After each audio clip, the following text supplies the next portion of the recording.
Futures back in positive territory here once again this morning, coming off a pretty impressive rally yesterday as we got that CPI print yesterday. We'll get PPI numbers out here along with jobless claims numbers just coming across right now. Core PPI 7.6% versus 7.7% on the year over year number. So that is a little bit better than expected. Month over month, 0.2 versus 0.4 as well. Also to the downside, if you remember yesterday at this time, CPI better than expected. That sent everything to the upside in a big way. Multi-month highs for all three U.S. indexes yesterday. The S&P got to its highest level since May. The NASDAQ led the way all day long. It reached its highest level since April. So we'll see if we can extend this rally this morning. A number of individual names moving around, including Disney, topping Netflix with total subscribers in their latest quarter. We'll have a look at Disney. Rivian coming up after market tonight as well. So some of the EV names worth a look this morning. Again, that PPI number helping the market a little bit here as well. Going to be an interesting day. It's Thursday, August 11th, 2022. TraderTV.live starts now.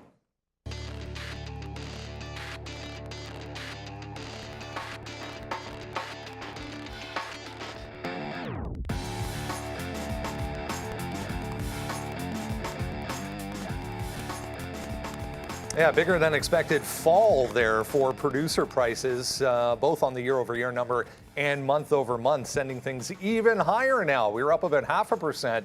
About 20 minutes or so ago, but here we go. 0.68 now for the S&P, about the same for the Dow. The NASDAQ leading once again, 0.71, 0.5% here for the TSX in Toronto.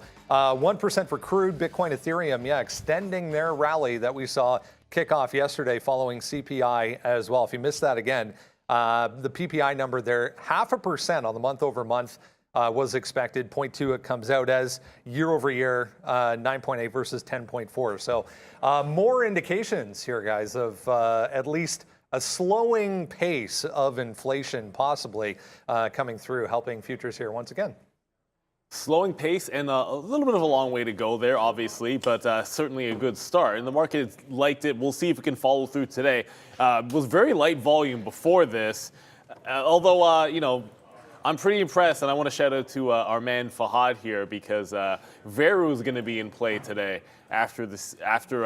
Look, the numbers weren't that impressive for the stock, but certainly some news came out after, and the conference call was impressive. So there's going to be a few of these runners. This one popped up late with a couple million of pre-market volume, so it's going to be big time in play. You talked about Disney passing Netflix in subscribers. You got to make sure you count ESPN and Hulu to get to that number, but certainly very impressive for them as well. So there's a lot to be watching today. AMC's kind of on the move, and GameStop as well. So some of the squeeze names, but wow, market taking out highs one more time. And hey, Veru broke 14. Where the heck did Fahad go?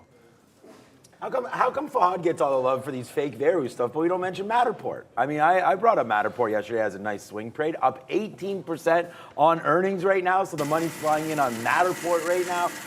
That was a good report as well. I tried to get out the sticky note, but I screwed it up on the iPhone, so I'm going to have to get that out in a second, so that's a little bit late. But there it is, boys and girls. Matterport, another one given to you. Hopefully you're hitting some money on that one. I know there's got some nice tweets there yesterday on that.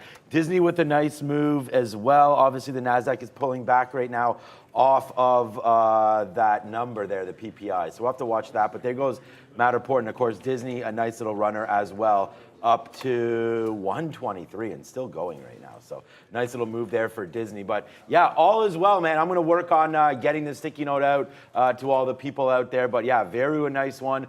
Good job, Johnny there. Bought Matterport as well. So good calls there. Let's get those likes going. NVTA as well going to be on. CCL, lots of stuff right there. And here comes Fahad off of his conference call for Veru. So yeah, big time movement. And I'm going to work on the sticky notes. Yeah, nice move back down now. Initially, we were higher off that number, the PPI number, but back to the downside ever so slightly at the moment.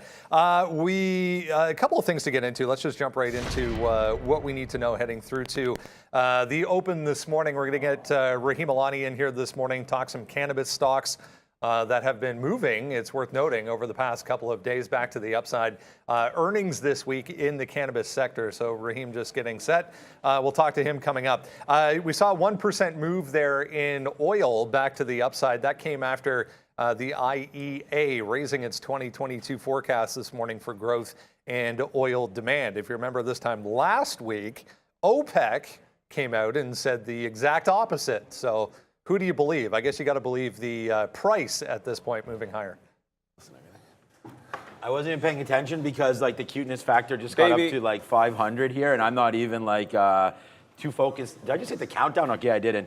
But yeah, Raheem Alani has brought his treasures in today, so it's very, very nice to see. It's going to be great to have him on board. So I have no idea what was going on there, but I did want to thank. I heard something about oil. Something about oil. Okay, so oil's up 1.15%. We're really professional today, but there's a baby in the. Yeah, there's a baby in the building, so that always. I remember when Fahad brought the baby in, and I was like, oh my god, and then I was just like lost for it. I don't want my wife to see any, because when I took the picture of me with Fahad's baby, it was like, okay, we got to have more babies. But Always. now, but no, that's not. Always. It's not going to happen. I'll leave that, to others. But oil with a nice move up, if that's what we are talking about. Oil inventories came yesterday, spiked it up a little bit here. You could see this is the oil chart. I guess Raheem's probably going to have some oil names. Maybe, I don't know what's on top. I think there's also some cannabis names. I was gonna coming through. I was gonna say, I think feeling it is it's gonna be cannabis day. Today, CGC, a lot of those names starting to run a little bit, but there's oil today. Nice little trajectory to the upside, $93. Oil probably continues to work in this environment. There's still nothing resolved from Ukraine or Russia, anything like that. As we're getting out of the summer months, we go into the coldness, which all across Europe, they're talking about energy deficiencies and things like that. What's the price of natural gas going to be over there? Are they going to be able to heat the homes and whatnot in Europe? So it's a much bigger story, I feel like, in Europe than it is here in North America. The Saudis have come back, turned the spigot on a little bit as well. So that's, created oil demand or pressure off of the price. But I still think that we get back to $100 at some point. This is the chart right now. So oil up 1.21% for now. Missed. He's a little bit early, but hey, whatever. Raheem Alani, Managing Director of OCI Groups here in Toronto, back with us once again for an August update on the cannabis sector. As we said the past couple of days, in fact, we've seen a couple of individual cannabis-related names popping up. A lot of earnings coming through this week. Great to see you as always. Thanks for jumping in this morning. Let's jump right into things here because a busy week for this sector coming off earnings. But give us your thoughts here on the group overall, heading into a bit of a slow period for the market. But it's an interesting time as far as these earnings reports have been. Yeah, so it's been interesting, A, for the earnings, but B, another thing to think about is just sort of the macro level when you look at the cannabis names. So the Qs are obviously going to be important. That's going to give you a gauge of where the companies are. But you're going to look at this. You're going to look at the More Banking Act. You're going to look at the More legislation, the COA legislation by Pelosi and Schumer. The Dems are gaining some momentum legislation-wise. Safe Banking Act is what everybody's waiting for. Is that actually going to come to fruition? There's another one called Climb that got introduced by someone in Pennsylvania to give capital markets opportunities to U.S. companies to list outside of Canada. Obviously, this is where they all come to list. So look at listing in the U.S., giving them access to capital, listing opportunities, and then therefore investors. So those are sort of some of the things to look at. And one of the things that has crept up numerous times is still that inflation word that we've talked about, whether it's gold or oil or whatever you want to say. Inflation, I mean, if you look at that, the biggest consumer spend that is, the most I don't want to say frivolous, but the one that's got the most delta on it, I guess, would be that cannabis spend. And so if inflation starts to come down, then some of that cannabis spend might start to increase again on the U.S. side. So those are some of the things to keep an eye out for as companies fine-tune their margins to get their EBITDA margins a lot better. Yeah, it's almost a race, it seems, these days for people trying to find any inkling of information suggesting it's moving in the right direction on the financing side and on the legalization side. A number of days this week, as I mentioned, we had Tilray popped up, one of them. Kron popped up after their earnings. But we're going to give you a few names here, including Kron, to have a look at. Both are, or most anyways, interlisted. NASDAQ or OTC in the US, and then TSX listings. Here in Toronto, the first one, obviously, weed we need to discuss. Yeah, and that's, I mean, obviously, if you're going to talk about weed, then where else would you go, right? And as we were just talking about off camera, that's one of those ones, even if you look at it this past week after they had their earnings out, and I think just generally the sentiment was not as bad as we thought it might be. And unfortunately, that is the sentiment in some of these cannabis names, that the results in the quarter weren't as bad as what we thought it might be. So revenue, was down year over year, down to 110 million. Still a decent number. People thought it would have been a little worse. So if you look at that trade in the last couple of days, you would have seen multiple entry points in the $3 to $4 range. If you look at the 1 year chart that we're looking at here, most cannabis companies are going to follow that chart, right? But in that last 5-day period with the quarters announced, you're going to see multiple entry points there. Yeah, if Fahad, maybe grab my screen there quickly, you can see what Raheem is talking about. Yeah, a couple of days off earnings there. Big moves back to the upside for both wheat and CGC. TrueLeaf, another interesting one, TRUL here in Toronto. Yeah, so like we've talked about multiple times, is with respect to multi-state operators. Now, TrueLeaf, they fall into, they're solo Florida. They're just focused on Florida. They want to be in Florida. That's where they are. So their revenues were only up 1% quarter over quarter versus the multi-state guys. The multi-states were generally somewhere around the 4 or 5% up year over year. So they're focused in Florida. Numbers were okay. Again, just being up 1% year over year. And again, you look at the quarter over quarter. Not massive. So you're going to just want to see what else they're going to be doing in Florida and how the Florida market responds. Now, again, the year chart, you're going to see that same pattern that we've seen just looking at it here. You're going to see that same pattern that most of the other weed names follow. But the stock's trading around $16, $17 based on what they did this quarter's with this quarter's announcement. A bit of a trend developing here as we show you these charts. You'll see a lot of them looking very similar on the higher time frame, just kind of trending to the downside. Same old story for a lot of these. Yeah. CRON not excluded from that. Yeah, and again, all the annual charts they'll all look the same, and that is what it is. And you can lament what could have, should have, would have been if you had sold at the top and bought at the bottom. We'd all be geniuses, right? Trading's easy. But we are in this current market. So you take a look at your 5-day chart, you look at your 1 month chart, you look at those entry points, and Quran is one of those ones more focused on the international side. So if you believe international is a place that is going to expedite, and sentiment is there that Europe will expedite legislation a lot faster than the U.S. Thailand just announced that they're going to allow cannabis as an example. So Quran had a couple of big announcements as well. And they had good revenue, up 15 million to 25 million. Their U.S. revenue was a little lower, a little light, but they do have good revenue coming in from the international side as well as the Canadian side. EBITDA was better at a loss of 19 million. Again, this is just cannabis numbers. It's a better EBITDA loss of 19 million versus 50 million. You have to almost separate them into their own class. Right, you have to put just the brackets around the EBITDA numbers. But yeah, a loss of 19 million versus 50 million. So again, trending to the right side, I guess, is what some of these guys are doing. So bear that in mind. And again, if you're looking at a name that's non-US associated directly, then you look at like a Quran that's got that international side. And a nice run up into earnings, worth noting for Quran, then right back down to the bottom end of the range. Yep. Curaleaf, same old story. Yeah, so with them, European sales were in line. They did, they're around $7 I think is what the chart's showing. Their Q2 was 338 million, up 8% quarter over quarter and year over year. So the numbers are trending to the right side. Now, again, this is one of those ones that we're talking about that's a multi-state operator. So they're in 22 states. And most critically is New Jersey just allowed adult use right now. So you're going to start to see those numbers start to come into someone like a Curaleaf. And so, again, if you're looking at it as an investor, look at those states that have started to come online, like in New Jersey. Connecticut and Rhode Island are coming along. So if you see companies that have access to Connecticut, Rhode Island, that's great. And then the big ones that are coming next year are going to be New York, Virginia, some more states like that. So it's going to be really interesting to see what happens. And as my son doesn't like me talking about cannabis, it's a thing. We should have done talking about cannabis. We brought him in today. The baby came today. I hope he's okay. I'm not sure what that noise was. Let's talk VFF here to wrap things up. But it's worth noting, as we talk about this multi-state operator catalyst behind some of these. You almost have to zoom into, even a 3-month kind of look on a daily chart and forget everything that happened before that, Oh, and then 100%. say, Yeah. what's going to happen now Yeah. going forward Yeah. that could be better? Yeah, no, and that's exactly what I was saying. Like, again, you can lament on the year-over-year chart. It looks blah, blah, blah.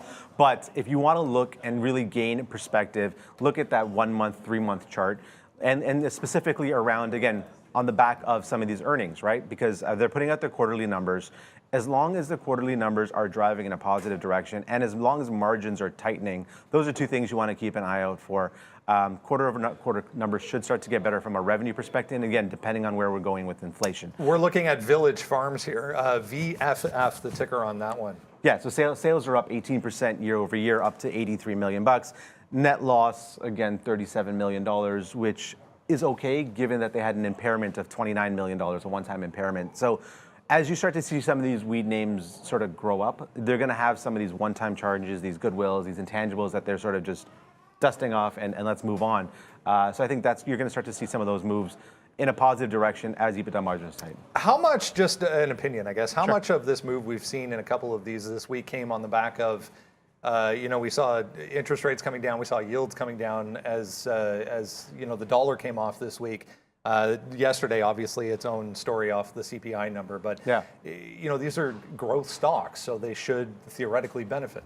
Yeah, in theory, and these are ones that are going to have deltas on the sales side, right? Because again, they're going to want to start to see solid sales, and it is a function of the market. But it does trade differently than your oils and your golds. It's a commodity, but it is a different commodity. It's one that's consumed in a different way relative to, say, your oil, right? When travel's okay, people are going, oil goes up, and so on and so forth. Yeah. Cannabis again it's a discretionary spend. So Yeah. where are people spending their dollars? Yeah, a lot of potential catalyst anyway still to come as far as the U.S. is concerned on the legalization side, on the multi-state side for a lot of these individual names. So good to get some insight on the cannabis sector. Once again, Rahim Alani's managing director of OCI Groups here in Toronto. Thanks again. Anytime.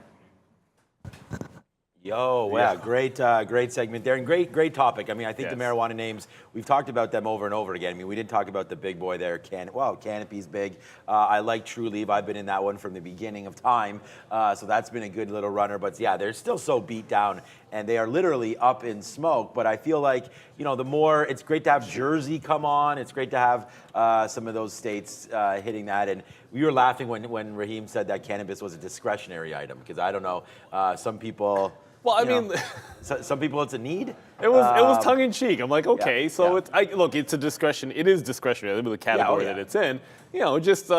I'm sure for some people they might disagree with that statement. But one thing that you found, at least I found, when we're looking at every single one of those charts, and maybe there was one or two that didn't follow that pattern. I happen to have Tilray up because we're on the topic, so I mean I have Tilray up here.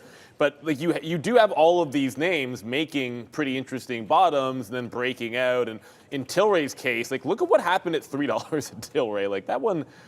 I mean, like, how long did it tell you, like, $3 was going to be support? Now back above the 50, and this $3.80 move looks like it's going to be good support. Like, look at the support level on this stock right now. I mean, you got that and you got 3 even. So there's some pretty solid basements being made here in the cannabis space. Look, there's a long way to go for all of these, certainly. And, there's a lot of bag holders out there as well. But there are signs that you're rounding off of these bottoms and have some support levels to watch here. Not a ton of volume here today. But certainly they should be on our watch. And ooh, Babyfest. Don't say sorry. What a Don't cute kid. apologize. He's Yeah, Raheem's over there flexing his kid there. You want to bring him on or not? yeah, come on. Oh, yeah, Yeah, I here we knew go. Yo, little man, what's up? Hey, Look buddy. at this guy. Yeah. We have to wear shirts on the show there, buddy. Do we Yeah, like there the you bull? go. He loves the bull. The bull? Oh, yeah, he's reaching for it. He's like, Yes. he's bullish, baby. Just go long everything today. We're going long everything. He knows where he is. All right, Great, so cute. Look at this. The guy's got Oh the my bling on. goodness. He's got the shoes on. Where's the Rolex, man? I guess pretty soon that'll be happening. All right, you're very blessed, man. Great lucky, man. family. Thanks for bringing him through. So fantastic. Wow. So now the focus is going to be Our day's gone, been made. for quite a while, but. Yeah, that's so cute. So, Buy all right, things. that's, what, like we could talk a little bit about family. I mean, I'm sure that's the whole thing about, why we're all here. I mean, it's blessed to be able to sit here and trade every single day with you traders, but it's also great to, reap the benefits Yes. of having a family. So congratulations to Raheem and his family once again. But the show must go on. Does it though? Yeah, apparently it does. I mean, we do get We've paid been to told do that. something here. So let's go over to the big screen and see what the upgrade and downgrade situation is with Brendan.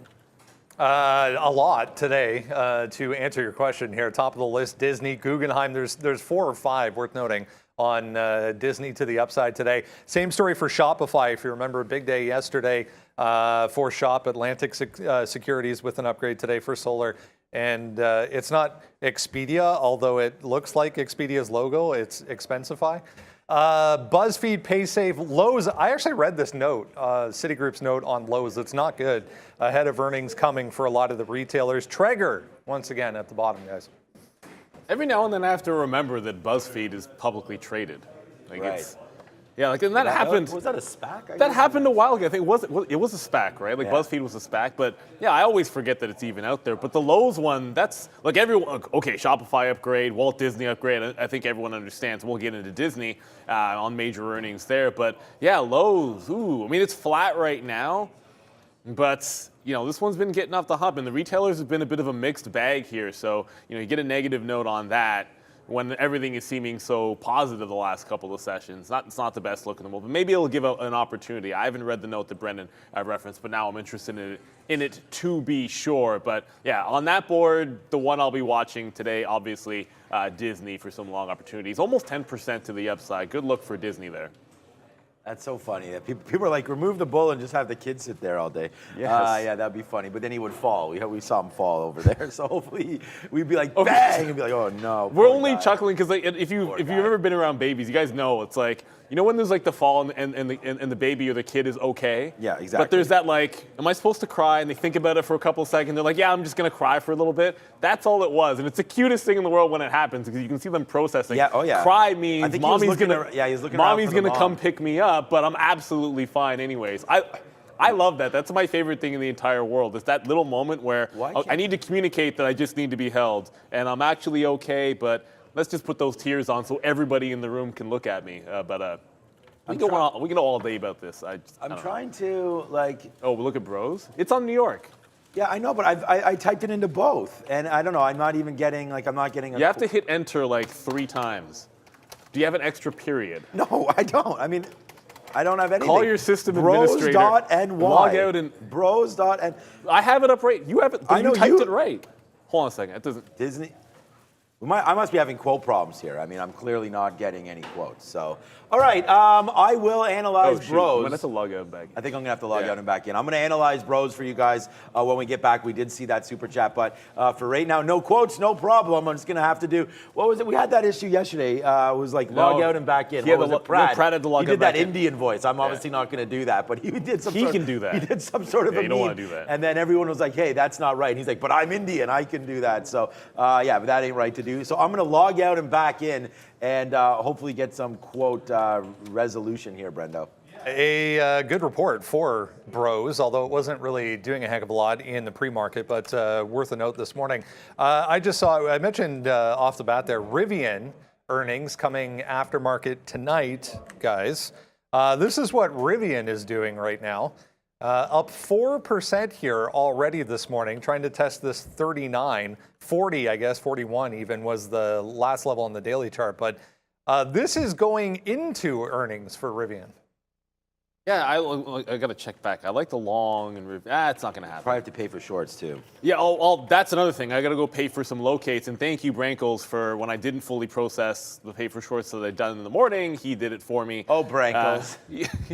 He's one of the floor managers. Such a sweet guy. He's such a good guy. It's like, I noticed that you didn't actually confirm that you wanted to pay for shorts and they expired. Do you want me to process those for you? And I was like, thank you very much. I do that all the time. I get sidetracked. But Rivian, I like this. I like this today going into earnings. I just looked at the channel it made at the top the other day. It's like right here, 37.80 into what's about like a 38.30 top, like a 50-cent channel I wanted to be buying in front of.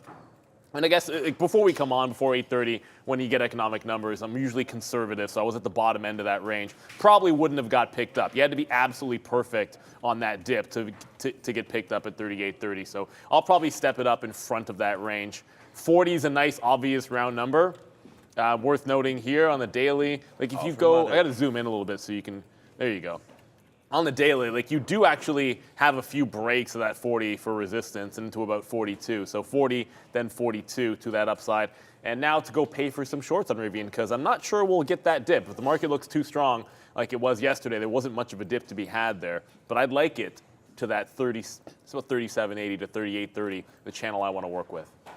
I don't know what I'm going to pay for today, but NVTA, I believe we probably have to pay for shorts. That's back down to 650 off of a nice little run to 950 yesterday. So NVTA, we'll talk about that, but that's looking pretty juicy. Had a 750 break long there on NVTA. So you can watch out for that NVTA right there on a 750 break long, as I'm just getting logged in here to pay for shorts. And now we do have the quotes back. So once I get everything set up, I will look at that, bros. I don't want to upset the super chat, so we will look at that. I'm just going to get logged in here and get all that sorted out. But NVTA on my watch, obviously, this morning after a monster move yesterday. I think it was over 200 million shares or so, already 6 million on the day today. So this one's going to be rocking and rolling as we get ready to look at it. AMD also just noticing, did that just crack a hundy as well? Yes, it did. So that's over $100 now. Wow. What a big win it's been. If you put your money into NVIDIA or AMD or anything like that, or Microsoft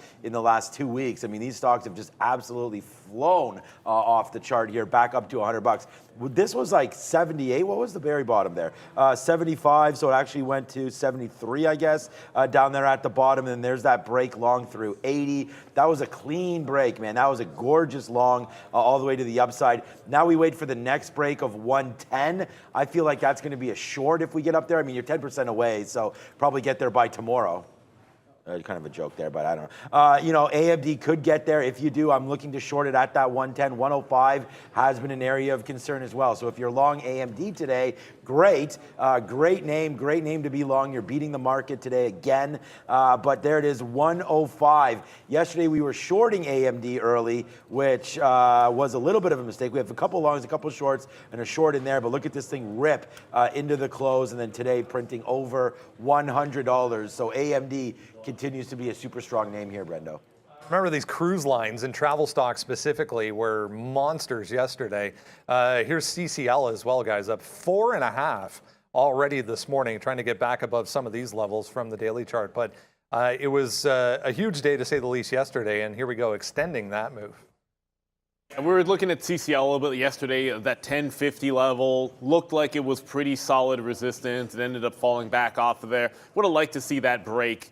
You know, at the open, that would have been pretty nice if it had taken out that top, but too late to that now. I think at 1050 is going to be a bit of a zone. If it can pull back in there, I'm not sure I'm going to like the fact that it dips down that far, but that is where I look at support. You had this wick up here at 11, like the last time it got up, it broke 11. So I was thinking 11 quarters was going to be a significant top, so there might be a dip that we can catch in CCL, but there wasn't much of one at all yesterday. I did want to go over Bros. Like one of the reasons we were looking at Bros in particular on the at least last night on the earnings board is that 22% short interest or 20%, just regardless of where you look at it, is always different numbers. But that's over 20% short interest and one of the stronger charts. If you look at a recent IPO, like in one session, this broke its IPO bottom and then has been churning up ever since. Not recently, I mean churning up ever since it broke the IPO bottom.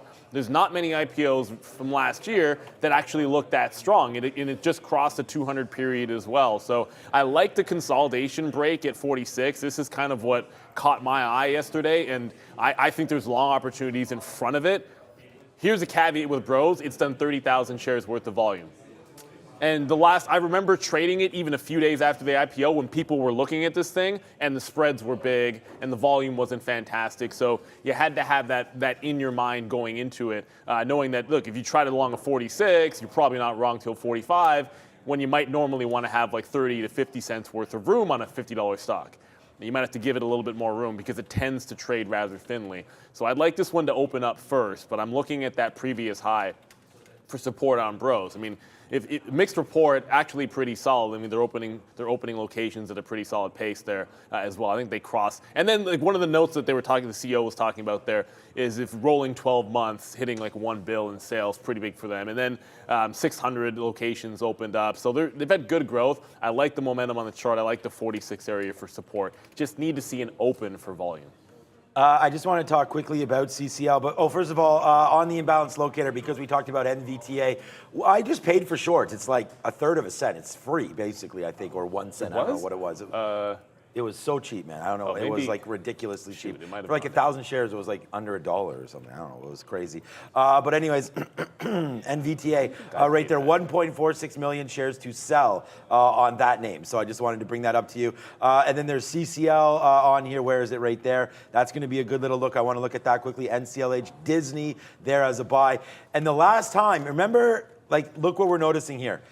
Not one. We've already talked about NVTA, but not one sell on the board here. Buy, all the way down until Jumaya there as a sell. Even Palantir's a buy. So you're going to see here a lot of buys on here. The last time we saw this, you know, the market ripped off open, gave a little bit back, but this is a good little sign there. And just on CCL, if I can find my daily chart here at some point, yeah, I know Neil talked about this 11, but I like this 11. I mean, this 11, it's 11.15 or so. If you can break back above 11.10, then I really like. I think you got a breakout play here on CCL for sure. I mean, it can get to 12. Whether or not it does, I mean, that's going to be a big move, obviously, from 10.80 up to $12.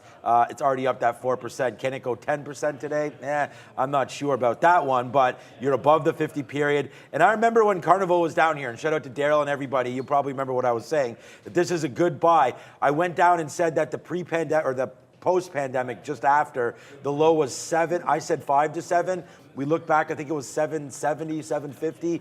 So you came right back into there. When CCL was down here at $8, $8.50 on this show, just like Matterport yesterday afternoon, I said this is probably a good buy against that low. So if you're wrong, it was about $1 worth of risk, and now you're taking out the 50 period. So do what you want right now, but I think you can get into this $13 or $14 area for CCL. But yeah, it's going to be a good day here for us. There's lots of names busting. I think short is wrong today. The NASDAQ was a huge yesterday. You're up 0.77 today. Oil's also up. S&P is up 0.77 as well. Actually, they're both up the exact same right now. That's pretty cool. But yeah, it should be a fun day here, and we're excited moving forward, Brendan. All right, as we said yesterday, our friend Arun is off for a few weeks to enjoy a much-needed vacation, but never fear, because Steph is here.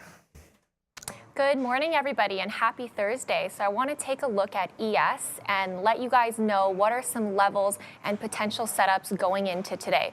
So it's clear pre-market that we have established a bullish trend. So if we continue this momentum, if you guys recall yesterday that key level to stay above was 42.10, and also yesterday's high was 42.13. So clearly we are maintaining above it, and if we continue to do so, overhead resistance is going to lie at 4,300, key psychological level as well. And of course, we have this supply zone, which is about 20 points from 42.70 to 42.90. So potential fades from this area here and struggling to get through it. And those are my updates for levels of the day. And back to you guys. Great stuff. Thanks so much, Steph. Let's jump into everything else you need to know this morning as we head towards the open. Under 30 minutes to go. That's the link to the watch list, guys. And we are working in the background on a few things when it comes to the watch list. Got a few requests for changes, so that is coming. So stand by for that. But until then, grab the watch list for free every single day. The top of the watch list this morning going to be Disney. Walt Disney with a better than expected report. It was all about Disney Plus. They surpassed Netflix, in fact, for subscribers to Disney Plus. They also said they're going to have a pretty hefty price increase coming as soon as December. Yeah, I tweeted this out, and congratulations. I mean, Disney's a big part of my portfolio as well. We were able to sell some of this name up at 185, actually right before, or was it 165? I think it was 185. Yeah, it was right up into here, right before this earnings report. So I think it was about 180 or so. My last dealings with this, and I have not bought back in, so it's not like Raheem was talking about, buying some of those at the bottom and calling yourself a genius and this and that. But that's a huge move up for Disney. Obviously, off that $100 50 period, you're up a huge. Like, you want to talk about some of those amazing tech plays, but what about Disney? I mean, a travel space here, $90 bottom for Disney. Didn't think it would get that low. I don't think a lot of us thought it would get that low, but a nice move up to 125. So you're talking about now, in under a month, or roughly a month, you're talking about a 30% move upside for Disney. I think it's way too far, way too fast. As a shareholder, I like it. I like it a lot. I'm just waiting for a dip buy into 120, 119. This is way too far up. I don't even have my bids. I got to re-put my bids. I have bids on Roblox, Meta, and Microsoft. But I just think that, a move back into 120 seems about right. Streaming, losing money on the streaming side. Really lucky that, not lucky, I mean, their park side has continued to be success. We knew that when travel opened back up again, that the parks would boom, and they're getting that, and it was just a good quarter. I mean, I don't think it was a bad quarter. I don't think it was a great quarter. It's just a good quarter. Streaming, they're going to be upping the price from $8.99, from $7.99 to $10.99, and they're going to do what Netflix is doing as well with that ad-supported tier, and that's just going to be $8. So it's like, if you want to get ad supports, you pay the same. If you want to get rid of the ads, you got to go up $3. To me, that's, I don't know. Disney still has good content, but their streaming is losing money. They're talking about investing in the Cricket League, but they're losing money on They lost that. Yeah, exactly. Yeah. So that's the thing.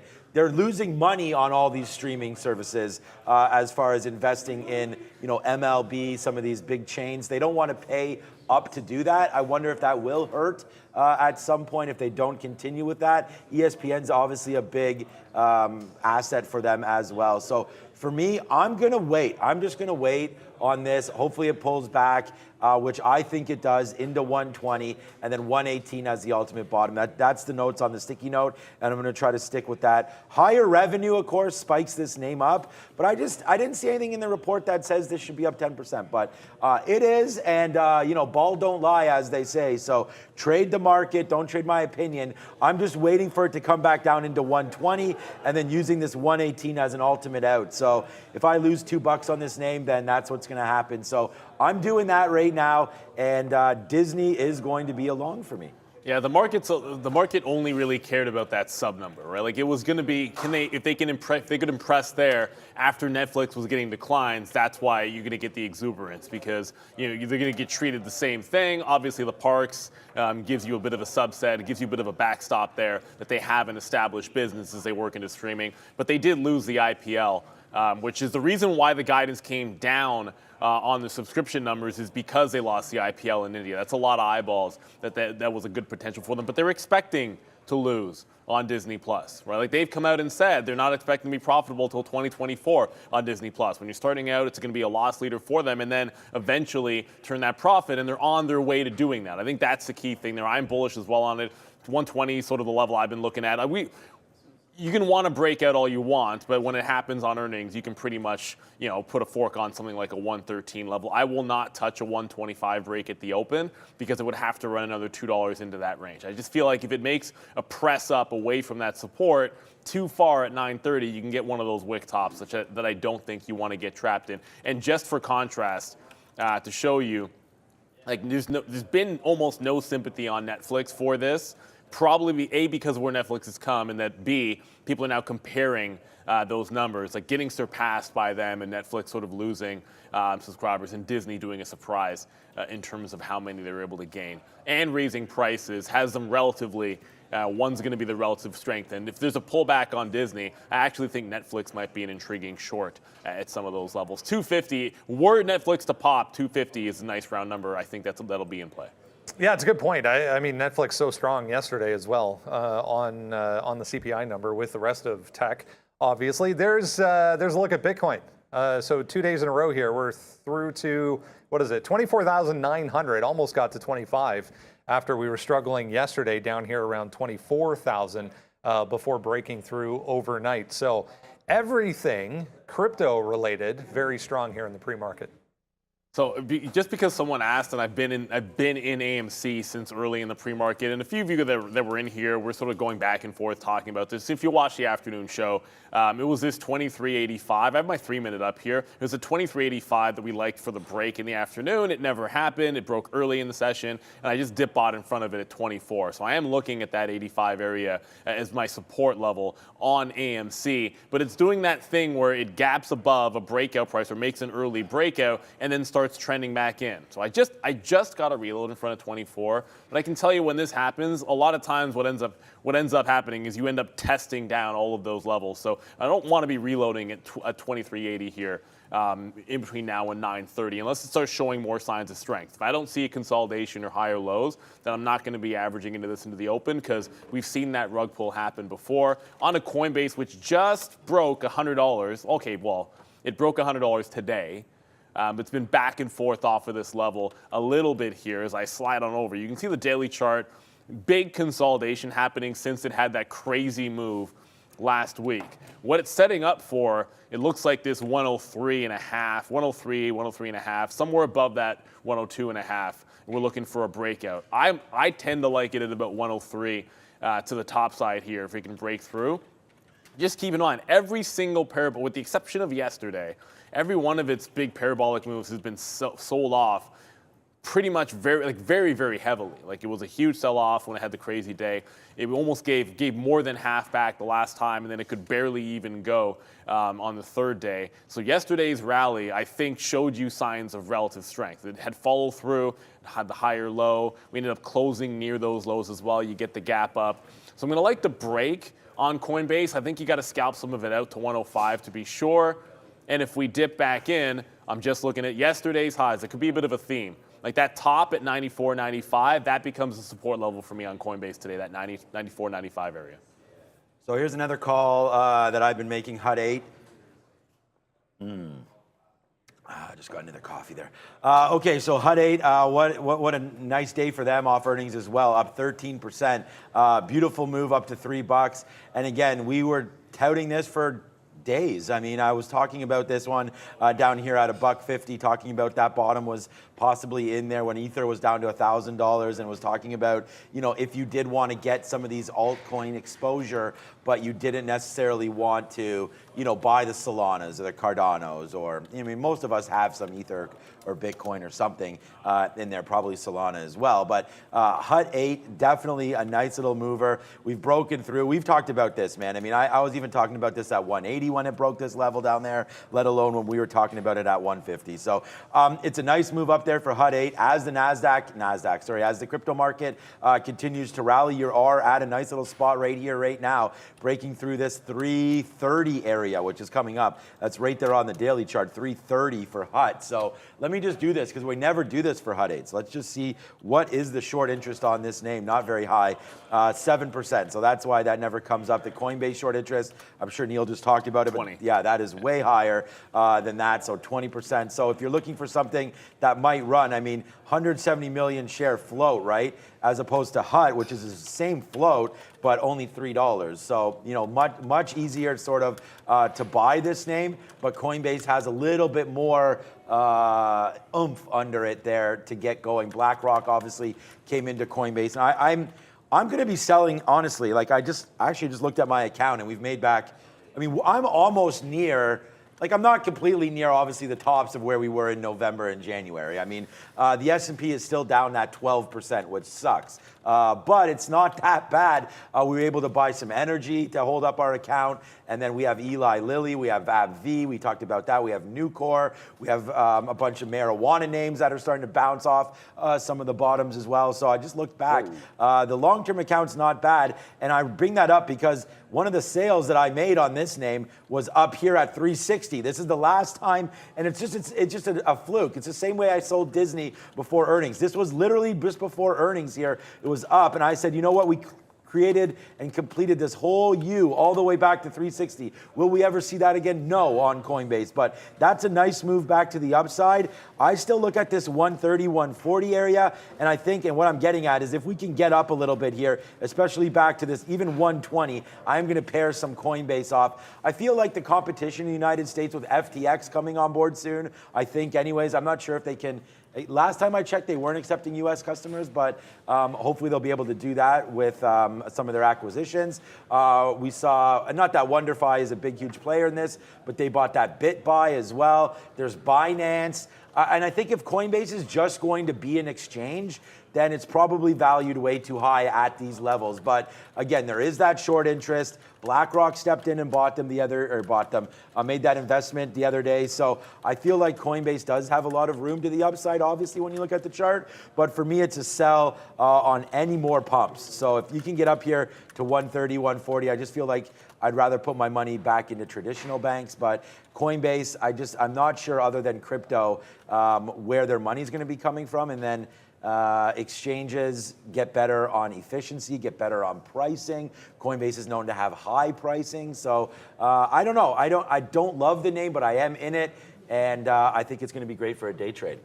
Let's go to Roblox here. Count them 5 analysts, upgrades and price target increases today on Roblox. But remember, they had bad earnings. Roblox was down huge aftermarket yesterday or 2 days ago, and then this yesterday morning we get the gap down even further, and it just went straight to the upside all day long. So 2.5% already, guys, for Roblox. 5 price target increases today. Yeah, 50 and 51 incoming for Roblox. Its short percentage isn't even huge, and it still did that same move off of the bottom on the gap down. And it's been the reaction, like, you know you're getting a turn or a different type of move in the market when systematically names that have been beaten down on bad earnings, when they hit lows like this or gap down that 10% or whatever it might be, they're just getting gobbled up. And sometimes it's a little bit of a squeeze play, and other times it's people seeing an opportunity at the bottom when everything is sort of rallied and you still have a chance to get a decent price, bouncing off the 50 here. So Roblox at 50, 51 is going to stand out like a sore thumb. Support, I don't know if we can see it down at 47 even, but I wanted to note Tesla here just because Tesla just broke out a little bit here. It broke that 88.50, say 885, 88.50, 885 that we're talking about, yesterday's high. We're blown through that. If we can hold support, I think you're on the way to 900. I don't like the break of yesterday's high because that's like a 95 break, which obviously lends you right into 900. So the first look will be, can you hold this 885 to 880 area off the open? Tesla does that in the first few minutes at the open, and I think we should see a test of 900 even. Yeah, so I have kids. Not we all have kids, but Neil and I both have kids. And Brennan's a lucky one, made the right decision there. But I see some kids in the building right now. Watch this. You guys play Roblox? Yeah, see, there it is. So right there. So Roblox continues. Yeah, just hit the buy button. I think it's, obviously it's a young person's game. Although don't tell that to my kids. I mean, my kids literally tell me, hey, Dad, join me on Brookhaven and all this kind of stuff and go in there, play some Roblox. But the thing about Roblox is they had a decrease of daily active users, so that's not good. Their numbers were horrible, but if you come to my screen here yesterday, we knew this was going to happen. I put this yesterday. Misses on every metric. But as we have seen, there's going to be a pop. Be patient, right? So we shorted the 45 mark there yesterday. We knew this was going to happen with Roblox. Here's all the shorts in. As soon as we broke out, then it was a huge long. Unfortunately, we talked about me getting wicked out of my last little bit, but we hit that 45.50 long as it just went all the way back up to the upside. So Roblox was my number, it's my number 1 or 2. The TQQ, yesterday's market move on the CPI, was my number 1 trade. But Roblox, as far as an equity, was right there, right with that trade. So shorts early, pretty easy on that pop. Because remember, we opened near 40, popped to 45, back to 42.50, and then it was a moonshot the rest of the day. You had to have those diamond hands to get out near $50. But we'll watch it today. I think Roblox is a huge buy once it breaks through 50. There you go. BlackRock announcement right now, launches a spot Bitcoin private trust. So we just talked about some of the competition coming for Coinbase, and there you go. Now BlackRock getting in the game again, I guess, with something. So I don't know. We'll watch Coinbase, but for me, I'm a buyer of Roblox, but I'm not a buyer until we get back a little bit. I think that there's going to be some dip buy opportunities today. So let's sit on our hands a little bit off the open. It should be a good one. A little one moving. VCSA just popped up. This actually printed up here. It looks like 440 and then right back down through 4. So 30% for that one so far this morning. We'll keep an eye on that. What do we do with AMC? Speaking of diamond hands, AMC, GME, big days yesterday as well. I mean, it was kind of volatile back and forth for AMC specifically, but this NVTA stole the spotlight late in the day. I never heard of it. Yeah, I mean, yeah, that stock was crazy. I actually had a buddy from high school. I'm on the train and he messaged me and it's just like, Invite, and like 3 exclamation marks. I'm like, okay, I guess you're invested in this. Like, yeah, I've been a bag holder on that well, not a bag holder, but there's a lot of, if you're interested in that space or that name, check out the ARC, I think it's ARC G, the biogenomics one. Either way, Invitae's in there, I think like PAC-B, Teladoc's in every single one, so I guess that's in there as well. But there's some names in that space that are interesting that have high short interest, and that's where it is. AMC, we just went over it. I like that 2380 for support, but I am trying to scalp this out. It's been trending down a little bit here, and yesterday I ignored GameStop, and it was almost like that 40 break was absolute, I want to say gold off of the morning. And then where's your support in the afternoon? Right at 40. Where's your dip in the pre-market? Right to 40. So if you're not watching the 40 level on GME, you're watching the wrong thing. If it breaks through there, I think you probably have an actionable short for $1, and then you got support off of it as well. And then as far as NVTA, I'm trying to with John in like the 750 break. I actually had the 750 break earlier on today. It's a New York stock, and I keep thinking it's a NASDAQ stock. I had the breakout when it took these highs, but it could not follow through. You'll see it came right back into 680 and has been trending down ever since. So it's going to have to start making a bit of a base off of $6, which was a key price in the afternoon, before we can actually take a run at 750. It's failed that break once. I kind of feel like if it sees that price again the way it was moving yesterday, it's likely to chew through it, but it has to form a base. It's been selling off all pre-market. So Ape Nation is alive and well with AMC. I mean, what a great month it's been for AMC shareholders. I mean, it was down to $13. Now you're up to 25. So that's a double in about a month or less. I mean, I didn't even look at the chart, to be honest with you, on that call. A month. Let's check 2 weeks there. So it was $13 2 weeks ago. This date is July 28th. So yeah, 2 weeks of markets. Now you're up to 25 again. So for me on AMC, I think it's a pretty simple trade.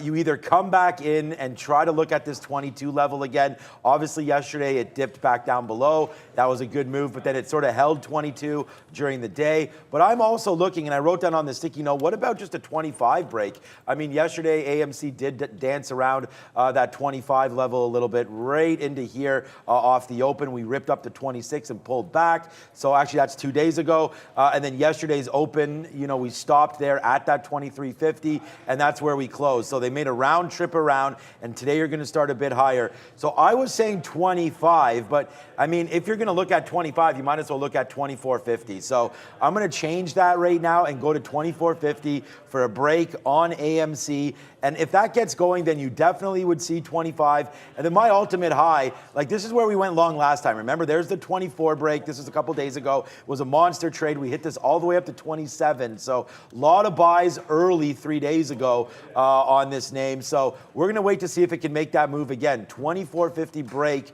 on AMC. I like that trade, and I think it's something that we could have in today. So 24.50 on AMC is a break long for me. Just check in quickly on the imbalance locator because, this is something, again, that, can rally stocks. There are a few different more sells in here. Buy now, pay later, BNL. I don't know what that is. Actually, that's obviously not a buy now, pay later name, but BNL. I mean, what is Broadstone, yeah, it looks like it's a nothing burger.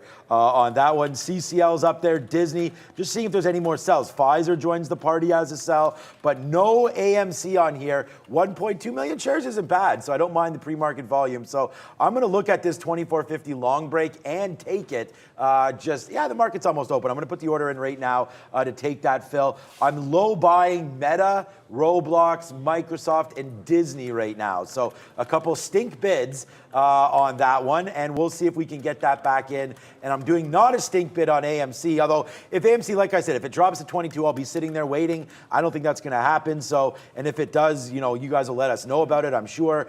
So for now, it's a 24.50 break, Brendan, on AMC. Let's go to big tech here quickly before we get the market open, guys. 5 minutes to go. Google higher on the day. Huge day yesterday for all of these. Amazon, Apple, I mean, pick one. They were all very similar to this. A couple of minor stories in the space this morning, but nothing terribly exciting other than strength once again. Strong like bull. Oh, my meta chart. I'll have to clean that meta chart up in a little bit. Look, it's flat dirty? right Oh, now. man. Yeah, there's a crazy wick at like 6 a.m. Like right there, like 6 a.m. I don't look that far, thank I know. God. I can just change it to like 6:15, and I'll get rid of that pretty quickly. But not adjusted since the name change there. But you can certainly see on the daily chart where we're headed. Like this 185 is going to stand out, obviously, and we're about to take out, well, okay, we've already taken 180, and you have a double top forming from yesterday. There's a lot of top breaks that are going to sit in there, but Meta right here through that double top, one of the stronger names in the market, does stand out. I don't want, like we just talked about AMC and GameStop, and didn't mention Bed Bath & Beyond. Yes, huge short interest there. 1080 looks pretty darn good. Although people talking about it in the chat, that dark pool wick at 10, it wasn't real on the tape. It was real on the tape. It wasn't a real print. It didn't really go down to $10 just now. It's still hanging around those highs. 1080 could be a breakout for that. But I like Meta. The momentum has been pretty solid. You'd like to see some follow through. We just turned off 13.5 in the NASDAQ. So if we get some follow through taking out that level, that's going to line up with Meta taking out this 180.50. And there's room all the way to 185 on that daily chart for Meta.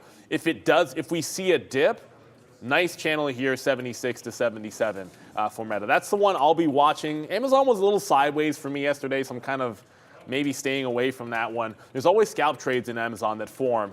But for one that seems like it has some momentum or a bigger move potentially in it today, that just feels like Meta for me today. All right.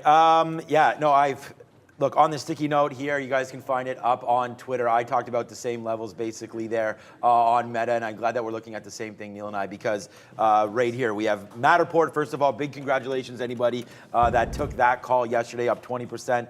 Back down to 550 is where I want to buy this. That would be bad if it goes back up there, so watch out if you're in that name. Microsoft 288, Meta 180 break long. I mean, yesterday, I said Roblox was one of my top stocks. I mean, Microsoft was just chilling out there as well. It sucks because we do have these wicks, so I can't really do much about it. But we were buying 288s yesterday, 287 bottoms. No, I think it was 288. It must have been 288. So 288 bottoms all day yesterday. Oh, man, that chart is really bugging me. So, if it comes back into that 288 level, I think we like that for Softy. Here it is on the 1 day. Maybe it's going to look a little bit better. Remember, I'm at the 2 minutes now. I'm going to use a 2-minute chart for a little bit and see if that does anything. But there's 288. We like that. And then, again, a big name for us to look at would be Google. I mean, I know Brendan started that show, or started the segment there with that. But 121 yesterday was stop and go area. So let's see if it takes out 121. This is Google right now. It is leading the way, at least it was, with all these big caps upside. So only up that 1%, so probably not leading anymore. But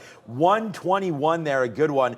It was a great break for us. I have to show you on this chart because ours won't go the split adjust. But it was a great break yesterday of 120. I know Spencer behind us had that trade. Although he reviewed AMC yesterday. I thought he was going to review Google. He had a big trade there through 120. And that was a great trade also for myself. I mean, it's not showing up, but we also had that 120 break. So it was a good move yesterday. Let's see if that level, oh, here it is. No, I don't have it up. So we'll see if that can continue its momentum today. Google up through 121 looks pretty spicy. The only thing, Brendan, is I don't want to play any of these breaks off the open. They haven't really worked. I'd rather it come in, settle down, and then we'll be able to see the right levels. So I love these break longs. I'm going to sit here and bang my head against the table if it's a continuation rally today. But let's just see if we can pick something up on a dip. And just as I say that there, Google, come on, guys. Google just rips to 121.30 there and starts to break higher with only 2 minutes to go, Brendo. And now it's 120. Oh, my God. Okay, forget about it. It's off. What's up, Brandon? Quickly, VCSA, a little one up on positive news aftermarket yesterday on their current quarter and forecast that came in better than expected. This is 4, which was the top of the initial push in the aftermarket, and then 420 can go all the way up to 450. Relatively small float here. It did break to the downside there on a big print back below 4. So we'll see if we can hold the top end of the range here for VCSA, guys.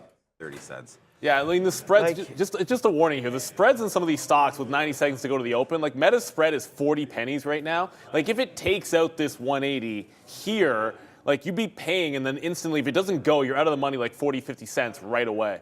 I hate looking at spreads like that. I'm willing to miss that one right away at 9.29 in case it breaks here, just to not have to cross that spread. It could be a little bit tricky and a little bit dangerous there. We talked about some of the big tech names. I don't think we talked too much about the semiconductors.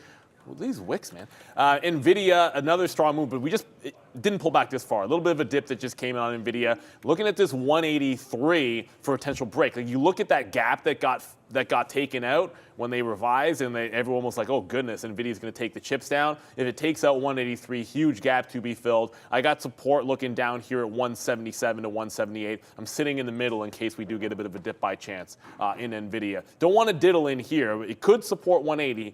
Also, if it does that at the open, I can change my mind about how far I want to do the dip buy. All right, we only have 30 seconds. Tony's on the bell, so it should be a good one. We're going to be watching Roblox, Microsoft. I mean, I've got them all on my mind here. AMC as well could be a banger off the open. So lots to look at, breaking through 24.50. I feel like this is going to be the one that comes in first. All the rest I have dip buys. Dip by Meta, dip by Microsoft, dip by Matterport, dip by Roblox, dip by Disney. So I'm going to sound like a broken record, but I don't want to take out any of these tops right now. Let's let this market settle down. I think it's going to be a big day with crap, only bro. 2. 1. Let's kill it, Tony. The market is now open. Thank you for watching.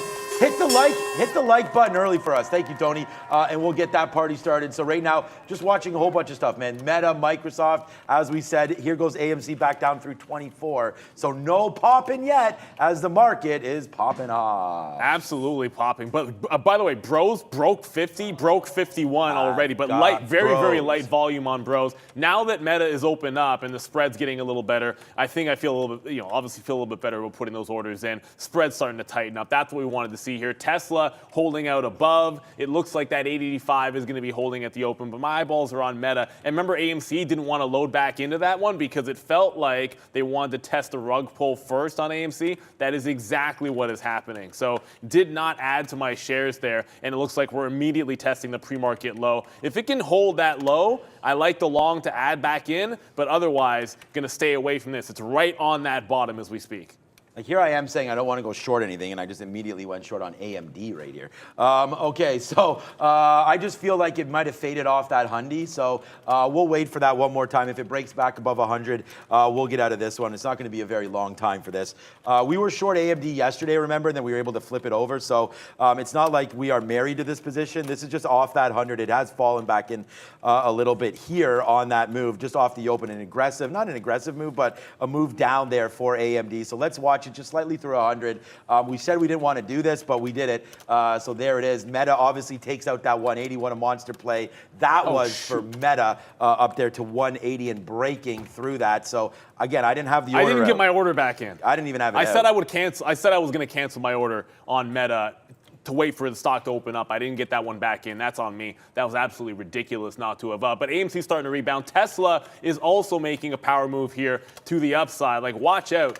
It looks like it just touched 895 there. I mean, I'm getting wicks all over the place, but I saw solid 895, holding 885 more importantly. I'm going to take some AMC as it gets back to that 2420 area just to make sure we're grabbing some profit on it. But you're starting to get jailbreaks abound here. NVIDIA was another one we're looking at, but that's coming the other direction. So chips heading down. It's holding that 180 for now. I just got into Meta. Oh, shit. Not on the way up. That was a mistake. On the way back down. Right, so on the way back down, I get the 180s, not through that high, guys. But if it wants to take out that high again, we like the 180 price. It still has room to 185 if the market wants to hold up. But we're in Meta, taking some out in front of the high. I think if it breaks 181, we have a chance to get to that 85 mark. AMC is now churning. We wanted to see these wicks. We wanted to see it hold that pre-market low. It did so. Then I got more shares in at 85. Remember yesterday, I liked that 2380 area. Already starting to look like it's going to take out that 2450. Separate trade. If it takes out 2450, that is a separate trade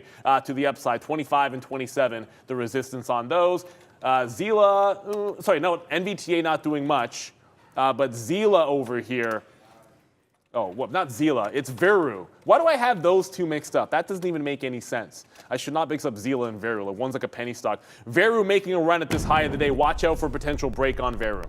All right. It only takes one trade, and there's AMD. So AMD, we are short at 99.72. As this comes back down, we just covered some at 30s there. We got in and out of Meta by accident. I put a bid on Meta when I meant to get some out on AMD. So we're not in that one. And if we were, it'll be a monster winner. I just got in and out of that very, very soon. So Meta's a nice little take to that upside. Good job on that one. But right now we are watching AMD. There comes AMC breaking. So AMC does make that break move through 54, through 50, sorry. AMC 24.50. So here I am long at 55 right now. So let's see if we can get some movement to the upside on AMC. There it is. A nice little take right there. So let's go upside now on AMC. How far do we go on this name? We're getting out some 64s, 65s. Just 10 cents right now. We do have a 20. There it is. Let's go. We do have a 26 target now on AMC. So, it faded out a little bit there.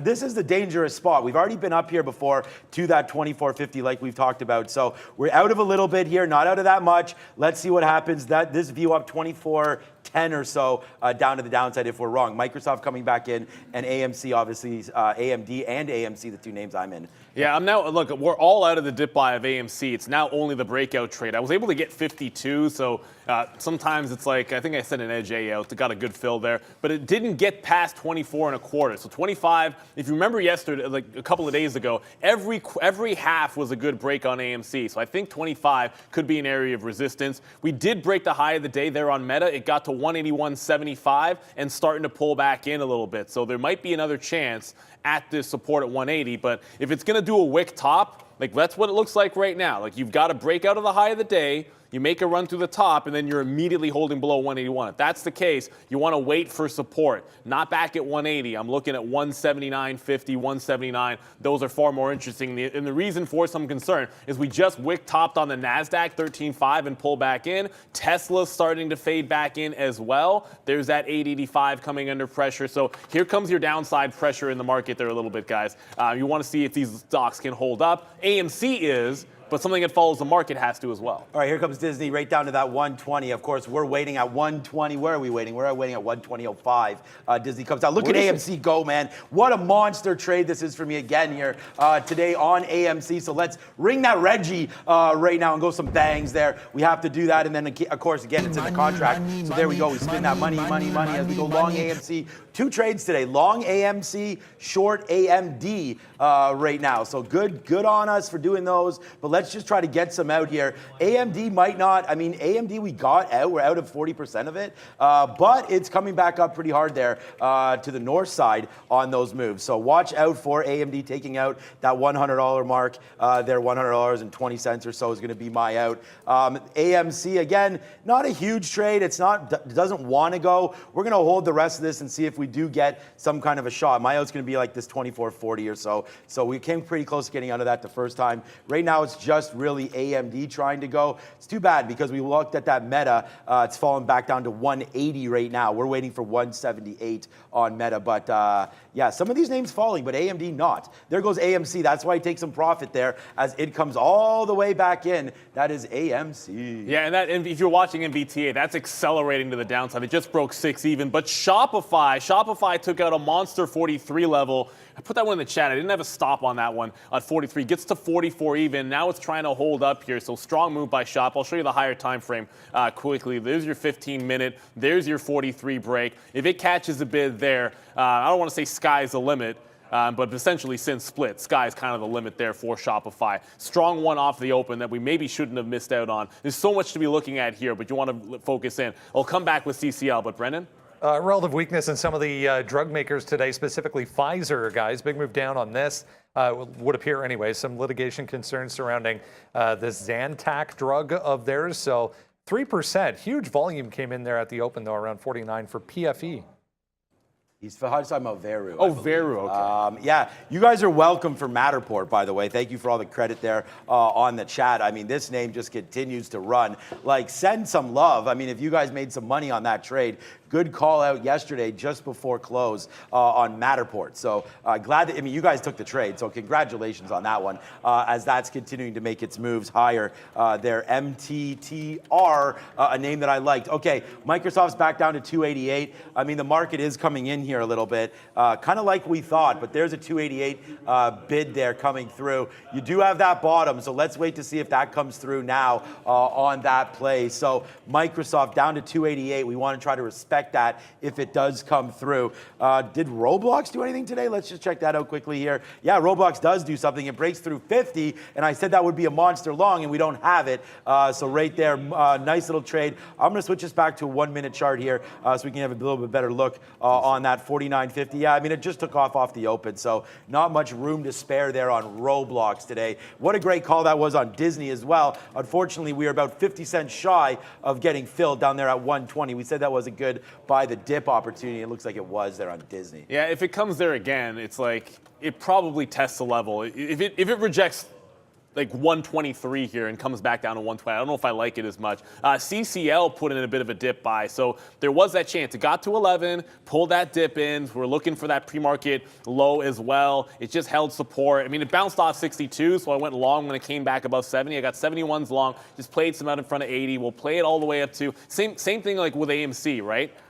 Play it to the high, and when it breaks the high, then try to take the breakout as well. But AMC is failing said break. Veru just halted. I know halted down was NVTA, but Veru just halted, and I had it up there. Yeah, halted upside now, 1680. This is now moonshot. Well, it's already a moonshot, but a secondary moonshot after it took out that top. This could get pretty spicy, indicating a flat open. But remember where this top has been on Veru for the last few months. I mean, it's like a quarter. You've been struggling to get past this $18 level, and we could be testing that one today. I mean, if you don't want the long at 18 on this, then you don't like a breakout potential trade because 20, 25, it's been doing this for so long. If it actually takes out this top, I can't see why it wouldn't at least test 20, if not 25, Brennan. We saw a big move down, or a relatively big move down in some of the Chinese EV makers yesterday. Not the case today, guys. Good start here for XPeng, straight higher, 5.5%. It is leading right now, but they're all positive so far. All right. Yeah, wow. Big trades. Okay, so out of AMD as that broke higher there. So, oh, that's still meta. My charts aren't like, okay, so good takes there as it went down to 99.20. I mean, we did get some out down there, but then we averaged back in, and then it just took out the top. So I did want to try to get this meta long. That's busting out now as well. And then Microsoft went again right down to our level, and we missed it by pennies down there again at 288. Like, 288.50 was the bottom there for Softy, and we miss it. So I'm actually no positions right now, which is kind of funny for me right now. Roblox taking out highs again. What? Come on, Charlie. It's a New York stock. I just got triggered on that 51 in Roblox. This is a 15-minute. That's that 51 breaking out of that high. This is crazy. Like, think about this for a second. It's like Roblox 40 was support yesterday at the open before the CPI number, and then you're already trying to take this level out. That's a tricky break. This is one where if it dips back in, you can definitely see 50 even, if not like a 49.5. Like, this is a pretty high break, but the momentum on this has been absolutely insane on Roblox. So I want to give it at least some kind of a shot to carry through. And if it does bounce off 50, there might just have to be 2, maybe even 3 swings at the long. The momentum is unreal with Roblox right now. I'm still looking at Veru, and that open, it's actually indicating an open down of almost $1 on Veru. So if you're in that one, just be a little bit careful with that. It does feel like, I thought it could moonshot if it opened to the upside, but if that opens down, be careful of a rug pull. 15 might be some support there. Well, I should take a little bit of this out. Why not? See if we can get the first leg out on Roblox. I mean, sometimes the stock only wants to go up. And yes, sir. World Juniors are finally being played like half a year too late. Go Canada as well. So we'll do a slap shot for that, Breno. I just saw this one. EV Go popping back to the upside. New supply agreement with this Delta Electronics. So EV Go trying to bounce here. Was higher, obviously, pre-market. Trying to bounce, though, off yesterday's high. Like I literally have all these names, like Roblox. I even wrote on here a huge long through 50.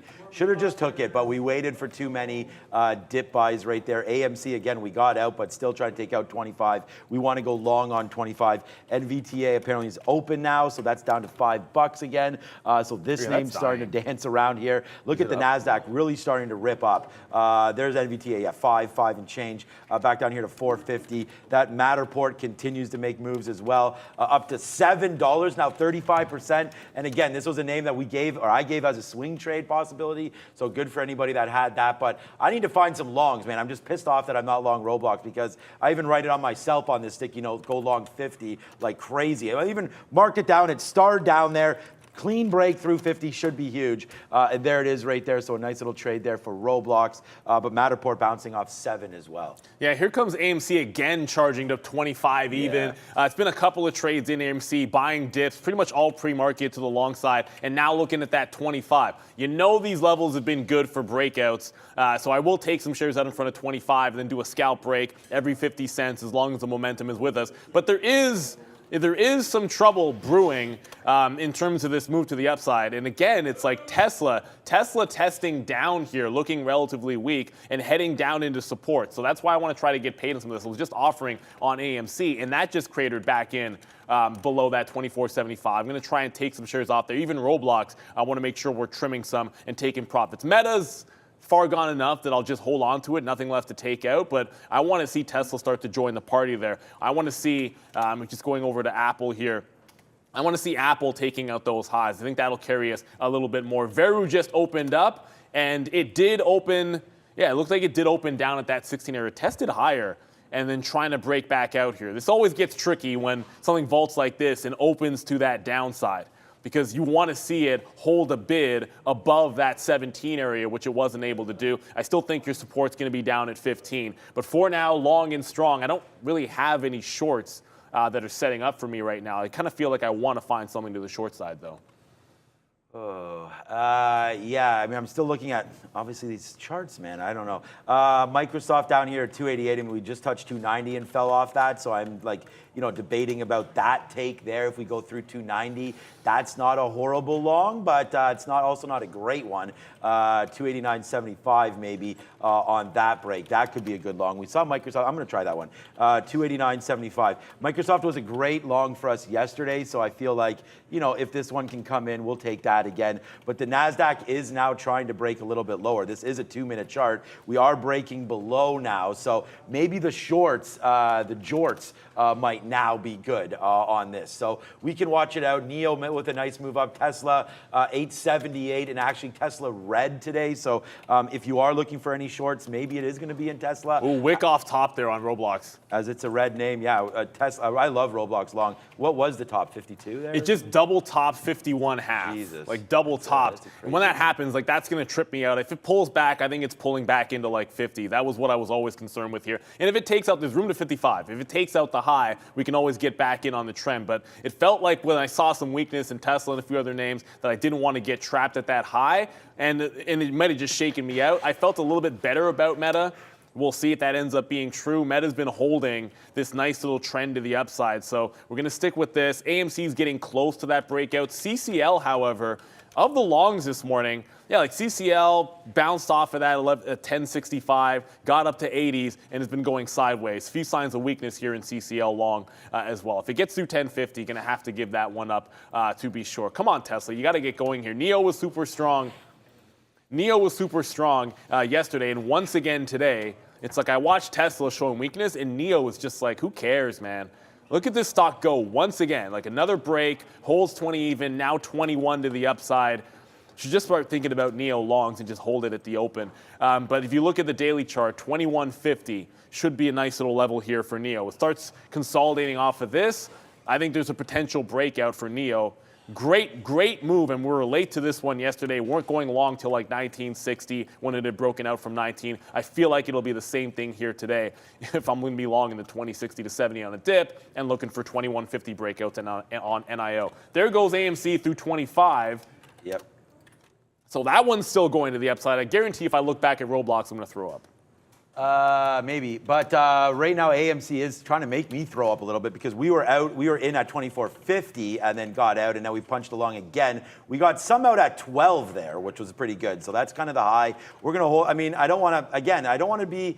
I'm using too many shares to be like holding this thing. So if it does dip back down in, I have to get out, and it's just I have to. Hopefully, eventually, one of these breaks that I take will work. So if you're wondering why I'm getting in and out too much, it's just I'm trying to, make on this. And so I'm using a little more shares, trying to be a little aggressive with it. But at the same time, that's why you are seeing me scalp out. And obviously, if this breaks down in, I'm not going to lose it on a flush. So, we're not going to take too much risk on AMC, but I do like the momentum to the upside. So again, if it comes out, I have to get out of it. That's just, again, how I'm doing it right now. Tesla does make that move back up to that upside now, breaking or trying to break anyways, this 885 area that we've kind of just hovered around on right there. So that's going to be a little bit of an area of concern right there for Tesla as it's bouncing around that 885 spot there. So watch out for that if you are into Tesla. That's going to be an area of concern there. It's a good long off 880 maybe for Tesla, but that dip down 877. I think you got to respect some of these levels. The market trying to make upside moves here. So here comes Veru. Yeah, let's see if it can go. There goes Veru.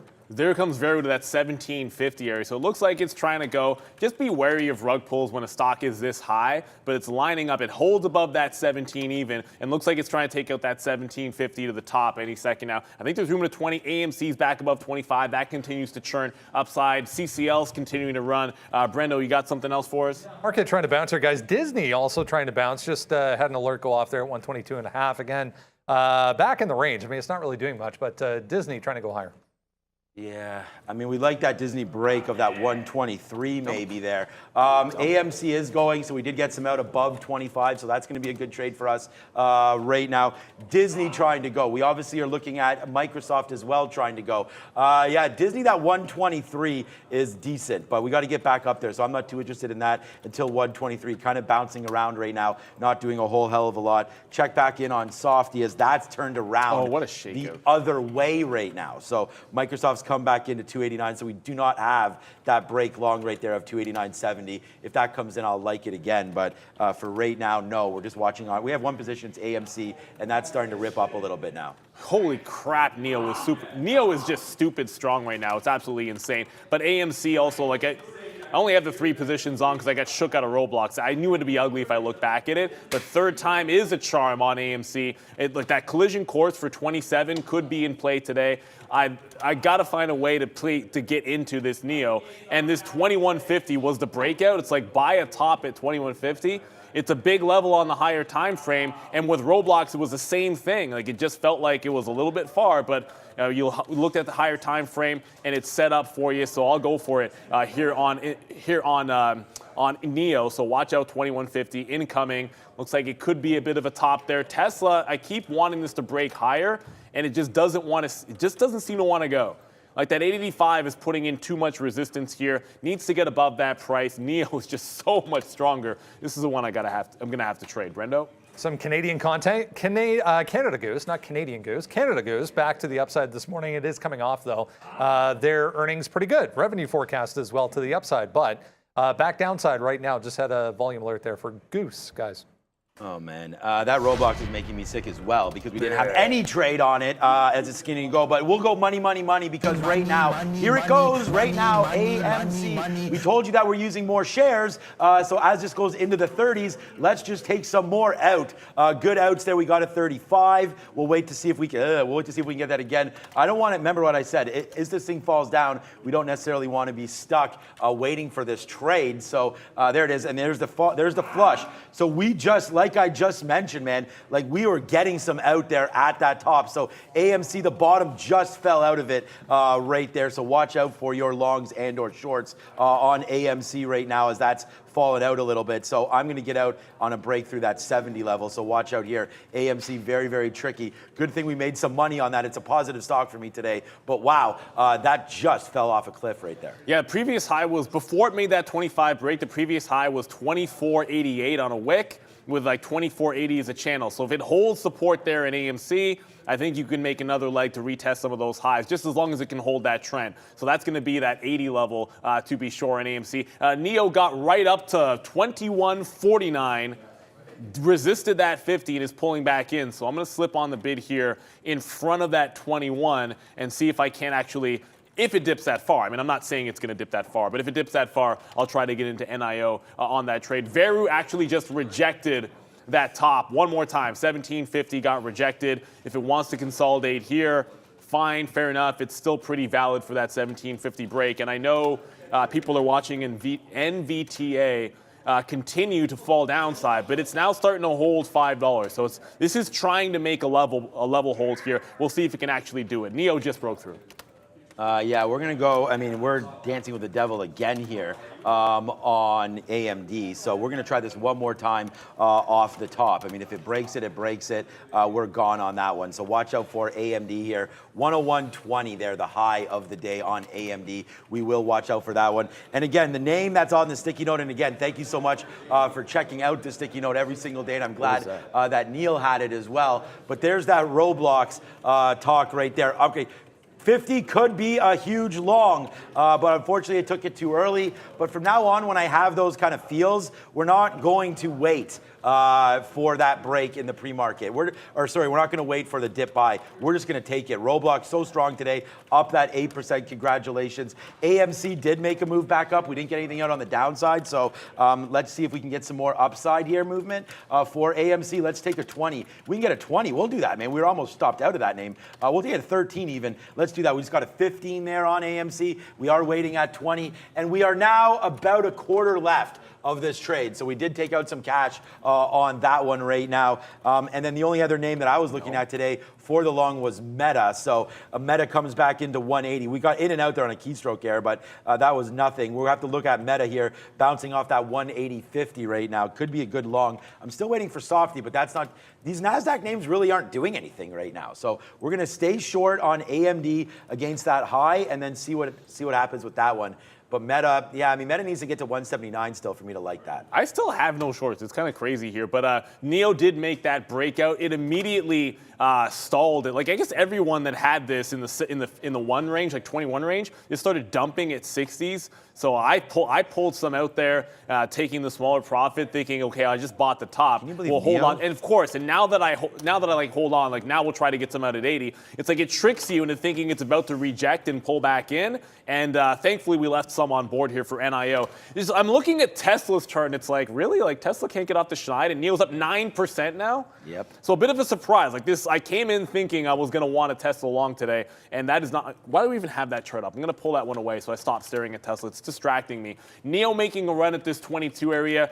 22 level. I'm going to get more shares out in front of 22. Every time it gets to that kind of a range or a psychological level, I'm going to want to take some off. I feel like there will be profit taking here. If it dip buys again, I guess it would have been 21. Now it might be 21.50. AMC just continues to churn. Now 25.50 to the upside. Yes. Collision course for 27, which was that high that we saw how many days ago? A few days ago. Sometime in the last week, 27 was a high. Just trust me on it. You can look it up on the chart. Yeah, it was. We had that day. So that was the day where we were long. Same like we were today, long 27s. We'll look at that when we get back. But AMC, a monster. We talked about using bigger shares. And there it is. AMC with the climb so far. AMD, we were able to get something out at 80 there. That was a nice little 20-cent win. Remember, 20 cents upside, 20 cents downside right there for AMD. What's up, Brendo? Back-to-back big days for this one as well. Jumaya, we talked about briefly yesterday. JMIA, yeah, another almost 11% here. This is 8. This is now 9 for JMIA. Earnings yesterday. Boom.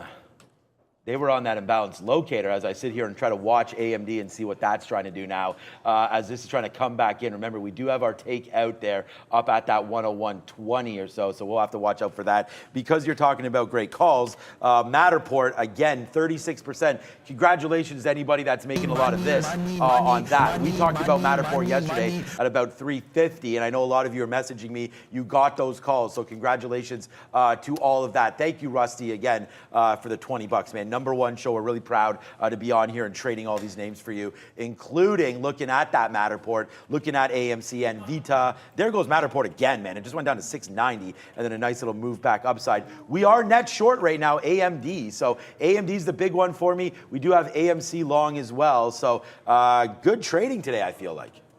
Oh, certainly. It's just trying to get my earpiece back working, man. It's like, now you want to fail it, but at this point, I'm kind of hanging on to the longs here. Like, I don't really have, like, the only maintenance I think is going to be NEO because I bought a top, right? So as it tries to, like, death candle this thing off 22, I have the last piece in, kind of like that AMC 25 that we're holding on to, where when it makes that pullback, you've already sort of paid yourself. And again, it's 20 and a half break to 21. It's 21 to break to 25, 21.50. It's 21.50 into 22.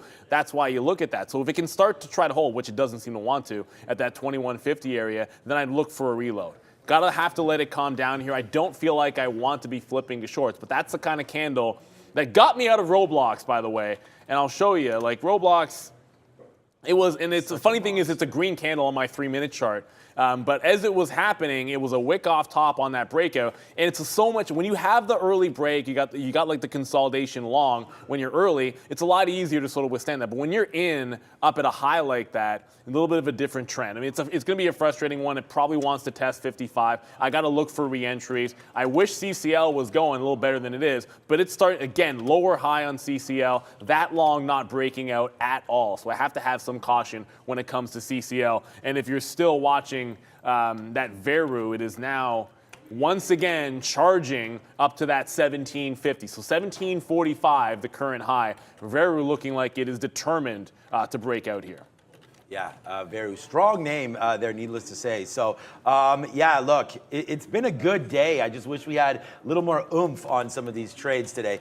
You want oomph? Let's look at DraftKings right now, as that's trying to take out some highs as well. Up to $20. DraftKings has been a monster the last little while. So, nice little take there. We are going to get stopped out, it looks like, on AMD as that goes back up to the upside. But we'll review that. I'll show you. We did get some outs, so it's not that big of a hit. And actually, I got to readjust this order because I don't want to get out of all of I want to get out of all of my shares, but I've reassessed and gotten lighter on that trade. So, all right, AMC trying to go up the upside. DraftKings, what I was looking at was this 20 break. So watch out for DraftKings looking to break 20. That high is 2010 right there on DKNG, trying to get above that 20 mark. So I think we'll take that. A break of $20.10 on DraftKings. We're all over that one. So Brendan over there at the big screen, let's go have a look at what these indices are up to today.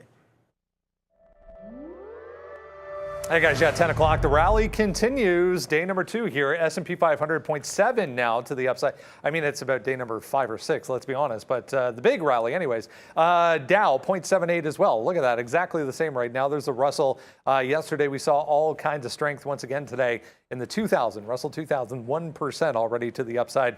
The NASDAQ 0.8, 0.86 to the upside. Yeah, some small caps making moves in the background. Apple, we had on the watch list, or big tech, we were talking about today. You can see this trend from yesterday just continuing, about to take out day highs right now for Apple, looking great still. Tesla, on the other hand, back-to-back days here, selling at the open, guys, for Tesla. Back over to you. So I was going to show you NEO, but I'll go to Veru in a second. NEO pulled back that death candle. It's right back up, testing above 2150 again. But Veru stalled at 18 even, so 50 break into 18. Did scalp some out there. Now I'm looking for that hold. Oh, I had 2 orders there, not 1. Now I'm looking for that hold. If it breaks 18, I think there's room to 20 even. But remember what we talked about the last couple of sessions, where it's so much easier when you get a parabolic move like this to actually have entries on consolidations and support holds than breakouts. That's why I want to shift from, okay, paid a little bit out here, but I want to start thinking about this 16 and a half. Like if it pulls back into here, no halts down, holds that level, and there's a consolidation, then I want to see working a 1650 to 17 long and then play that into the high of the day. So either it maintains this move, clean break, and I hold through 18 to 20, or I'm looking for a consolidation long on Veru 1650 and higher. AMC, once again, making another churn toward the upside here. I'm like, it's just CCL, which is now starting to go. That's disappointing me here, but AMC, through 25.50 just now, and looks like it is on that collision course. This is unbroken to the upside. I mean, every single even or quarter has been a good entry point at this point on this name, and I will, just for what's and giggles, show you the continued downtrend on. It's weird. If I had come in thinking short on Tesla today, I mean, unbelievable. I didn't see that one coming, to be honest. I thought if the market was strong, Tesla would be testing that 900, but there is nothing showing me along right now.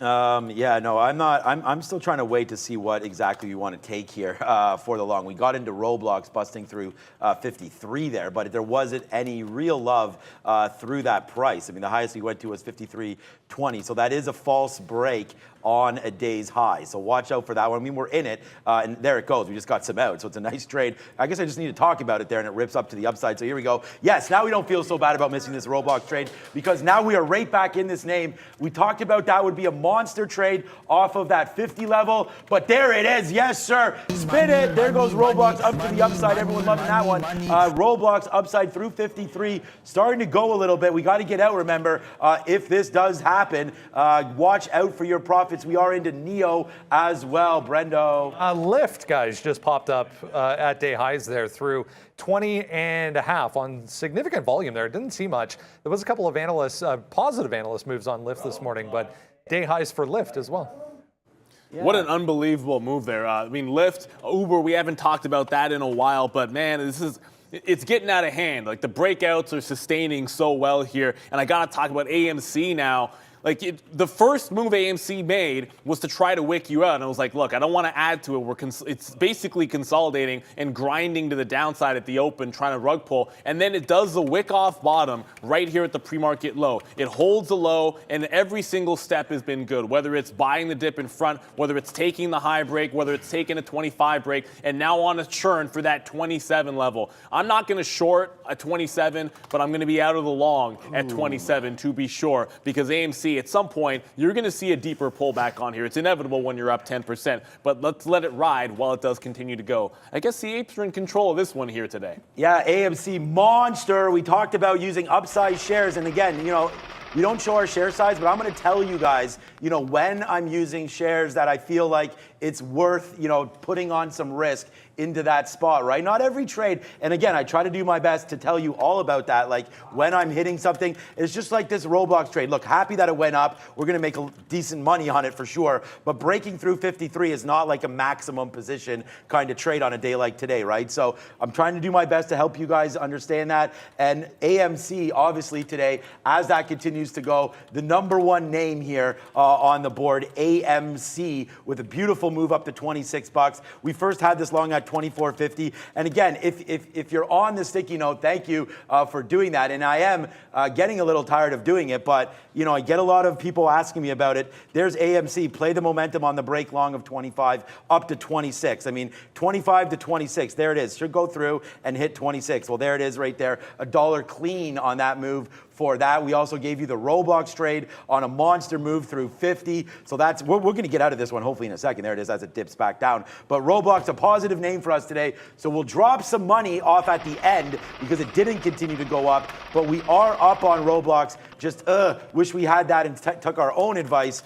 there early on that 50 break instead of 53. But maybe the market is trying to pull back a little bit here. We do have NEO. We got excited there on that break, thinking that we could go back above 75 again. But it looks like it wants to stop at 75. So our out's going to be a break back down below 50. So let's just hold out hope here that this name wants to continue to go. And there goes Microsoft breaking 290. Let's see where this goes.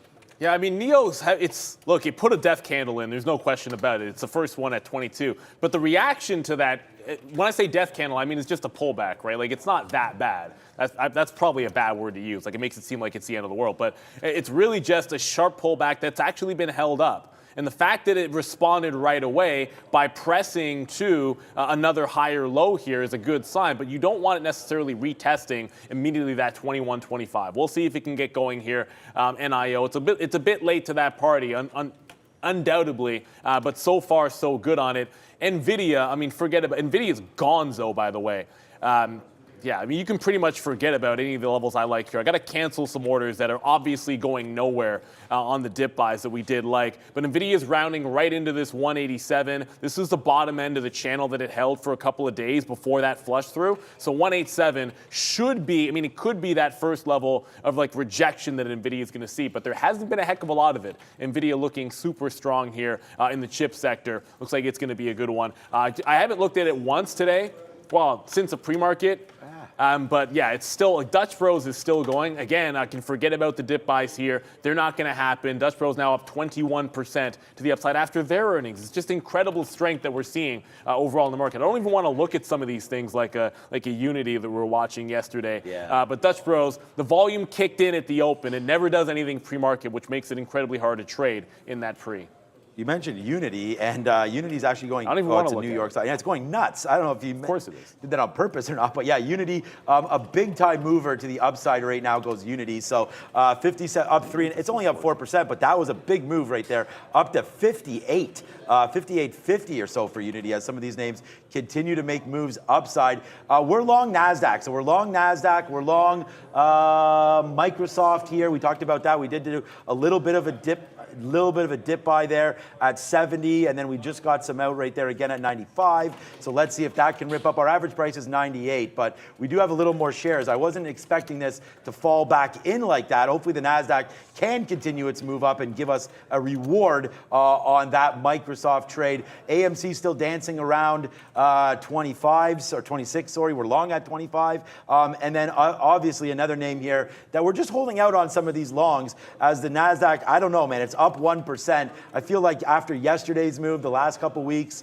I do think the NASDAQ is exhausted, but we are going to try to play momentum longs here. NEO trying to go, but is having problems trying to get above this 70, 75 level. So this name is going to be in a little bit of trouble here. It seems like anyways, NIO not really going. Might lighten up on this coming up soon on NEO. And okay, two things. First, DNA here halted to the, well, I mean, halted at 438 here. It broke out from like 320. Big mover on tons of volume, by the way. Kind of missed out on this one. Thank you guys for pointing this one out. But it is in a volatility halt up at 435. Here comes Veru pulling back in. So we kind of pay ourselves on that scalp trade, but look at it now, try to hold. It's a little bit of whipsaw action. So when I wanted it to be consolidating here to hold that support in front of 16, that hasn't really happened yet. So it's got to go at least a little bit sideways. Start forming something like this. Like get all this whipsaw action out of here and start going sideways to try to work back into some shares and then try to hold for something like a 20. It has to withstand that kind of a wick top and selling before it can make a bigger move to the upside. But I'm going to try to give it some room there. And then thank you, Hayden Griffin, for the super chat there. Me, 23, and myself. And me. Super, like another name, 16%. Like it's just, they're everywhere. They're everywhere, these things that are up this much, that are looking that strong, that have been beaten up in the past. We know somebody who's a very, very large proponent of this company that is a huge fan of it, that also may or may not own some Ether at a ridiculously good price. But that $5 level that just got taken out there, that is, look, it's a biggie. If you go all the way back into the beginning of the year, this is essentially the January high through 5 to 550. That's a monster level here. So the channel that me just entered is big. It's also the 200 period moving average as well. So big level setting up there for me. For me, just watch out that 550. You might think it's a top, but it gets really spicy above there. Now a break on AMC at 26. Yeah, good one. It's 26.07 or whatnot is a high. If it can get through like 26.10, I think it can be like that second, maybe that last move. Maybe it's not the last move to 27 or 25.5 for a dip. The channel looks pretty good here on AMC. This Brankos character is quite the guy back there. He's just all over the place. He's yelling like crazy back there. So good on you, Brankos. I hope you're killing that one. Okay, so we re-engaged with Roblox, man. I should have. Yeah, we re-engaged with Roblox here. It's been a nice mover to the upside, so let's wait to see where that goes. We've gotten a little bit out. We've gotten out of actually 40% as we approach the 20s now on Roblox. Look at AMC Go, man. I mean, you guys know about this name. We don't need to talk about it that much. Up to 26. There goes Roblox. Come on, man. We got back in this, so let's channel our inner Brankles now and start to go crazy because we're long Roblox 53.03 now, trying to make a move back up to the upside. Roblox, AMC. We just need our friendly neighborhood softy to start to go back up to the upside here, and then we're really jamming. What up, B? On that DNA, guys, there's a note circulating that they own a significant stake in this company, Zymergen. So this one popping as well, 31%. So DNA apparently with a stake in ZY. All right. As Neil gets his tech right there. You got to get the tech right. Meta finally takes out that top. So Meta now through that 182. Big time trading here. Looks like it's on the way to 185. I was looking for 180s. It never came back into 180. But at this point, you're trying to ride that train. I'll go to the 50. If you weren't here in the morning, this is the top that we're thinking about here. 185 there on Meta. So holding above 182 gives you another leg. I think we got to be adding to this one in front of 182. Looks like we're going to be heading even further to the upside on Meta. Lots of strength overall in the market. Neo's starting to slow down a bit, but I still say it's strong, right? On the higher time frame, on the 15-minute, this still looks all kinds of valid. Can I zoom back any further? Yeah. There's your break, but I have to go all the way over here to show you. I think it's valid to that 22. That's been resistance before. If you go all the way back to mid last month, if it gets through this at 22, sky's the limit for Neo here as it's trying to make a bit of a round off top there. And DNA is now open. Trying to cover a lot, obviously. DNA open, and is that right? Oh, yeah, there it is. Yeah, it's up at 450 here. Looks like it's trying to turn back into the upside. Volume is huge. I'm actually surprised with its liquidity that it actually even halted a couple of times there. Tons of liquidity on DNA, really. Meanwhile, it is just, we're smoking one. We should be maybe on some cannabis stocks as we had Raheem Alani come through today. That was a good one there. But yeah, we'll belly dance this one off for you, Fahad. There it is right there. A nice little move to the upside for all my names, man. Microsoft, Rip City. You know, I see Pratt over here dancing. He's loving this Roblox trade. I mean, this Roblox trade twice as nice through 53. So you hit it again and it just rips to that north side. So there goes Roblox. Nice little move to that name, keeps on going. It just sucks because I would be up infinitely more than, well, not infinitely, I mean, that infinitely is unlimited, but more than I am now if we just had that 50 break. But a great trade there, going upside right now. AMC, maybe we do stop at 26. Let's just, and again, I have enough shares that I can do this, so let's just take an out right now if we, you know, why not? Take an 88 out, there it is. So we'll take a little bit out there right here as it rips back through us. But right now, AMC trying to climb again, just stopping at 26. So let's take a piece out and what could be your soon trade of the day on AMC. What's up, Brendan? Another big mover, guys. Astrospace, ASTR. Barely a red candle here so far this morning. Not seeing much on this, but we'll keep looking. Clearing some key levels as well for Astrospace.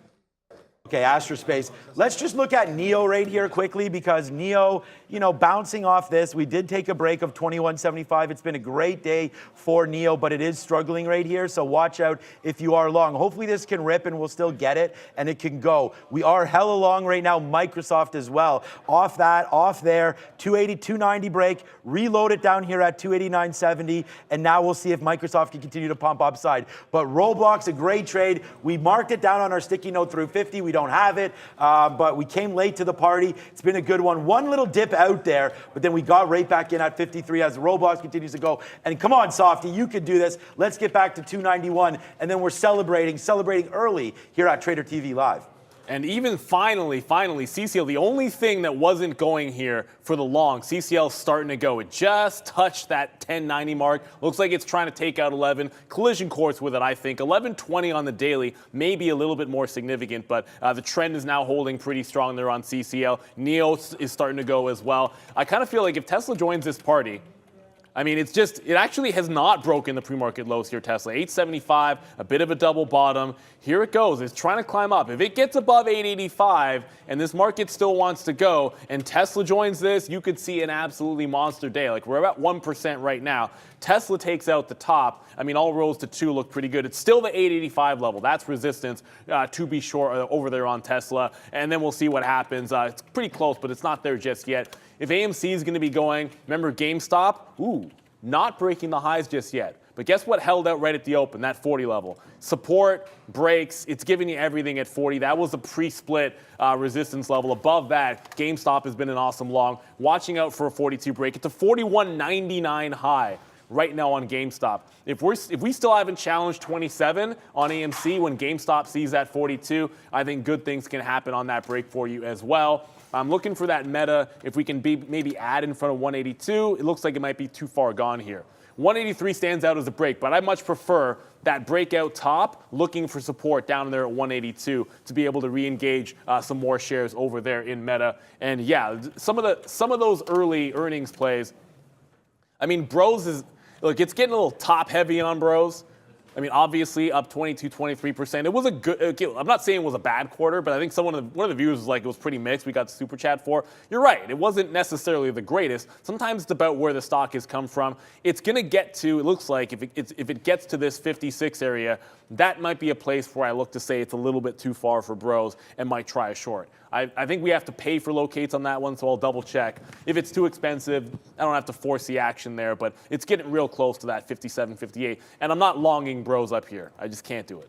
No, just like we've been getting out of some of this NEO, right? We sort of was able to see that this was a little weak there today. So watch out for NEO. I am debating reversing this thing into a short, but I don't, not yet. It's not that weak to do that, but we are out and we're getting lighter and lighter here on Microsoft. Obviously, we wish that this name had continued to rip, but we're just going to get this out at 29.40. And this is what I talk about when it's like, you know, we do celebrate, obviously, when you have big net days and things like that. But honestly, all you can do is put on the position. And if the stock continues to go for you, then it's a hallelujah moment. And it's like, wow, here we go. We've got this trade. And sometimes you put on the position and it doesn't go. And there's not much for you to do, right? So just like this NEO trade, I was getting lighter on this, thinking that it, you know, that break of 75 that we initially had was no good. But now you're seeing it trying to get upside again. So, you know, maybe this break of 75 will be pretty good. I think we'll try it one more time here on NEO, but this is what I mean. All you can do is put on the trade that you think is best based on what you're looking at. So I'm going to do this one more time and then see if it continues its move higher here into the morning. So 21.76 breakout here for NEO. We're already long this price, so we'll take it again and then see if we dip back into this 21.60, which is going to be our out. So we'll try NEO one more time. As there goes areas, we're back into it. As there goes Softy back to the high side, and there's my new position on NEO. For some reason, it breaks 75. It comes right back. So let's go NEO to the upside. But we do have Brendan over there with a name. I can't see what name that is, Brendan. What name is that? Envita. Okay, so a good one coming up here on our small cap recap. Let's see how Brendan traded this or what he's got in store. Hey guys, yeah, busy morning for small cap land as well. This one, obviously, the attention of the entire world late in the day yesterday was NVTA. Huge move up to 9, got a lot of people stuck, it seems, on the long side. It bounced off 650 once in the pre-market, and then as soon as the market opened, just completely fell apart all the way down to about 450 right now, trying to hold the lows. But if you're watching the tape and you're watching it actually trade, there was very little support, very little bid. It was just all selling as soon as the market opened today. So a couple of key levels to mark down anyways, 650 and then 750 above that from the pre-market. We'll see if we can get back down into some of these levels from yesterday. For that one, BBBY getting all kinds of chopped up today. It's not really doing anything. I wanted to mention this though. Talked about this just before the open. Another one not really doing anything. VCSA still in most of this. Going to give it to that high now, but it's not really doing anything. Stuck at 4 for VCSA, guys. Not stuck at all is Shop. It's just another one, man. Like this stock at 43 on that break, you had to have those stops out there. Like it's absolutely insane. Like the number of things that were lined up for breakout trades. Like I was fortunate to, like Meta, I was just lucky on Meta because I canceled my stop order 1 minute before the open, and then after it broke, it gave a re-entry price. Sometimes you don't get that opportunity, and it never happened there in Shopify. Now it's up above this 45. Not split adjusted there, but you can see when you get these types of level breaks, sometimes you got to say to yourself, who cares about how far it's traveled? When you start getting through this, the upside momentum the potential is just huge. If it gets to 50, I think that's too far, but we're not there just yet on Shopify. I don't want to ignore that one. That one's absolutely insane right now. And it's not the only one. Like Carvana's making waves here. If he wants to load up a quick second. Yeah, look at the break. It's the exact same pattern. Forget about how far it's gone and look at the significance of that 51 break. And that's why we're pissed off about Roblox, because there's probably half a dozen stocks with this exact same setup. Keyword set up. It's exactly the same setup. Carvana, Roblox, what the heck was I just looking at there? What the first one I started with? I don't even remember. It was so crazy. But yeah, it's the same thing. And you just take that top off and you're off to the races. Yes, they have a big short interest. That's 100% part of it. I don't want to ignore that at all. And by the way, if you're looking at that NVTA, maybe some of those other names inside of that ARC could be the next one. That's my project, is to go look at some of that ARC-G and see if there's other ones that set up, but they're just one and dones at this point, it does seem. Here comes NEO. That's my concern right now. NEO, when you buy at the high, you're always concerned about, well, how is it going to react to that pullback? And I guess, yeah, we're right back to the entry price. It held last time. If it does again, I got to find a re-entry here. But you're way gone here. Like, this is a 20 open and a 20 close yesterday, and we just rejected 22 twice. Yeah. I think it's going to be a little bit of a buy through here. So let's just take one more buy on NEO. We did get out when it broke back down below, but now we're noticing that there is this 2150 area, to take advantage of here. So we'll see if NEO can do that. Microsoft does dump back in, so we did buy some more down here. We'll see if that one wants to go. I don't know. Breaking through 50, we'll get out on this name. The market, I don't think the market's necessarily turning here, but this is a move down. And like I said, we are I am a little cautious on these longs because of where the market's come from and just possibly taking something out. I mean, it's been such a big week as far as numbers, PPI, CPI. We had the unemployment read last week, all great numbers, all rallying the market. So it's just, at some point, there is going to be an exhaustion. And what I mean by that is like, in order for the stocks to go up, we have to have something called buyers, right? And if those buyers have exhausted, like they're already in, they're waiting for more moves, like we need new money to come in, right? Young money, per se. Call up Lil Wayne. Maybe he wants to come in and buy some stocks. But, for right now, not sure where we're going to be going with, there it is. So there we go. NEO dropped down in. So last take on that. We tried it. We got out. And again, holding too many shares. I'm trying to make plays that actually mean something for me. So Roblox right there. We're in that one still. But NEO, I have to drop that. We've tried it. It's going to be my most negative name today because we tried the break there. We tried the break again. And really no success on NEO long. So I don't think it's giving it up, but we are probably paying a little too much at some of these levels considering the move up 7%. Yeah, I'm looking back. I'm going to show you my black chart here because it's going to be easier. I don't want to get off Tesla because it just did something pretty interesting if you're bearish in the market. That last rejection on NEO was 2130. My stop is going to be just below that. But Tesla, remember 885? It just broke 885 and it instantly rejected it. It's like we immediately regret the decision to buy above 885, the market's telling you. So this is, again, it just needs to go, man. If it's going to head lower and then break lows here in Tesla, it can drag us down a little bit. I'm going to start putting some trails in here. You try to hit the hold on some of these to try to have something for the long run. But, I mean, I'm already sitting in CCL, which just rejected a high of the day break. And if it can't hold VWAP here, it's in threat of breaking its slight upward trend. And you got to start thinking about taking profits and maybe not reloading at some of these highs, Brennan. It's been a busy week for this one. Butterfly Network, BFLY, making big moves. They reported, first of all, there was a lawsuit that was dismissed against them. Some board members changes as well. Through 8th this morning, there was a huge volume alert that went off there. 23% for BFLY once again today. Yeah, Butterfly. Okay, we've reversed our position now. We're basically flat on Microsoft with this position on right now. We're short at 289.53. And again, the reason why short Microsoft, I just said that this market's come up a little bit, right? So Microsoft is back to flat on the day. The market's still up 1%. I like the relative weakness in Microsoft, although the last couple of days has been the complete opposite of that. So that just went down into the money for us about 20 pennies. Our risk to this is going to be 290. So we'd like to go 1-to-1 on the risk to reward on this one.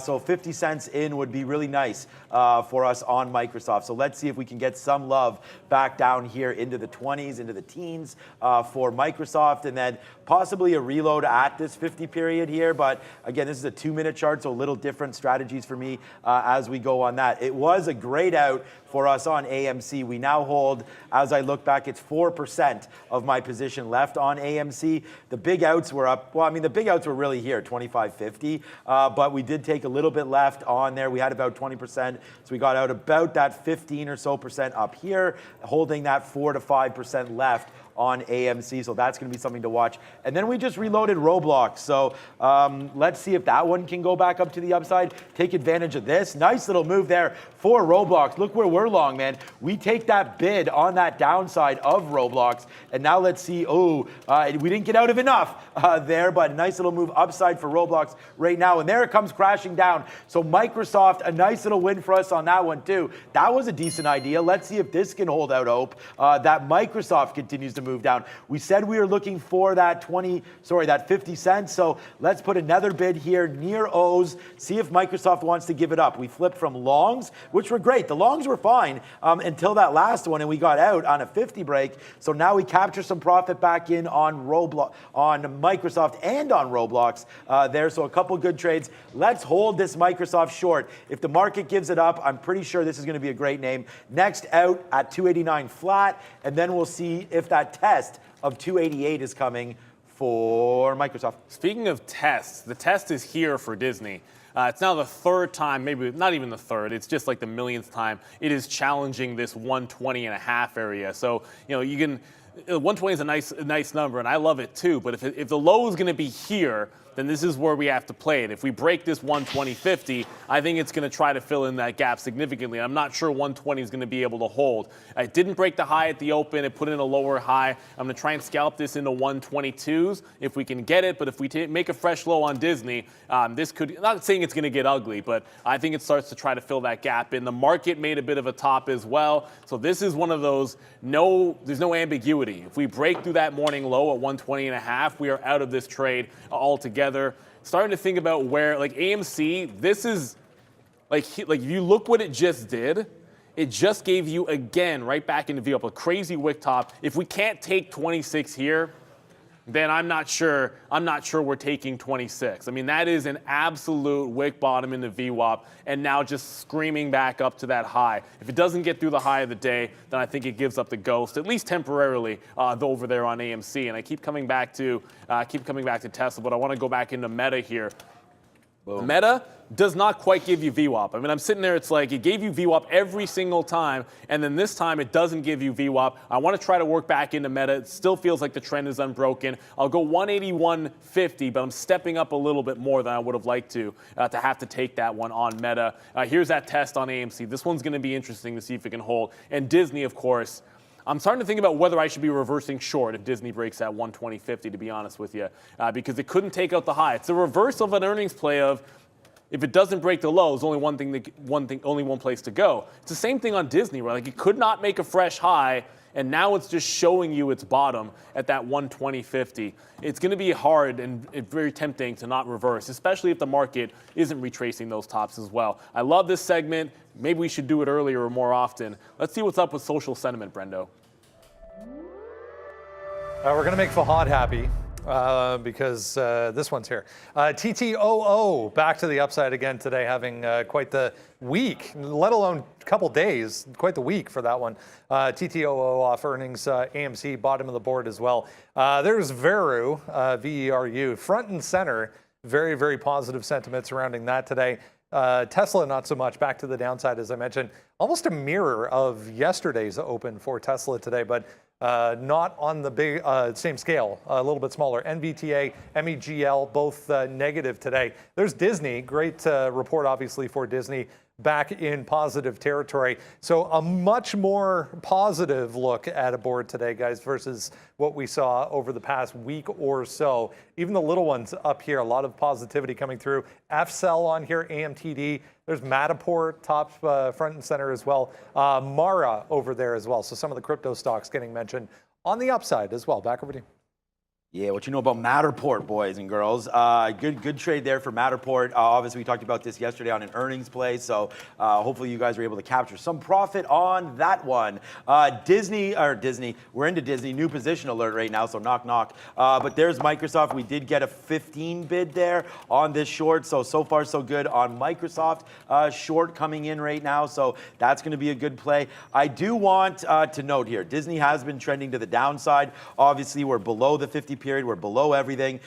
This is a small position, but I want to take a bigger one once we break. So once we break this bottom of 120.50 or so, that's going to be a good little area to look short. I just thought I would start it a little bit early and take a little bit of shares there. So that's what we did on that play. We'll see if it can come in or not, but Disney right now, I like the short into this name. What are you doing, Microsoft? All the way back upside, huh? So maybe this wants to bounce there on a little bit of a love in the futures coming back upside there. So yeah, we're still waiting. We'll average back into Microsoft a little bit higher than this, maybe in the 70s average in for Softy. But right now it's trying to make that move back to 290. I don't think it happens, but it did. I think it turned red, or it came close enough to doing that. So let's stay short there. Let's go short Disney. And like I said, and like Neil mentioned before we went on the break there, AMC still bouncing around that 26. Yeah, but not above 26, which is the concern for me. There's another test on AMC. It's going to be hard for me not.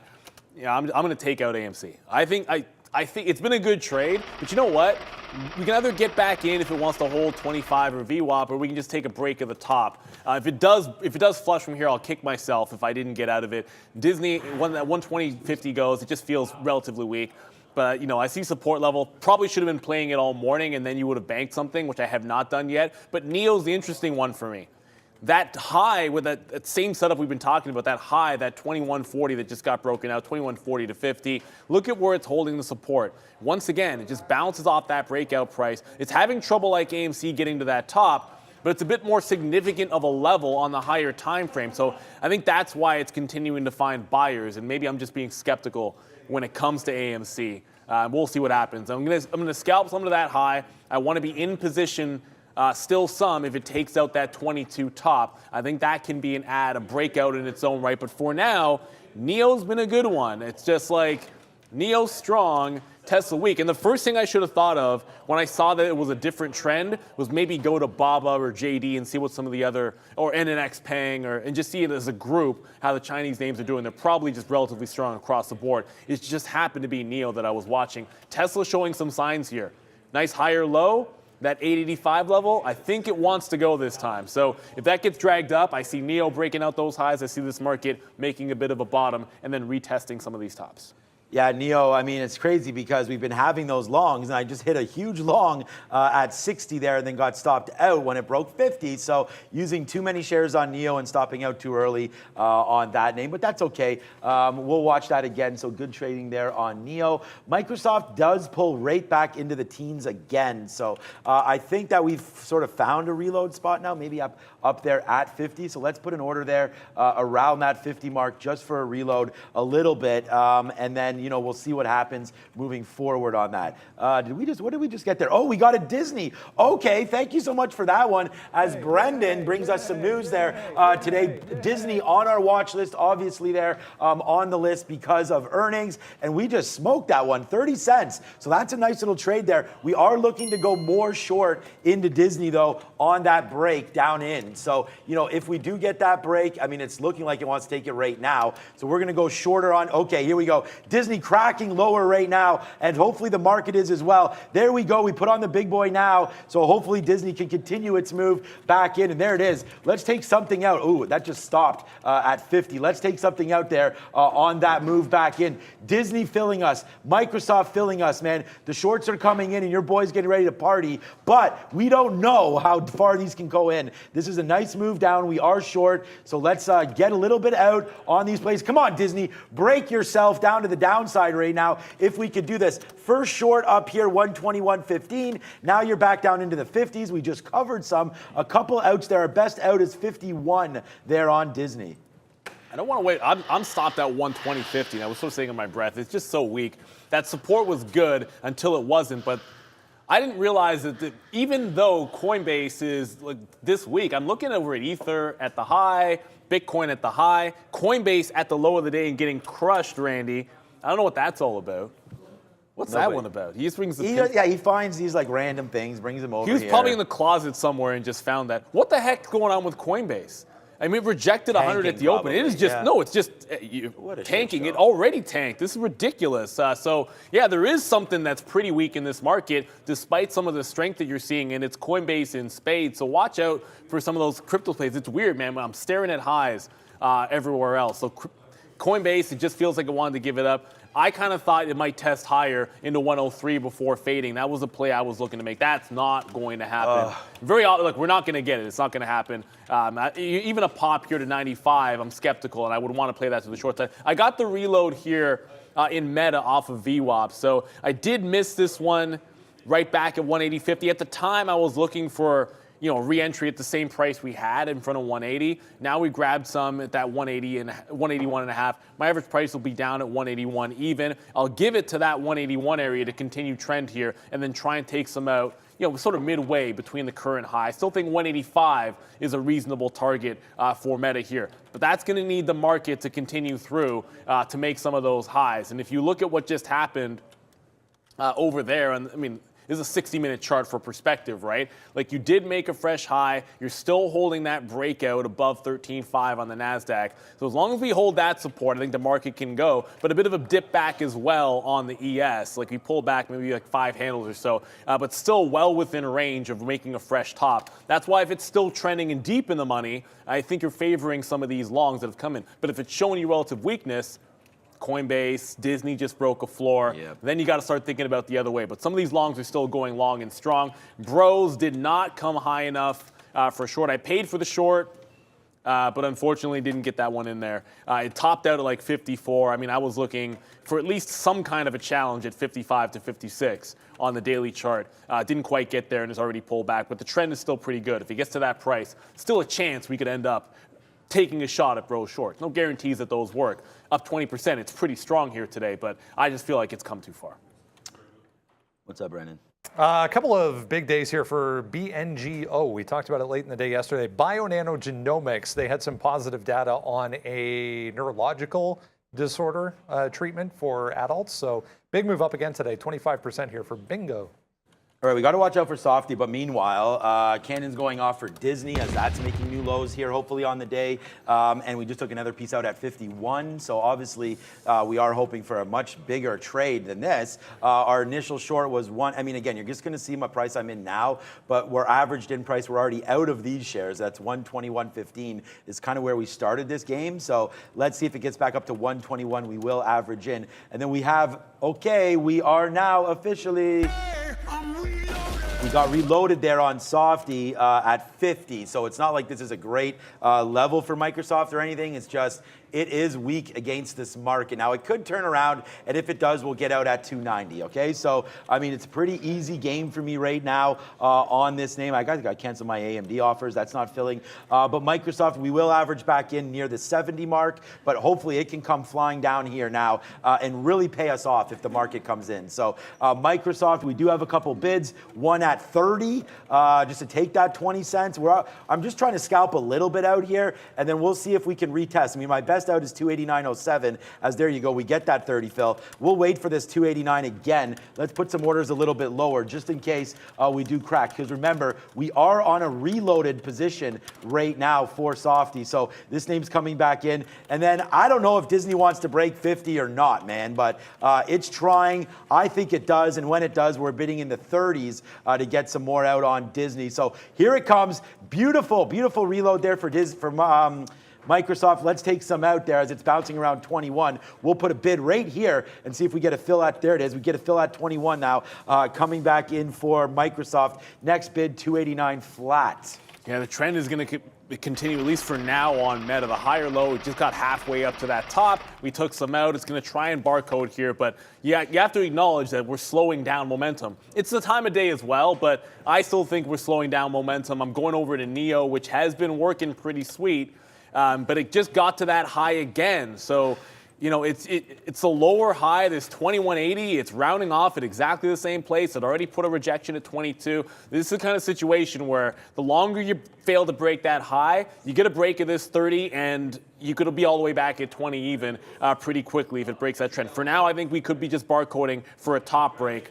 But each time we reload off that 40, it'll be for less, and that stop isn't going anywhere. This is going to be a heck of a lot of fun. If you like green on the board, then Sector Watch is for you. It's all about green.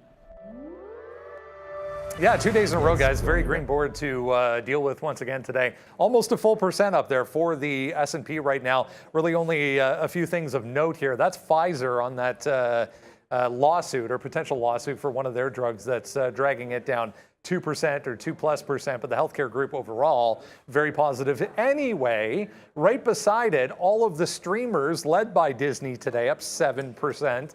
Warner Brothers right beside it, Paramount there as well, all having a pretty good day. Far corner is the energy group, oil as well, higher on the session. So all of the oil names in positive territory. 2 days in a row here, consumer discretionary stocks very positive, led by some of the travel names. Yesterday, if you remember, it was the cruise lines all up 10 to 15%. Today, it's these ones, the casinos having a pretty good day, 4.5 to 5% for all of the hotel and casino operators on the session. But CCL, NCLH and RCL also in positive territory once again. This is the tech group. There are a few standing out here in the semiconductor group itself that are red, but overall tech stocks having 2 days in a row to the upside. The banking sector, worth noting, every single one in this group in positive territory so far today. So widespread gains once again today, guys. Back over to you. And you come back to Bangfest right there, because there it is right now. A nice little move to the downside. There goes Microsoft. We flipped over to the short. The two top names here on the show, Disney, Microsoft, great trade on Neo. Not for me, for Neil. AMC has been a monster trade today. Roblox has been great. But here we go, Microsoft pulling in. Great trade on that one. And then how about Disney, where we put on some shares? Let's go. Disney collapsing now. This was the trade that we're looking for, baby. But you talked about, I might get out of some Netflix. We're long at 172 or something on Netflix. And Neil just like, Netflix at 250. I'm like, holy crap. Great move upside. I think this is a name that I bought on the cheap that I think is worth getting out on this huge move up for Netflix. But hey, we're just going to continue to celebrate, man. Microsoft is now 70 cents in the money and continuing to move down. Disney down to that 120. This was an area that we were concerned with. So let's get out a little bit more here on Disney. I don't have any bids down. Wow. Okay, let's just punch out 05 there. Disney coming in again, man. We are reloaded on Disney to the downside. We gave you this play. I hope you have it with us. Down goes Disney. Yeah, I just trailed out of Meta. The trend is broken on even some of the strongest names. NIO's still actually holding up the top end, but Tesla triple bottom at this 875. Here we go, Tesla. I mean, I hate breakdowns, but if Tesla takes this out and the market is just testing 13.5 on the NASDAQ, you could see, not floodgates below, but you can certainly see a bit of a pullback. And I don't know how far it's going to go to the downside, but 13.4, that 100 points is in play. CCL is right all the way back to our entry. I still have I'm going to double check, make sure I still have my stop in. I'm not going to be reloading CCL. It could not take out the top. That just shows its weakness. If the market can't hold right here, CCL is going to probably give it up as well. And some of these names like Unity just pull back, Upstart just pull back. The one that I was watching the most closely, Dutch Bros is in. It's at VWAP. If it breaks VWAP, this could go all the way to like 47 or 49. So a break of 51 could be in play for something like a Dutch Bros. The only thing holding, and I go back to Neil, holding some of those highs, it leads me over to taking a cursory look here at something like Alibaba. So it is kind of true that some of the strong, like the Chinese names, have been holding up pretty well in this pullback. If we're able to make some fresh lows, hold that 13.5, these could be the ones to go back toward the long end. Like we broke down a VWAP on Meta, so I don't like that for an ad. Baba's holding trend here. Neo is still holding trend for now. It looks like it looks pretty solid. If we're able to make a low here at 13.5, I'll go back to reloading on Neo at that exact same price because that looks pretty solid as far as I'm concerned. I know some of the small caps started out pretty hot. I'm going to go back over to Veru just to recap. It couldn't end up holding that support at 16.5. I ended up getting stopped out trying to hold that long. It's now breaking potentially below that halt bottom. Gets below the halt bottom, that's like your last line until about 15% lower on Veru. And then that NVTA, which was the flavor of yesterday, still holding lows. It has yet to make any kind of a significant bounce play or up move. It tried to break out in the morning at 750. I was involved in that one, and it could not go. It's been selling ever since. That one looks like it's done altogether. But the Chinese names look strong. I'll stick with Neo and try and get into some Alibaba. Thanks, Henry, nominating me for president. However, in order to be president, and you can ask Donald Trump about this, you need to be born in the United States. So, and I only talk about that because of that kerfuffle with, of course, Mr.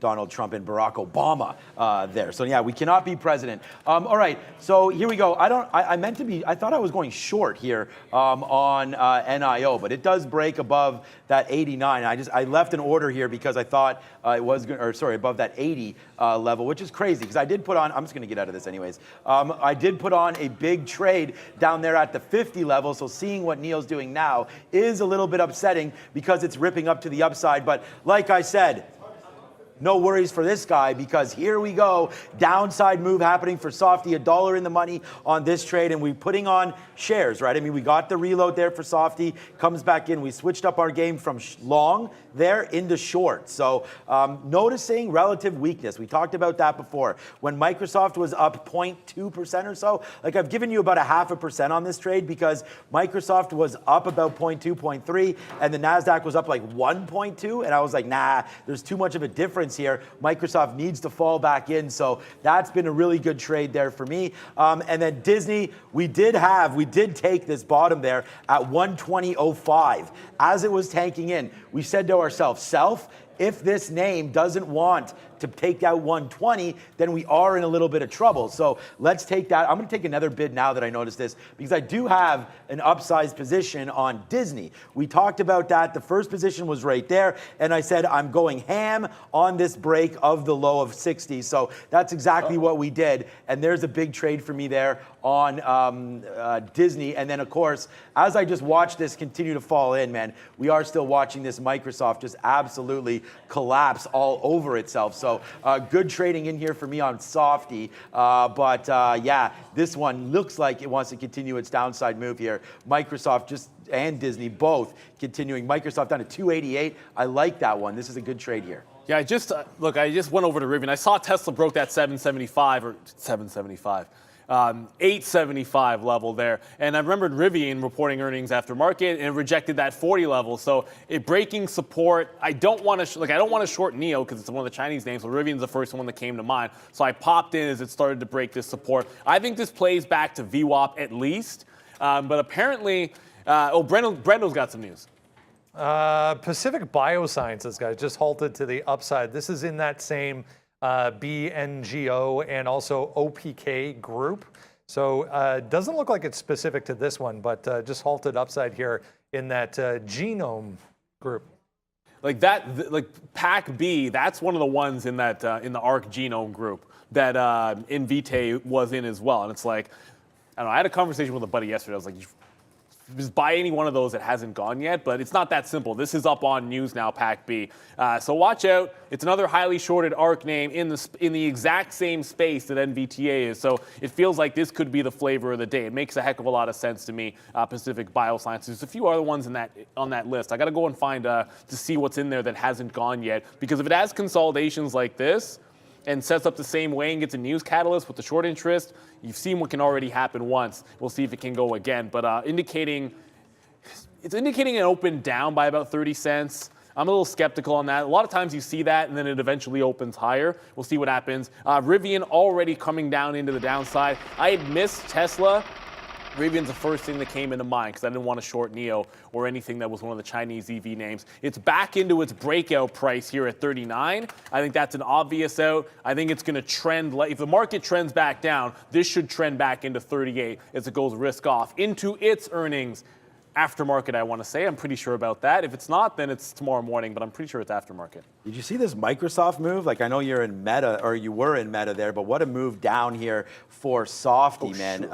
Big time shorting there coming through, and obviously a big short in Disney. So, I mean, we're just sitting here kind of resting on our laurels here a little bit. The ARC name that I'm in, of course, is ARCKQ, the autonomous one. So this has been a big one for me as well. Off the bottoms, 48 up to 70. So this is a good name. But again, you know, you got to be careful because depending on where you bought this name, the ARC names have been absolutely destroyed. So I'm not going to, I actually would be shorting all of these. I'm going to look to see what my price is right now, as I think growth has made its move now for now. So that's a good move to the upside. I'm going to take the other side and try to short some of these ARC names. But look at Disney. Disney one more time, guys, goes back into that downside. So there it is, 120 coming through on Disney.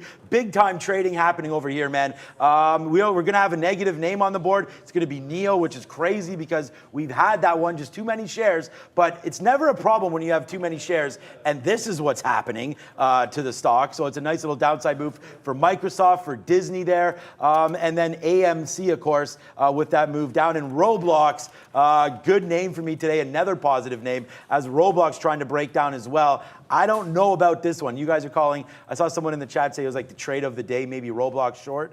Yeah, if you got it up here, fine. I'm not sure about right now on Roblox. We're over there at the big screen with Money Talks and Brendan. Oh, right. Randy's off camera with some sort of pinching contraption. Here we go. Back to lows for the dollar once again today. This was the move off of CPI yesterday. This is an hourly chart, by the way, so we got a bit of a bounce. Now we're right back to those lows from yesterday. To the downside we go, 0.3%, 104.80 again for DXY. So a lot of these going to be higher outside of the British pound that was actually in positive territory, just went red about 20 minutes ago or so. 122.2, but everything else nicely higher. 0.2 for the Canadian dollar, 0.4 now for the euro. Back to the upside, same story for cryptocurrencies. Bottom end of the board here, 3% almost for both Ethereum and Bitcoin. We tested 25,000 early on this morning, guys. Pulling back a bit though. Yeah, a little bit of a pullback there, and I did get that long in Alibaba very quickly. Someone was saying talk about Alibaba. All I was saying is after NEO held up, I looked at some of the Chinese names, and they were kind of holding the top end of the range. It's bouncing off VWAP, also 96 on BABA, but I didn't look at the higher time frame for you, which is, that's my bad. You know, sometimes you're moving a little bit too fast here. If you look at the last time we're at these prices, you had a gap down holding just below this level, 95.5, and the top end of the channel is like 96.5. So smack dab in the middle, between those two numbers, is 96. That's where VWAP is holding. That's the entry that I have on Alibaba. Look, the market is trying to pull back here. I just kind of look for relative strength to try to find something to continue the long trend. If it gets back up to the high, I'm definitely taking something out in front of 97. That's a level that I liked short the other day. So I think it makes some sense to try to get some out there. Somehow CCL has yet to break the low. It feels like it's a matter of time for it to take out this 1060 and I'll be all out of CCL. It's hanging on by an absolute thread at this point. So looks like you could start to get into that downside, guys. And yeah, Pac B, which we were just talking about there, opens back up, retests this 13 high, and looked like it was about to like rug pull, or a bus or 14 high, looked like it was about to rug pull, and suddenly just starts catching a bid. Like it's all kinds of tape, kind of volume to the upside. It's this 1275 into about 13 area. This looks like it still has some room to run, and like it's not going to be done here on Pac B. Always tricky to try and take top breaks here. It's like find a consolidation. That's a much better way to play it. I'm not going to take breakouts. It's exactly what ended up not working over there in Veru. And of course, as I say that, watch the breakout work here. What just happened to our position board? Oh, yeah, Lucas is running around. So, yeah, right there, I was just talking with Justin now. Okay, all right, so Microsoft, we are getting close to announcing our watch list. So, we haven't announced anything yet. So, we are working on getting the watch list to you guys in an easier format, so stay tuned for that one. Okay, so there we go. This has been, you know, Disney's going to be, well, it's going to be Disney or Microsoft, the #1 net name for either of us on the show today. But look at this move down. Disney making the move down through 120 here. Let's see if it continues, man. We just got some out at 120.07. Let's see how far down this name wants to go now. As Disney's starting to break, here it is, 70 cents in the money. The thing about Microsoft is we got a grade out at that 288.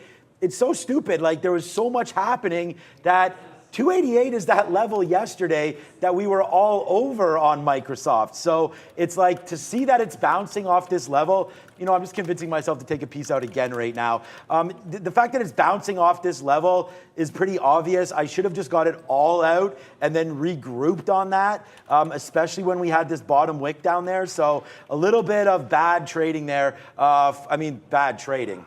I'm going to end the show here at the highest possible spot that we've been all day. I mean, these are the two bangers for you right now. Disney dollar in the money, Microsoft multiple dollars in the money to the downside. So we've also had great trading on AMC today as well, as that went all the way to the upside, and we got out a little bit on that break to give us a flat trade on that last piece. But it's going to be tough to figure out what the trade of the day is, because there's a couple bangers that have been on here today.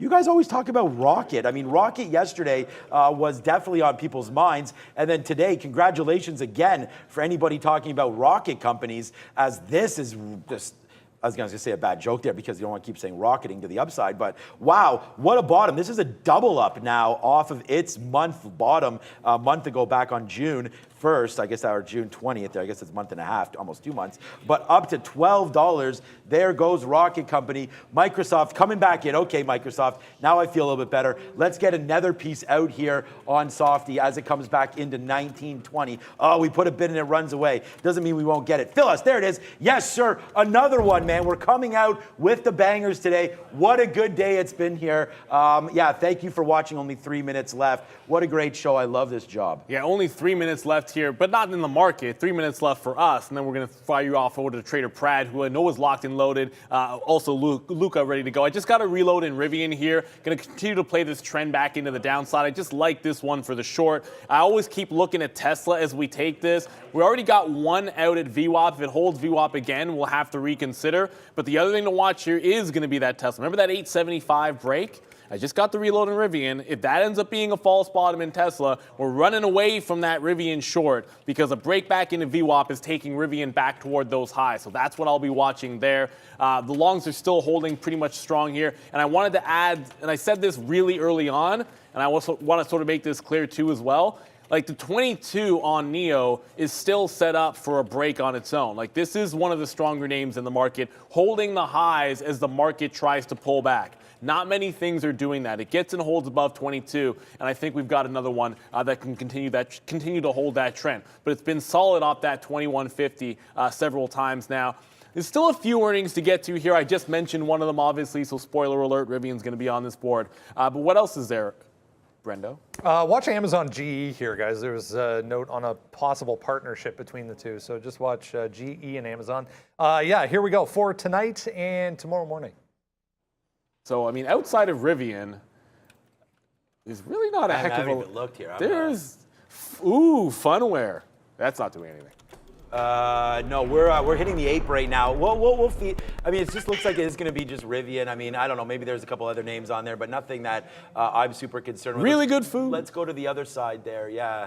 Yeah, pass, hard pass. I mean, look, when we're doing damage like we are today on these markets, man, I mean, I didn't think Disney would be a huge play off the short, but look where Disney's going right now, man. I mean, I don't know, you know, where this is coming from. We talked about it. A reload opportunity might be at 118 down there, so maybe that's or a dip buy opportunity, but we did short Disney right there off that break. And again, once you're noticing that it's pretty weak, it's a pretty easy trade. I'm really proud of both of these trades. So and we just got more out on Microsoft down there at 20 when that came through, so we are pretty light. We're 10% in on it. Actually, we're 10% on both names, both Disney and Microsoft, 10% in right now, but it's been a great trading day, and we're gonna end the day at our highest spot. So yeah, man, welcome to the jungle. If you're watching it for the first time, or if you're just watching it, period, we have over 8,000. Well, now we have 7,700 as it dwindles away, but can we please watch? I'm gonna do it for you. Hit the like button right there. So hit the like button. Let's see if we can get this over 2,000 just now. We're gonna go over in a couple minutes or a couple seconds. So let's see if we can get to 2,000 as you're gonna have Luca and Trader Prad coming through. It's Luca's second last day. So I'm gonna just say right now, you know, mad respect to Luca for everything that he's been doing. Show him some love on the show, man. I just, you know, from, you know, one to another, trader to another, it is very tough to do this job, let alone, you know, Luca and Prad kind of being thrown in the fire here with not as much experience as us. So I do got to say a big respect to those guys. And Luca already knows this. He can, you know, hit me up at any time if he needs anything. So a lot of respect to that man right there. So give them a lot of love here as we get ready to send it over. It's 11 o'clock, man. The Microsoft continues to just get destroyed to the downside. And then, of course, we have here Disney, if my quotes ever go, with a nice little downside move as well. So the party is on, man. But here we go. It's a good day, and we're getting ready to throw back over. Anything you want to wrap up with here, Neil? Yeah, still holding long and strong on Alibaba. That just bounced off VWAP, took one profit out there. But I don't want to sleep on Funware just because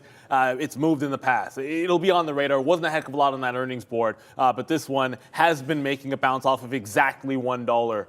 So if we see any kind of, if it's really bad, maybe we test that dollar again, which is usually a pretty good entry price for one of these beat up names. So keeping Funware on the radar, keeping Luca and Pratt on our minds. Let's go get them, boys. Time for the midday movers. It is indeed time for the midday movers. Tons of opportunities, tons of fun to be had in this market. Obviously, today has been great to the upside until it wasn't. Market just turned around, and now we're still up on the day, though, for the S&P 500. NASDAQ up still on the day on the positive direction. And obviously, we got Luca over here, so let's have some fun. Let's get the ball rolling. What's going on, everyone? Hopefully, everyone's having a great day, enjoying the day, staying profitable, staying disciplined. Yeah, second last day as we go into kind of high volume season. It's a tough gig, like Sean said. Like, mad respect to these guys. Every day showing up, coming with fire, it's, something that I definitely, had a lot of fun with. Always a pleasure to be on the show. Pleasure to chat with you guys. But, obviously, going into high volume, high volatility, I really want to lock in. So, exciting and, potentially. Yeah, they said you're going to join the Death Star. I don't know about that. But, yeah, let's see what we got today. Pretty slow day on my end. Was watching a few things, but not really like super clean levels. Just kind of taking it easy today, kind of waiting for things to come to me. Traded a little bit of AMC. I really thought we'd get like a nice flush at that 20. I want to say the 26 area. Yeah, 26 area. I was battling for it, but I'm like, you know what? I don't want to over trade this too much. And I was really looking for it was like a little bit of an over under here. I don't know if anybody was watching this, but essentially comes up to the 26 level, breaks 26, and then flash back down, right? So it did it a few times. So I let it go the first time, gave it a try the second time, hit it with max size one time, was in the money, but obviously, liquidity at the level, it's like 10 cents, like the spread, the real spread there. Didn't flush the way that I wanted it to. Like, I thought, we went for the high here, and it was a very subtle high, but we went for the high and then took the short back through, and I was looking for that clean sell-off in the money. Obviously, we're very wary of it because, AMC, one of the names that holds very, very well. Holds very well, lots of kind of dark pool action there. So didn't show me what I wanted to see right off the bat. So I kind of gave it a couple tries, but a couple tries, small risk. And then I was really thinking at this point, I was like, okay, now we're gonna go for the high and then give the flush, but we didn't get it, so I didn't even try it there. And then kind of just small short, nothing crazy. I'm like, if it flushes. If not, whatever, it's a break even. And then I don't know if I like the long. I'm not going to say I love the long, but I kind of like the long right here at 25. 25 to the upside was not a clean break the first time. The second time it was nice.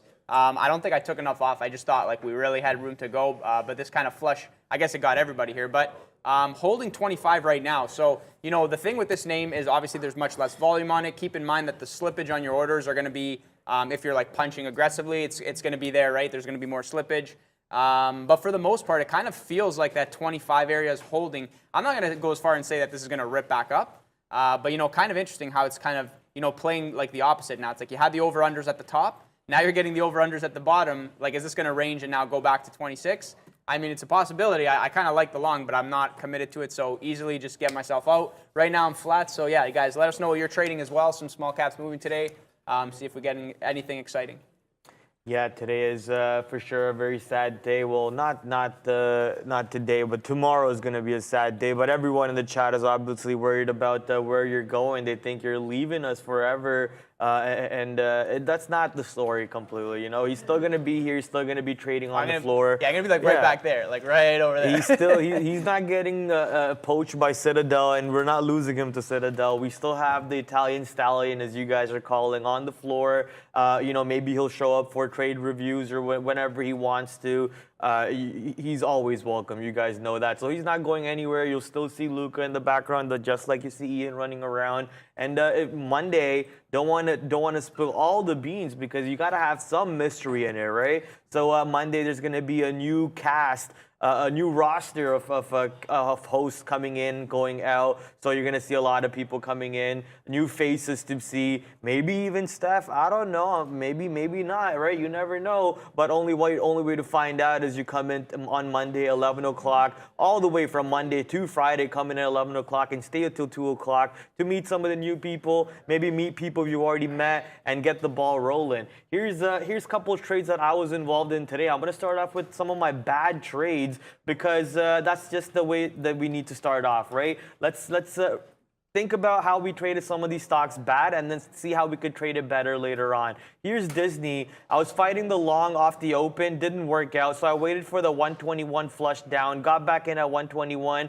got my $2, $3 scalps. I said, thank you, market, walked away, came back to Disney later when the bottom of the day was being retested and absolutely got destroyed on that side because Sean over there was bullying Disney right back to the lower days and breaking each level while I'm trying to go long. He's pushing his $1 million BP against my 10K BP and I'm getting destroyed. Now, at the end of the day, I was on the wrong side. I thought it would double bottom and work out, but clearly...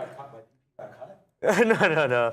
At the end of the day, I was anticipating that it's gonna double bottom and bounce, but clearly anticipation was wrong. I should have participated. I should have walked away from that long. Instead of that, I took a little bit of a damage on it. Disney sadly in the red territories for me slightly. Another one that's almost in the same idea. I wish the one day. Usually I have my headphones in all the time and I'm doing good because I'm on the same side as Sean. But today I have my headphones in. I didn't look at Sean or Neil's position on my little show monitor. I didn't know that I was on the wrong side of the trade compared to them. And once again, here's Microsoft. Kind of got damaged on the Microsoft longs. But here's the trades that I'm actually very happy about on the day today. Six Flags coming out with negative earnings report. Waited for the pre-market level to break. The pre-market level just so happened to be above $21. So I got in at 21.11 or 21.15 or so, if I remember correctly. Rode it all the way down to $20. Was waiting for the $20 level to break. Never really broke. Added back at the 20.15, and then just recently took out my profits on Six Flags. But I guess I should have held it as the NASDAQ market just keeps on nosediving to the downside. Now only up half a percent on NASDAQ and only up 0.25% on the NASDAQ market. What a nasty reversal. I honestly thought the longs today were going to be too good. We're going to break 13,500, go all the way to 14K, but it looks like that's not the story. If you guys are following us on Discord, Blind Jedi, who's our Discord moderator? Where's Discord? There's our Discord moderator threw in some levels about futures, and look at that. 1353 to 13700 resistance for NQ based on the daily, and that's the NQ market. And if you look at what NASDAQ did today, it went up to pretty close to that. 13570 is what it went up to, so 10-20 points above 1350. 550 is what our moderator called out. Great job, Blind Jedi, on that call out. Listen, if you are not participating in some of these group activities that the chat wants to engage in, you might just miss out on some of these levels that the people are having fun with. Yeah, guys, the NASDAQ is just falling off right now. Market's falling off right now. Kind of interesting, like very strong in the morning, kind of holding up. You had these names like pushing highs, and like I was super optimistic off, like for example, like looking at Apple, like above that 170 level today, opened above, kind of made the run towards 171. Very, very sharp up move right here. For anybody looking here, very sharp up move from like the 40s all the way into the 71s. And it's like, it's kind of given the vibe that like, it's a very sharp up move, but it's not a lot of buying. It's like there's not a lot of liquidity up here. Somebody maybe is short or like really aggressive, gets up here, and I'm very surprised that there was some size at 171, and I'm very surprised that it didn't even test 171. It tested only 170.99, and then sharp reversal, and then just kind of die off, right? And now obviously back below, kind of showing this pattern here where it's like, below that 170, a little bit of over-unders, and then slow fade down. Now probably going to test that 169 area. For the most part, I would say that, this is the daily on Apple, right? So it's like, it's just been, and don't mind these wicks all over the place, it's just been holding this trend very, very cleanly. From a swing trade perspective, never really giving a reason to sell. Then have earnings like blowing through that 200 period moving average, which at this point is at the 160 level, and never really giving a bounce off of the level, right? So I think, it's strong, but obviously it could easily continue to do these little bit of inside days as it like holds trend and continues. So, not really like, I thought we would get a push through 171 and just go and get like a really big day post CPI, but I guess not, so put that one on back burner. And yeah, to talk quickly about Tesla, for anybody who was watching Tesla yesterday, today, it's giving a lot of inside days. So again, going back to the daily, you're getting a lot of inside days over here, kind of showing that it's holding trend for the most part. Volume kind of a little bit low, like could be better, right? But that 900 area is really, really solid. Even off the morning with the strength in the overall market, Tesla being close to 900, I thought for sure, I'm like, 900's on my radar. It's probably on everybody else's radar. Like this is going to test 900. This is going to break 900. And, so I wasn't thinking short per se, just because the overall market was so strong, but I was like, maybe like I'll watch it if we get to 900. So I have it all the way to the left on my screen. And yeah, I'm just watching this thing. It's just not even getting to 900. Then it rejects, then it falls down. And yeah, now we're back down. So, if for whatever reason, this is like, because this is the thing, nobody really knows what's coming next in the market. It's like, it looks like it's breaking out, but imagine it just broke out and then it just quickly reverses and goes back through 4,200 and just collapses, right? The thing is Tesla, I think, will give an awesome opportunity to the short side. You got this day where like Elon sold. Now you're getting the inside days. It's not really getting above 900. It's struggling, right? So as soon as it continues to break down, and obviously you have to have like a wide kind of range on this name. Everybody knows that. But as soon as this breaks down, I feel like we're going to break down and we could 800, 750, 700. That's kind of my bias there. So I'm literally waiting for that to happen. But I'm only going to take my shot when I think it's there. I tried to one short, I think, on this today, but I was trying maybe the 180 break, but this thing just broke 180 and printed 178. So I was like, unless you cross down 2 points, which I'm not doing that, you don't get the fill there. So it was a whatever, small size. I let it go. I was like, it's okay, no problem. But yeah, definitely interesting. Down 1.7 today, overall market kind of falling off here. I'm not really sure this has room to really go today. I'll be surprised if it gets below 850. That's quite a ways away. But, for tomorrow, next week's setup might be interesting. I just took a long on MNQ here. So, we're at yesterday's close. If you consider just the market hours, we're exactly at yesterday's close on the futures right now, only up about 0.25% for the NASDAQ market. NASDAQ market has officially re-entered bull market, according to a couple of the articles that I was reading yesterday. It has bounced 20% off from the lows from after entering bear market. That is, so NASDAQ officially re-entering bull market. The bulls are in power. Look at that long now, 15 points in the money on that long instantly. My entry is 13,408. We're at 13,425, already taking off to the VWAP areas. Let's go market. These are the type of moves we're always waiting for. I got a little impatient earlier with my longs on Microsoft and Apple and so on, but now that the market pushed all the way to the levels where look at the Apple at the 100 period EMA on the 5-minute chart. Let's go over to Microsoft to see Microsoft's doing. Microsoft's actually red on the day, so we'll forget about Microsoft. I believe Apple's positive on the day, right? Yeah, Apple's still positive. Let's go to also a couple other stocks such as Meta platform, not Meta. Okay, I do mean Meta. Meta is at the 100 period EMA 179. Is that the pre-market low almost? Kind of like the pre-market low. Don't really like Meta in general, so I'm going to walk away from this one. I want to talk about a stock that had a catalyst behind it today, VSCA. VSCA was pretty strong in pre-market all the way to the north side. I tried to take a $4 breakout, didn't get filled. We pushed up to 440, and now that I'm pulling it back, noticing the fact that the stock has pulled back quite a bit with the help of the NASDAQ and the overall market, even S&P 500 pulling back, I think we can look for a long somewhere in the pre-market areas, maybe at the 100 period EMA on the 5-minute chart here around $3.60, $3.70. If we do push down there, I would like for a possible long entry on VSCA to see if we can get back to VWAP or so. Yeah, VSCA definitely one of the names watching today. I'm sure everybody was watching NVTA. Man, yesterday, so okay, if you guys didn't see the video, you got to watch yesterday's video because I was literally shorting the name at before $4, right? And I'm like, oh, this is gonna be the best short. It's the top. Look at this, blah blah blah. And then obviously you get stopped out at a break even, and I'm like, okay, whatever, let it go. And this thing runs to 9. This thing runs to 9. at the end of the day. So kind of crazy. Obviously, everybody has this on their radar today, watching it today. The thing is, though, is like this is the thing. That felt like it was just blowing out everybody's stops. Like everybody just got destroyed, like margin call type thing. And somebody in the chat actually said, cover your short because you're going to get destroyed. I remember that. And I was like, no, I'm not getting destroyed because I'm just going to cover at break even. But, maybe somebody else could have used your words of advice there because, yeah, that was a crazy move to the upside.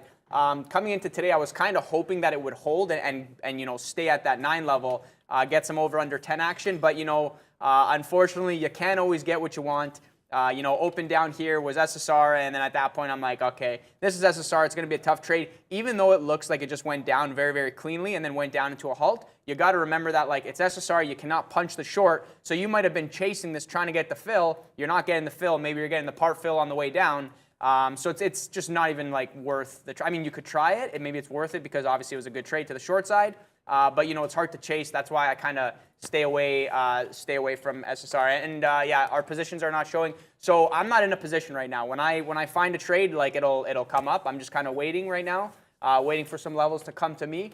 And yeah, somebody, whoever was in the chat before, saying he was an undercover cop the whole time for the NYPD, just because my kind of fit over here. Yeah, that kind of made me laugh there. And someone said they made $1 million on NVTA yesterday. Wow, really? If that's real, then congratulations. Go for a vacation. That's a banger of a trade right there. And yesterday NVTA was going crazy, and we were listening to the people in the back wild out. And obviously, if that is a true story, congratulations to yourself on there. People talking about Disney because, man, Disney with positive earnings report and a couple catalyst changes too. Was it earnings report actually? Maybe it's just a catalyst change. It was earnings, okay. Along with earnings, there were catalyst changes that they were talking about, which is on August 19th, if I remember the date correctly, will be the ad-supported tier payment system for Disney Plus, and then the original payment price, which is $7.99, will go to $10.99. So obviously Mickey Mouse over there trying to pull in some more Uncle Sam dollars any way possible. And we know Disney, man, it's too big to fail kind of company. They own so many things. They own GoPro. They literally half the news channels out there. They own Disney, like what is it? Lucasfilms, yeah, and Marvel, like you guys know about Marvel, so that's big franchises. They own tons of things, even cruise lines and theme parks and so on. So Disney, a big favorite for a lot of people. Currently, I'm debating if I want to go long on Disney, but with Disney's move coming back down so hard, when I fought the 120 level long and didn't work out, that was a little painful for me to notice. So I'm just a little careful at this moment. What the heck just happened to MNQ? MNQ just broke the low from yesterday and is about to turn negative. I was in the money 30 points, and now I'm out of the money 13 points. So markets is completely turning around once again, and we're about to go red on the NASDAQ. We were up 1 full percent. NASDAQ now going red after being in the bear territories for, re-entering, what's the word I'm looking for? Bull territories for barely a day or two. And here's the thing, weren't you the one that said, now that we're in bear territory, now's the bounce? Remember we were talking about this? We're like, oh, it's officially a bear market. Oh yeah. So now, like, this is the bottom. This is gonna bounce. The terminology. It's the terminology. Yeah. So yeah, guys, like, and let me drag over the daily here. This is the ES chart. It's like as soon as we hit that bear market territory, we get the bounce, right? Now, oh, we're back in bull territory. I guess it's the opposite. Like, could you imagine this is a blow off top candle on the daily? Like, the other ones are not loading, but essentially it's you guys know it. It's kind of like over here. Then imagine this is blow off top candle, and we go back through 4,200. If we go back through 4,200, and the weakness sets up, I wouldn't be surprised if we sell off. But yeah, things are like, it's kind of crazy. It's like it's like, oh, it's strong in the morning, but really, I'm watching all these large caps. There's nobody buying at the highs. Like, nobody was buying Apple at the highs. Nobody's buying Tesla at the highs. If these are the highs and we're going to now go back down, there's so much room to drop. I don't know, right? I don't really know what's going to happen, but kind of feels like there's a lot of room to drop. Speaking of dropping, AMC now actually dropping, breaking that trend. kind of see, here's the thing with these kind of trades, right? The window of edge on the short, just keep this in mind. The window of edge on the short is very, very small. This is why I take like shots. I'm like, I take a shot, I get out. I take a shot, I get out, because it's going to spend so much time doing nothing. And I'm not like free floating, like holding my size, relaxing. Like, no, I'm not doing that. I'm waiting for it. I'm here. I'm watching the tape. I think I have it. I'm wrong. Okay. And I'm okay that I was trying it and I didn't get it. Like, I'm okay with that. But look at this, right? From like 1042 to like 1118, you know, what is that? Like 40 minutes of nothing. And then all of a sudden, boom, like now the short is good. So, you know, just keep that in mind, window of edge. You know, you gotta be very, very patient. When you see it, you hit it. But if you're not right, you're not right, and just get out and kind of reevaluate from there. AMD coming to that 100 level, actually bounced off it, broke it a little bit. Let's see if that 100 area holds. Obviously, the overall market, you know, selling off here. I'm not really sure. Like, I don't really have any levels for like the overall NASDAQ, but I guess you could argue this was like the high area, then finally broke. Now we're above, right? Bounced over here, kind of bounced, then ran up. So call it like a loose like 13,375 area, like area for sure, not a hard level. But yeah, maybe if we get a bounce here, maybe AMD 100 long is good here. So yeah, you know what? Actually, I like this. I talked myself into it. Let's see if I can get the price I want here. Yeah, this market might just be setting up for kangarooing around tomorrow. I mean, a lot of people in chat are celebrating this downfall. You know, I'm a bear. I do understand that celebrating a down move, which is a move in your direction, is always a good thing. But I see a lot of people saying bulls are dead, ha ha ha, bulls are dead. I don't know. Are they? Market's barely in the red territories. Market's still in the bull market for NASDAQ, that is. S&P 500 still up 0.5% on the day. Not even turning red on S&P 500 just yet. So I don't know if you can say bulls are dead anytime soon. I mean, look at the rally that the bulls have been having, whereas the bears rally was very, very little. So you gotta really think about your terminologies over there, guys. At the end of the day, whatever helps you justify your trade, nothing wrong with it. But it just makes me laugh when people are like, the market's barely even red. Well, talking about barely even being red, the NASDAQ is now actually going back into positive, at least slightly into positive. Yeah, that was a sick bounce. So this is like a little like, so I took the long here, got a nice price actually, and instantly in the money. Now we're getting bidder stepping up on AMD. You're getting that bounce action on the NASDAQ right here. Might be short-lived, right? So, you know, taking out basically in front of like kind of this low that we broke through. And, you know, moving average, obviously, like it really has to break to go to the upside. But this is just like a clean trade. Like I'm in, I take some out, create a free trade for myself.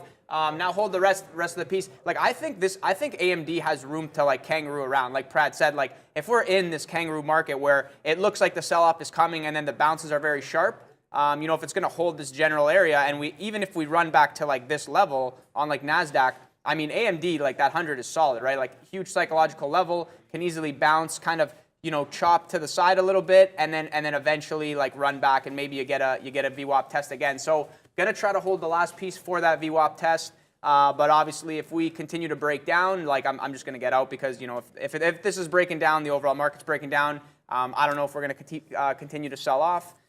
So yeah, that's kind of my idea there. Just let the trade work for me and see what happens next. Also, people talking about PACB. I'll pull this one up quickly. This one actually A++ fade for anybody that had this. Halt to the upside a couple times. You know, feels like this is like, you know, ripping everyone's face off type thing. Like very, very sharp move to the upside. Just to give a reference point, this is the daily here. You know, running all the way to 14, breaking this previous kind of high area. Looking like, okay, it broke this level. This thing could easily go 17, maybe even 20. But then obviously, you know, sharp reversal back to the downside. And I'm actually, this one, you know, not being SSR, spread is not too bad. Feels like there's like okay liquidity to trade it. You know, if you had this like over under short at this area, because this is the thing, right? Hopefully if you're trading small caps, you continue to see the reps. Get the reps in, you continue to see the same thing over and over and over again. You know, makes the high, goes for the high a day push, then you get the flush, doesn't really reclaim that level, call it like 1375. Then you get the flush into the down halt, right? You know, so that was like super clean. That gave you like $3-4 on like $14. Like that's pretty good. I don't know what the percentage is off the top of my head, but it kind of feels like that's a high percentage. Call it A++. This thing is reversing the whole move to the upside. So yeah, definitely interesting. I'm late to the party. I didn't even see this thing until like right now or before I came on the show. So, you know, kind of kind of sad that I didn't see it, but you know, you can't hit them all, right? You can't hit them all. One last thing I'll say on the small cap side before I pass back to Prad here. BNGO, the classic high of day push. This thing, very, very strong, sharp up move like the rest. Halting, open, coming down, holding that VWAP area, making one final move, high of day clear out, right? This is the high of day, 420 area. Runs, breaks 420, you get the volume spike, right? You get the volume spike, and let me drag this up for everybody to see. You get the volume spike, high of day clear out, and just does not continue. I was not watching the tape at this time, but I bet the tell was in the tape. You know, runs up, probably lots of selling, lots of icebergs, could not continue, and then just like back down and nice fade play. So this again seems to have reversed the whole move. It's like when you get the sharp parabolic up move and you get the reversal of even half the move, like that's pretty good. When you get the reversal of like almost the whole move in the same day, like come on, that's like A+ in my books. So these are the things that like from a small cap perspective that I'm looking at. I'm going to continue to work on my game and watch those and you know, see how it progresses. But yeah, for the most part, I hope another one comes along in the next like couple hours because you know I feel like I missed this one, I missed PACB. So what are you gonna do? You know. Indeed, can't do much about that when you miss moves and just wait for them next time, right? You can't FOMO into them either. Like right now, I'm trying to FOMO myself into a Six Flags trade actually because it's finally actually breaking $20, which was the trade I was trying to hold for. Six Flags trying to break 20. It's SSR, so I can't just cross over and take the level on 1990 anytime a stock is down more than 10%. SSR mode is triggered, so it makes it harder for you to short the stock. You have to get picked up on the ask, which is only time when the stock is going higher or making a green tick, just like that. There we go. We're now short our Six Flags stock. Let's give it a little bit of a wiggle room. We'll pull out our extra order to get more fills. Let's see if we can ride the Six Flags stock for another ride to the downside today and capitalize on some of those profits that we already did so earlier.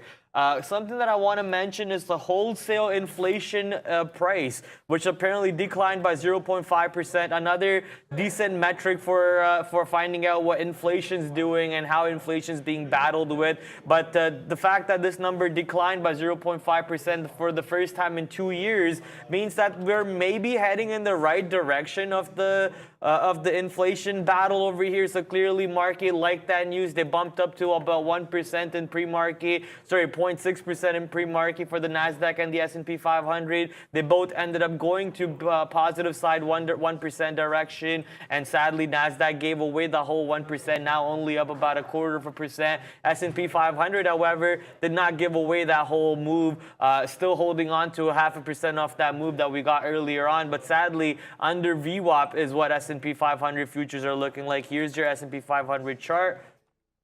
Under VWAP at the moment, but trying to stay positive on the day, which I guess is the only key metric that I'm going to be focusing on for the rest of the day. If S&P 500 also turns negative, then I guess we can really start creating some theories and some ideas for tomorrow. That is, if NASDAQ is somewhere near 13,500, maybe we get a pop to 13,570 as we did today, and then we really nosedive to the downside once again, giving us that free fall Friday effect. Keep in mind that tomorrow is Friday, not today. That was my mistake on my preparation for today. You know, usually I have dress shirts or not dress shirts, but decent shirts. I thought today was Friday, so I just wore a casual shirt. I come into work and I'm like, oh, wait a minute, it's Thursday? It's Thursday. I'm screwed. Yeah, guys, I even thought yesterday was Friday. This is trading for you. It's like, it's a Monday. I'm like, wow, thank God it's Friday. I'm like, wait a second, it's actually Monday. Somebody in the chat said, go long Disney. And I'm like, you know what, let me bring this up. I think, so yesterday, that push yesterday after hours kind of topped out at like the 120 area and then pulled back to like right where we are right now. We're actually breaking trend now, you know? So like if this can continue, feels like a solid place to get long. I think I was trying to get long just a little bit lower here, but you know, it might just go. So you know what, let's just, okay, you know what? Oh yeah, and as soon as I say that, literally, I'm like, yes, let me get long at like 56. It feels like a good price. And yeah, now we're back at 119. So not going to chase this just because we could probably easily pull back and maybe kind of go sideways. But I feel like this consolidation area, just because we are breaking trend, if this wants to like bottom out over here in front of the 118, maybe good for a bounce going back to like 120 area. You know, especially if the overall market wants to go. Someone's saying, are you holding? Did you say yesterday was Monday? I thought yesterday was Monday. You thought yesterday was Monday? I think. After coming into Friday, work 2 days in a row? No, sorry, that's what I meant. Friday. Yeah, no. I was like, bro, you good? Yeah, no. Sorry, Friday. Did I say Monday? You said Monday. Oh, I meant to say Friday. Yeah. I meant to say Friday. No, you said yesterday was Monday, but it felt like Friday. No, yeah, yesterday was Wednesday, but it felt like Friday. Anyways, Okay. enough about this is how messed up we are in our enough head about right this. now. Enough about this. Zach, welcome to the Trader TV family. Hopefully you're enjoying the show, enjoying your time, staying profitable, taking good trades. Neil saying AMC up or down? Your guess is as good as mine at this point. That's we right. We had the sell-off, and we reclaimed. So it's like I have it here on this chart. Like we did break down. This is probably not real. Down to 24. I don't think it's real. No, that's not real. And then we're back now at 25, right? So it'll be interesting to see. I mean, this is the name. This is the thing with AMC. This is the name that could literally come down here, trap everybody, and then run and make new highs. Like it's possible. It's possible. But yeah, I'm not going to take a trade on it. I'm going to wait to see if there's like a different setup. I just don't want to like play the VWAP game. I feel like it's going to be a tough game to play. And what else was I going to say here? There was one more thing. Oh, like, am I holding Disney? Yeah, no, I'm not holding Disney, unfortunately. Look at that run. Hopefully somebody got long at like the 118.60 because now that's like, yeah, clean 80 cents in the money right away. Nice move. I think this could move to like 120. Kind of feels like we could easily get back to that 120 area. That was a clean break to the downside. So like I'm expecting that if we do get there, it's like that's like profit taking. That's like resistance area. AMD working. Got some out. I missed the re-add there. I kind of wanted it, missed it. Now it's working. I think this kind of feels like same thing. Room to go. Like we're gonna probably get a VWAP test there very easily. I don't know if it's gonna like break VWAP and like run to the upside, so I'm gonna take it off if we get to VWAP. Can't complain when you get a $1 winner. Hopefully that fills me up there. And yeah, we'll see what else we got going here. Chat's talking about love the way NVIDIA is trading today, crushing the stock. Congratulations, man. Yeah, as long as you got the read on it and you're able to constantly put some damage in and bring in that P&L for yourself, keep on rinsing and repeating until said strategy diminishes away and then stops working for you. Currently, here's NVIDIA trading above around 182, 183. We do have the same U-shape reversal down move on NVIDIA, so it's same as the market. That is to be expected, however. But what we're focusing right now on NVIDIA is this not a double bottom, but the trend line bottom that it's been creating, holding the 100 period EMA on the 5-minute chart too. Multiple reasons why you could try going along around these the 100 period EMA every time it goes down there. But I'm expecting a rejection most likely at VWAP because NASDAQ had a nasty reversal move off the day today. And we're not even close to lunchtime. We still got another 30 minutes before lunchtime to kick in. And for the market to have that type of a reversal, is it by any chance Europe closing kind of screwed us over on the market over here? Market just turned around Europe closed, right? So it is something to focus on. I'd like to see how the British markets, Paris markets, and so on, what direction they closed in, because that could be part of the reason why the NASDAQ started going down and then turned back to the north side a little bit. Maybe the the Paris and the British markets close on a green note a little bit, allowing the market to not really keep on crumbling to the downside. Also, we have that other key important information that I gave out earlier, which made me go long with it originally. It is the NASDAQ was pretty close to yesterday's close, although we did go below that price for about, I can't really tell exactly how many points, I have to calculate it, but we did go below that, below the market for a little bit, but now right back above it, up 0.3% on NASDAQ. S&P 500 looks like it hasn't moved at all, completely sleeping right now. S&P 500 near the 100 period EMA, still up 0.5%. Yeah, somebody's saying, what does PACB level 2 look like? Looks like this. Pretty dead. I would say that, it's not really telling per se, but if you kind of filter it like above 3, there's nothing really going on here. It is on this chart over here. This is back at the 9 area. You gotta imagine people are taking profits. But the thing is, I would be wary with this one. I don't think somebody said, yeah, just go long now. It's kind of funny. I don't hate that just because it's these things, they go down and then it's well, nobody's really thinking short. Everybody's done selling. Maybe runs back to 10 and good for a squeeze back to 11. But yeah, you know, it's not really my style. So, you know, like if that's kind of your trade there, you know, hit it hard and make sure you manage risk accordingly. Yeah, AMD working here. Disney has a PE of 74. Wondering how much room for growth. Yeah, that's a tough question. That's above my pay grade. You know, can't answer that one there. And one other thing I wanted to mention here, you know, coin was actually at the 100 area this morning, and I was like, okay, this is setting up. And I said this before, that 105 area, the halt, where it opened after kind of going crazy, then the down halt, then opening at the 105 area. I was like, if we get back there, that's a short for me. Like, that is like a super clean, easy short for a fade all the way down. But yeah, unfortunately, no. Unfortunately, you know, just kind of falling off right off the open. You know, and this is like a huge move, like 13%, like from 100 down to like 88, $12 move, right? Like that's basically 12% move intraday. Like that's pretty wild. That's pretty wild. And oh yeah, other small cap of the day, DNA on New York Exchange. This thing was the halter. I think that, and I don't know if I'm wrong on this. I don't know. This is the name that Brankles was in the back saying pump it. He was just going nuts, pump it. Hopefully he had the long on this because this thing just moved. Like I think somebody was also mentioning like the short float on this was like 20%. I want to say like 20%. So like call it like 150 million shares. Kind of crazy. Like you get a high short float, things start to go. Small caps are moving. You know, you get the break of 4, and this thing just like 4 all the way to 5, topped out. If you look at the daily on this thing, you would have seen that 5 is pretty clean resistance. You know, like get the bounce, get the breakthrough, now resistance, right? So call it 470 into like 520 area. Like that is your resistance zone. Did a lot of volume, ran up there. This is another one, man. Like, you know, like you get these opportunities, not SSR, runs to the upside, then goes into the down halt. Like this is basically fading like the whole move. Got to imagine that like this is the take profit zone. Just because, you know, this is kind of where it did its thing before it just went parabolic. So kind of rule of thumb is like when you do see these parabolic movers to the upside, you see it to the upside, you see it to the downside, kind of like slows down, and then, you know, trade is done. Trade is done.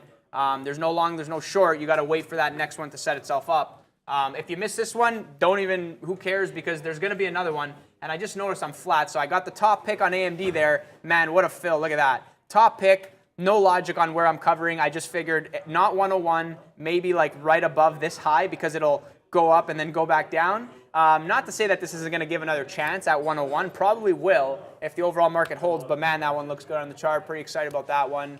And Stonk Journal, like the name. Thanks for the AMD trade, Luca. Yeah, no problem, no problem.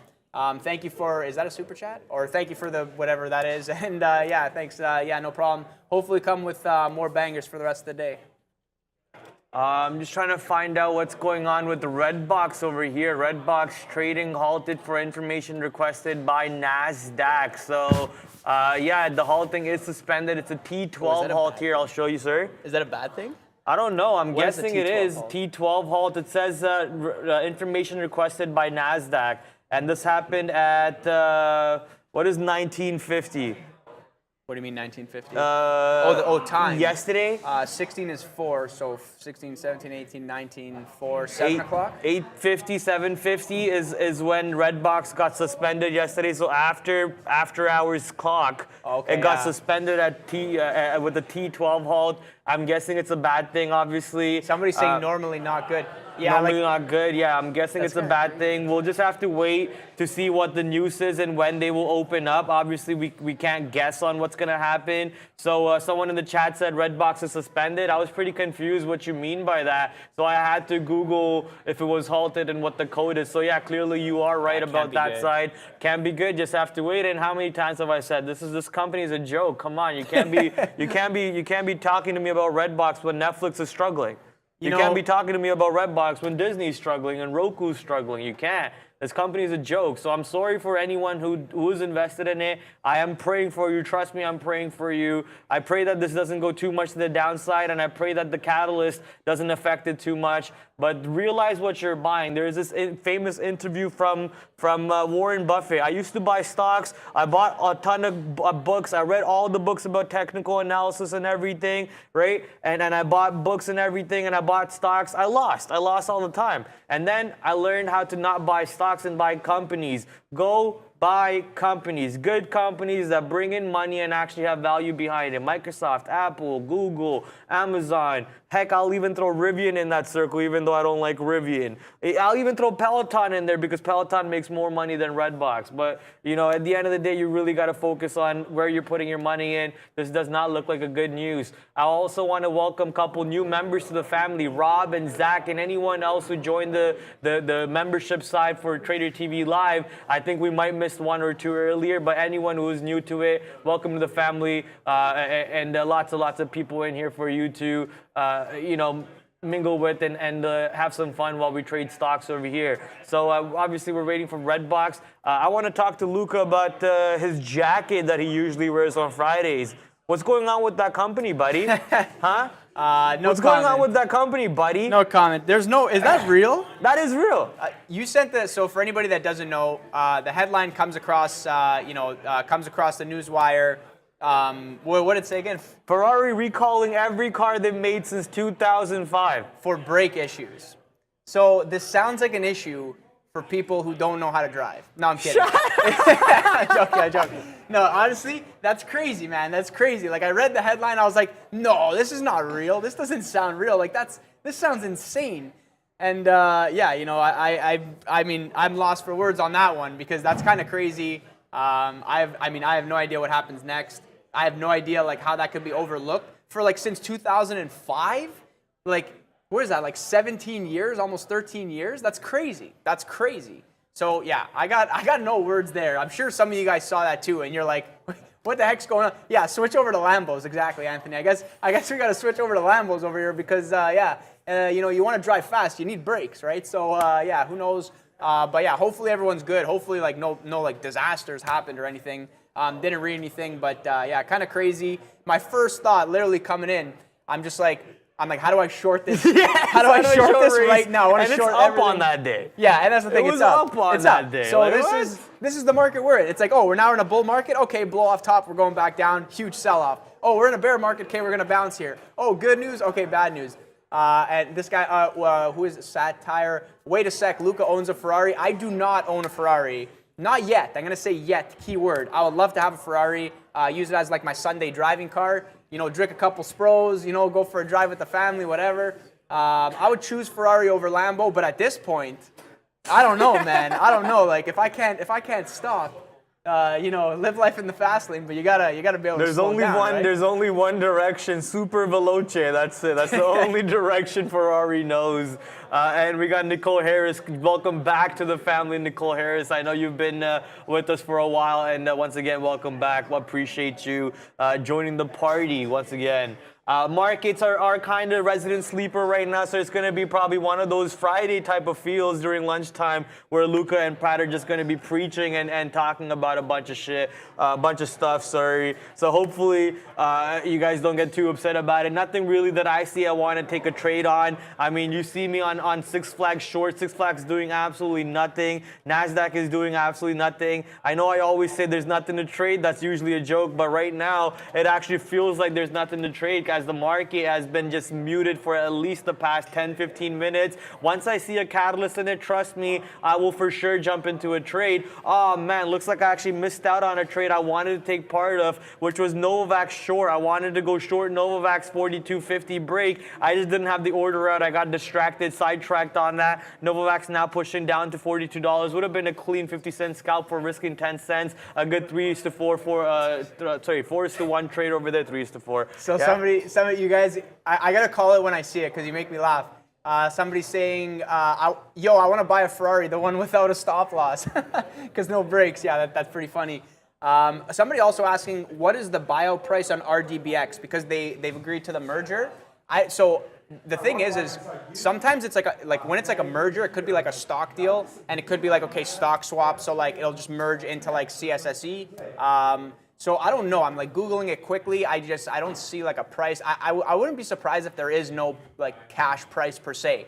Might just be like kind of like a stock deal, and then those like free float, obviously, depending on how the other ticker trades as well. So yeah, that's a great question. Not too sure, but I'm not really sure that there is one. And yeah, for the most part, you know, looking at a few names here, things kind of dancing around.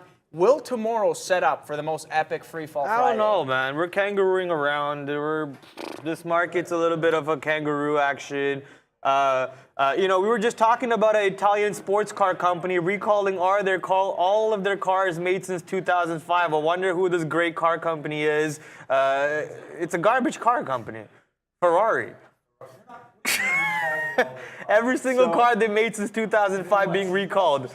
The headline, it was like a brake issue. problem. Yeah, that's what I was saying. But I was saying, hey, when you want to go fast, you got to have brakes.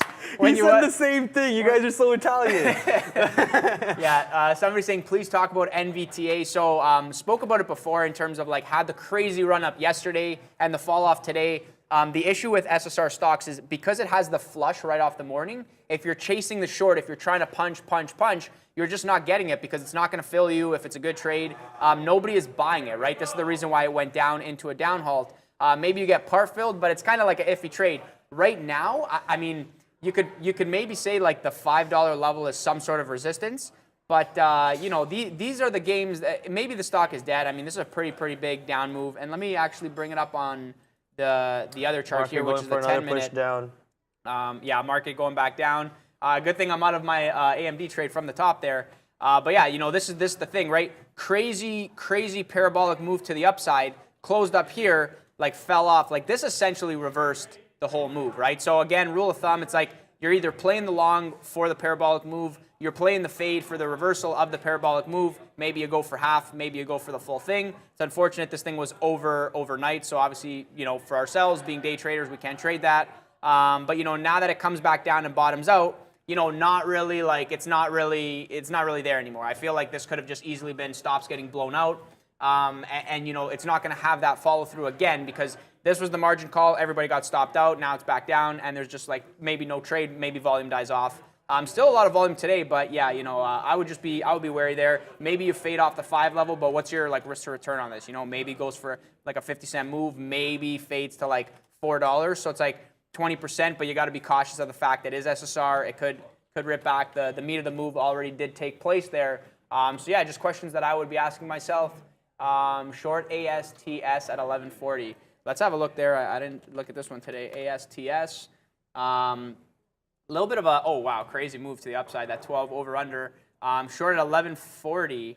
So just recently actually. Yeah, this thing kind of crazy move to the upside. The thing, I don't like these trades though. I don't like when it's like a grind up and then it's like a quick up, quick down. It's like this was a very, very sharp move. Like you caught it if you did. I don't necessarily like the fade play, but I guess you could argue this is at a resistance area. But I kind of feel like this thing's channeling. This probably is this actually a real company? A lot of the times when you're looking at these fade plays, you want to find these small caps that are garbage companies, like Airtime International, leading cut edge from the Wolf of Wall Street over there. It's garbage company, no real outlook, no real growth perspectives. But sometimes, they might be real companies. You got to be worried if the institutional ownership, that's kind of the tell, right? If institutional ownership's over 60%, 80%, institutions are involved. You look at the value of the company. Do they make money? Oh, it's a real company. Okay, you could short it, but the fade play might not be as good as something like NVTA. I mean, this one I don't have no idea what they do, but judging by the move, they're not doing nothing too special. I'm short Zoom now as Zoom took out the low a day once again near the 110 area. So I'm short 109.84. Let's see where that one goes. As Lucas says, we'll circle back to that whenever possible. And Novavax also taking out 42, but I'm not involved in Novavax. I don't know if you remember this stock though, Luca. TTOO 22. 22. I remember this one. Not sure that's how you say it, but yeah, anyways, 22 over here. Still up on the day, 55%, holding at the 100 period EMA. I know a bunch of you did go long near that 10 cents, 13 cents area. Congratulations to anyone who's still holding on to this position. Not sure what the actual catalyst is, but apparently there was enough buying coming in around the 13 penny area, for one of my buddies on Twitter to start accumulating his shares in his position. So obviously he is in the money big time. Maybe I should ask him what actually made him so so bullish and so confident about this trade, other than just the fact that he saw volume coming in after hours, so that way I could learn the catalyst behind it. Maybe we can look it up over here real quick. TTOO, why are you doing what you're doing? You know, for the most, T2 Biosystems. To explore development of diagnostics test for monkeypox virus. There we go. So we got monkeypox virus stock over here, TTOO. And I also see something about Lyme disease detection. So they're doing more than one disease. So that's obviously a good thing. If they do have a breakthrough, and their breakthrough for blood test panels, April 27th. You know, how many breakthroughs do you guys have? Okay, TTOO. Maybe TTOO trying to be the next Teva Sciences or Cassava Sciences or whatever. And we'll just have to wait and see where these stocks take off too. Novavax short, yeah, I mean, I was thinking about Novavax short once again at 42, but it felt like a little bit too overextended of a move to the downside. We do know that Novavax has a negative earnings report behind it compared to Moderna, that is. So Novavax being up on the day has no right to being up on the day, if you ask me. I'm just having a little bit of a hesitation to get into a short on Novavax, really, but I should have done it, and it would have been I would have been in the money already if I did so. NQ now pushing back to lower day, and once again being red on the day and actually taking out the lower day. So it looks like we're going to start extending the losses on the day today, as the S&P 500 looks to do something similar. Lower day breaking on the SPYs, was up 0.5%, now only up 0.3%. Looks like we're going to start having some pain in the market. I see some claps coming in probably for that Disney, Microsoft shorted Roblox, he says. What? Weren't you long Roblox earlier? Gotta switch it up, baby. So here's now coming in for the Roblox short for Sean on the other side of the table. Let's see, obviously, with the market pushing down, if that could help him out. I'm actually going to quickly flip over to a firm, and I'm just going to go short a firm. Roblox, he's going, whoa, so I'm 50-50 short. He's already in the money, 50 cents. Let's go, market. Very nice, very nice. One last thing I want to say here quickly on NVTA. Keep an eye on at that initial halt price being like the 550 level. Maybe make a run towards 550, and that becomes resistance. You know, it halted, opened, did not break above that level. So that's probably the level of interest. Looked back at it. You know, I said maybe 5, but now that I was kind of looking at it, that 550 level is interesting. It is SSR, keep that in mind. Somebody also saying TGL is a new recent IPO that just IPO'd today on the NASDAQ, just actually halted to the upside. The thing with this one, so I was like, oh, is this going to be a runner or a bummer? I remember whoever was saying that. So I'm like, oh, well, you know, it is day one IPO, so at least let it go SSR, die off a little bit, and then run for the highs. Like, that's been the common theme lately. I mean, unless like the volume just wants to pick up and this thing goes crazy right now. You know, showing an indicated open of around 7. You know, halted 690, indicated open around 7. This thing probably be a 5-minute halt, so it will open at 11:56:24. So yeah, if you guys are watching that, 11:56:24 sharp, that one is going to open.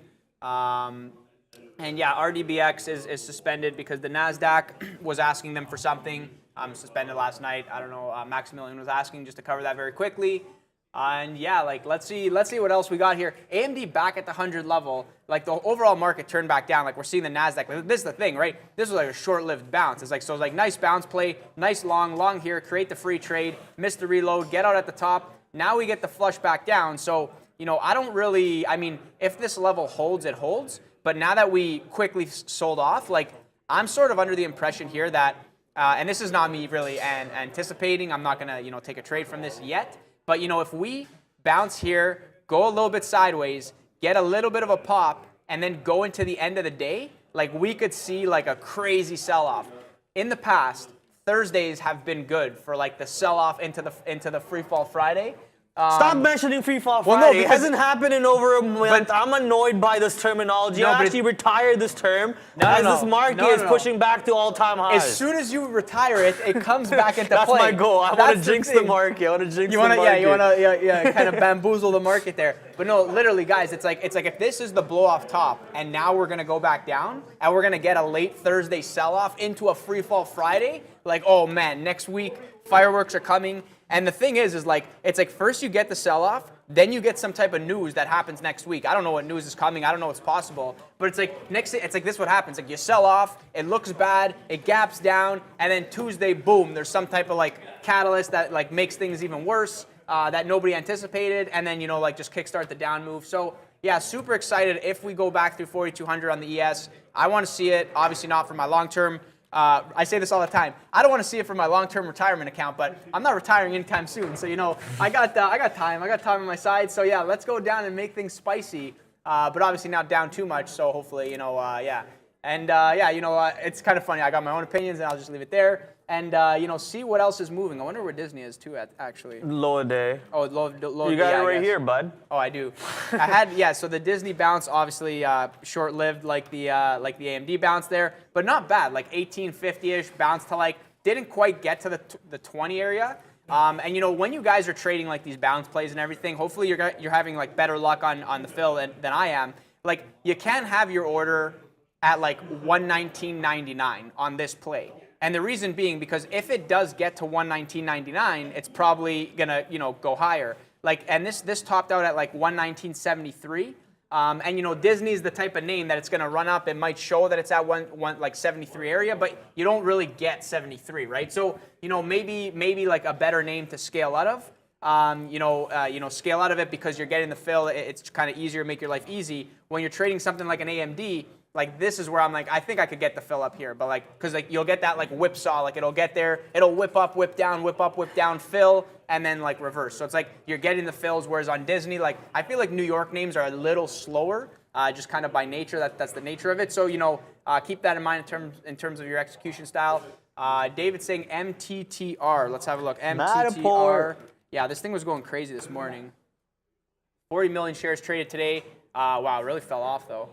Ran up, oh man, classic action. I'll call it every time I see it. These small caps, they make the run, they fall off, they go for the high a day, they clear everything out, there's the volume spike, and then just reversal, right? So seems to be the common theme. I love that high day clear out, man. It's almost as if they do the same thing over and over and over again, and no matter how many people see it happen over and over and over again, it'll just continue to happen over and over and over again. So kind of wild, interesting way to build a strategy off of. I'll say that much. And coin, yeah, running back to 85 now. This thing is gone. Keep in mind that 80 level was the initial breakout level before the crazy move. So yeah, let's see how this thing interacts if we do get to 80. Maybe not today, but it'll be interesting to see in the next couple days, even next week, how it interacts around 80. Was the breakout level? Come back to the breakout level. Like, what does that mean? How is it going to interact? Is it going to bounce from there? Is it going to be a good bounce? Is it going to just go right back and then kind of continue downward? So it'll be interesting for me to watch that in the coming days. So someone in the chat said they were reading up on it. Apparently it's not all the cars. It's just a select few cars of the models. So here's the models right here. That's quite a bit of a models. That's quite a bit of a selection of models all the way from 2005, 17 years of cars. But guess what? This is actually a good thing. It's only a brake fluid reservoir cap that they need to change, and they're doing it for free. A cap, bro. What? All they need to change is a brake fluid leak cap. TVLT is halting again to the upside. Oh man. And another thing, while I was checking that up, is apparently according to historical data, even though we had this 20% bounce in the market, that launched a bunch of articles that saying, oh, NASDAQ back into bull market. But apparently back in 2008, there were 3 separate events where the market bounced 20% to the north side, but still managed to break a new low. And obviously we know how those 2000 events ended up playing out. So it's still a little bit of a fear in the market, still a little bit of a bullish in the market. Both sides are trying to battle each other out. I think yesterday's CPI number was very, very helpful for the market. I mean, we saw how that one played out. And then today's number looked like it was going to help the market out, which was the 0.05% decrease in the wholesale inflation price number, which looked good, but looks like the market eventually said, no, that's enough for this bull rally. rally. Let's take some profits over here. Let's dump some contracts. Let's dump some shares. Whatever it is that we have to dump, put it back to normality areas at least for the NASDAQ. That is NASDAQ now back to positive today. That's a good thing, but still flat on the day. Yeah, guys, TGL, I said TGLT, but TGL, IPO name, halted again to the upside. And I pulled it up and I saw the bid stack it up and I was like, oh, do I take this long? Like, and then I'm like, okay, no, there's too many bids, whatever, too late to the party there. But yeah, halted again to the upside. Guys, watch that high a day. If we get, like, what is this company? This is the first thing I want to ask myself. Can you check the float on that? I don't know if like float comes out. If anybody knows the float, let me know. I check. For which one? TGL. Oh, no. So I guess it would be somewhere. It's obviously recent IPO. The thing is, like, so everybody knows Float Checker, free website. You check the float, great website. But the thing is because it's a recent IPO, I'm worried that it's not going to have I can get the it for you. information or be accurate. I'll get it see, for it's you. not available. Morningstar saying 7.8 million. Kind Right of feels here. like that is 1.5 million shares. Oh, that they're issuing Yeah. total. At IPO today. At Yeah, IPO IPO today. today. TGL. If they're showing on the IPO calendar Yeah. 1.5 million shares, If does you that can mean put that's my the screen float? on for a second. That's the flow, yeah, okay. This so- is the website I always 1.5 check for million IPOs. It's nasdaq.com/market/share. Let me just copy this link and spam it in the chat for you guys, for whoever wants to save the link. Right here, you can always quickly get a glance. Even though it says 1.5 shares available, that might not be the complete shares available for the open market because some of them are probably locked up as IPO lockups and so on. So 1.5 shares available, and probably a percentage of it is available to the actual open market. Just gotta wait and see. Forza, I remember talking about that one. Forza is gonna apparently IPO tomorrow. We'll watch that. But TGL, let's go back to Luca for TGL. Yeah, and before I say my 2 cents on that one, I'm long again AMD. Kind of just feels right. Just feels right. If we break, I'll be out. Like this is the flush down, and now we're continuing to hold the 100 level. So same idea, rinse and repeat. Long here. If we get up to here, free trade, and then maybe go for a bounce. I don't think I'll be like as aggressive like for my out this time around. Maybe easily get the 50-cent bounce. I'm not so sure on the $1 bounce this time around. But yeah, let's see if this holds here. Kind of feels good. Gonna let this one breathe. Yeah, TGLT. So halted. Watch that price. Watch that like 920 price area. Like this thing, 1.5 million float. Like this might just like halt it's all the way up. Like the kind of like the way that these IPOs are showing. And again, this I'll be very specific. This is not financial advice because this thing I have no idea what this company is. 1.5 million float, kind of scary. IPO today. Going into halts, is this going to be halt city the whole way up and the whole way down? We shall see. Stay tuned. I'm super excited about this one. It's going to be on the left side of my screen here for the time being. Yeah, we need to wait for it to happen to see when to see it. But let's go to happening now instead for Brendo at the big screen. Hey guys, yeah, into lunchtime. Let's get you up to date here on what we're doing. Still positive, but off the highs, obviously 0.4 right now for the S&P. So a bit of a slide. The Dow, the same story, 0.5%. All three, Russell 1,000 through 3,000. It's the 2,000, however, that's leading. NASDAQ, yeah, just hanging on here as we head into the lunch hour. But overall, it has been, a pretty good day considering what happened yesterday. Coinbase, however, remember, Bitcoin was higher on the day. Coinbase straight to the downside here all day long after a nice gap up. We were talking about some of the crypto names in the pre-market this morning, guys. Back over to you. Bitcoin's up. Okay, let's go check out cryptocurrencies. Yeah, 25K coming into play very soon. We're at 24,300 on Bitcoin. Ethereum also green, Solana green, Cardano flat but red, Dogecoin flat but positive, Shiba flat but positive. Looks like Ethereum and Bitcoin stealing the show one more time. But as you guys saw just a second ago about Coinbase on an absolute slope to the downside today, down about 8%. And as soon as it hits that 10% marker, you know it will trigger SSR on Coinbase. So just wait patiently, I guess, to see where this stock goes to. I'm also noticing the low from yesterday, which is the $80 low. Not sure if we're going to see that $80 coming into play today. That would be a pretty bigger, steeper move on Coinbase for me to see that. Okay. Luca? Let's go. I'm long TGL. So here's the thing. Hey, this thing, I'm like, this is going to be a halter. This thing is going to go. Like, I'm getting long. So we open, we kind of dance around. I punch long, I miss. I punch long again, I miss. I'm like, why am I not getting this? What's going on? It's like fake halting, fake halting, fake halting. So, now I'm long in the halt. I'll say this right now, this is a sketchy trade. This is a sketchy trade, like full exposure is at risk here. Like I have no idea what this company is. I've seen these things go nuts, but this is my logic on this trade right now. My logic is I am not selling this. I'm never covering this. If this goes to like 200 today, then I'll cover. I'll cover at like 200. Yeah, like it's like He already it's like sent his mock out. I don't even care. Like this is not a trade with edge. This is just these IPOs are just going nuts. So I'm long. I'm gonna hold. I'm gonna see where it goes. And if this thing goes to like 100 and just halts the whole way up, it'll be an exciting show. Every halt, I'll be like, let's go. Yeah, Luca clearly joining the halt, the team halt over there. Let's see what is the theoretical auction price for that one? Showing 975, 978. Like that 10 level is definitely interesting. Like we could easily. Yeah, we didn't come this far to not. We take didn't 10. come this far to not break 10 and go to Not easy. 2,000. Like I think we're going. That's my name with the setup. We didn't come this far, so I like that setup with too much. We didn't come this far. That's the best setup in the world these days. Halted to the downside. No, it's halted to the upside. Halted to the upside. Yeah, it's halted to the upside. So we'll obviously watching it open higher.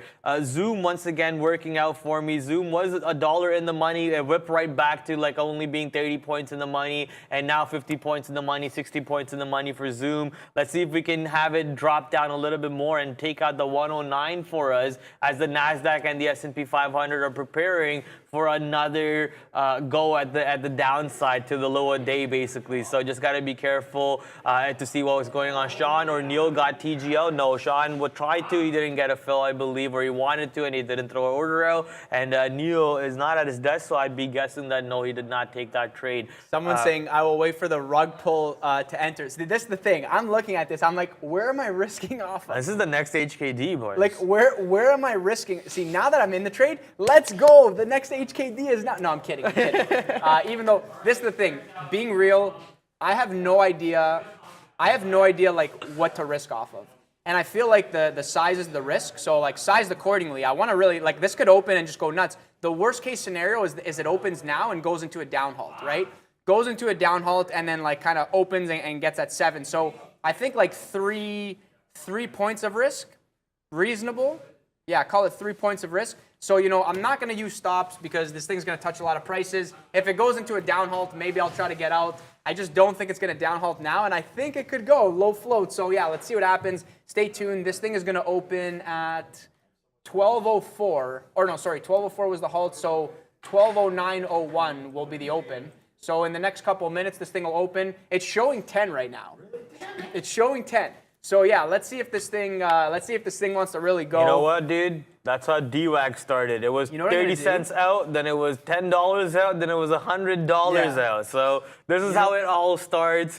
The theoretical auction price keeps on inching towards the moon, and Luca becomes a millionaire. You're talking about retirement not coming in soon. Well, that might just happen here if the stock keeps on going to the roof. Let's see if we can get the next HKD type of movement coming in on this position. But okay, Luca, go for it. No, that was I was just switching back because I'm like, yeah, I got AMD here. Oh, okay. I thought it opened up for a second. So as we wait for TGL to open up, I guess I'm going to talk about Zoom, which is now 70 cents in the money again. Let's take some profits on Zoom. I'm going to throw an order out there. Come on, Zoom, you better give me that fill. Six Flag has been doing absolutely nothing for me, putting me to sleep. So is this market, though. Honestly, this market had so much fun on the opening drive to the north side, had a little bit more fun to the downside flush later on, but now as we are heading into lunchtime, or lunchtime has started 8 minutes into lunchtime, it's being a little bit of a resident sleeper. So let's see if we can take out the lower day in the market, allowing me to capitalize on the Zoom shorts and the Six Flags shorts, or will the market go back higher and take some of these Apples and Microsofts along with it? TGL, not sure if TGL has any relationship with the market. I think that stock's just going to do whatever it wants to do. In a league of its own. So this thing's going to open, and this thing is either going into another halt, or it's going to, nuke and go into a down halt. So let's see what happens. Going to hold on and see what happens. This thing is now above 10, hitting 11. Yeah, we're getting another up halt for sure. We're hitting another up halt. Should I get even more long and another up halt? You know what I'm gonna do? I'm gonna put my order to sell. Okay, now we're halting at 11. Yeah, let's see where this one goes. See if we get that one too. Yeah, we're gonna let Luca cover that for a second, and I'll talk about the same stock so that way you guys can see it. Right now, you'll see the bids are getting stacked and they're getting bigger, so it's gonna be a guaranteed halt. Let's go. Okay, Let's Sean's go. in, Neil's in. Okay, this is just silly now, but I doubled down on the halt. I'm long again. This looks so bad on paper, but like, you know what? Let's see where this goes. You know what? I'm sending my offers now. Yeah. My last day is tomorrow, and my last day might actually be tomorrow, guys. Yo, I'm already stressing out that Luca's leaving. If Sean's leaving, how much more work do I have to do here, guy? Nah. Chill.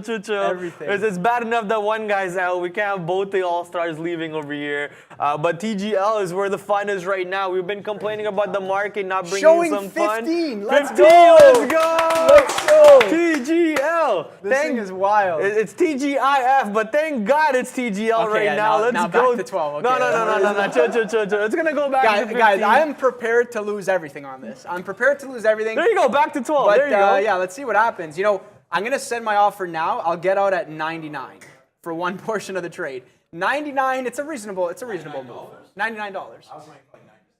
97. Yeah, 97 maybe is good. Maybe I'll do 96, 99 just to front run you there.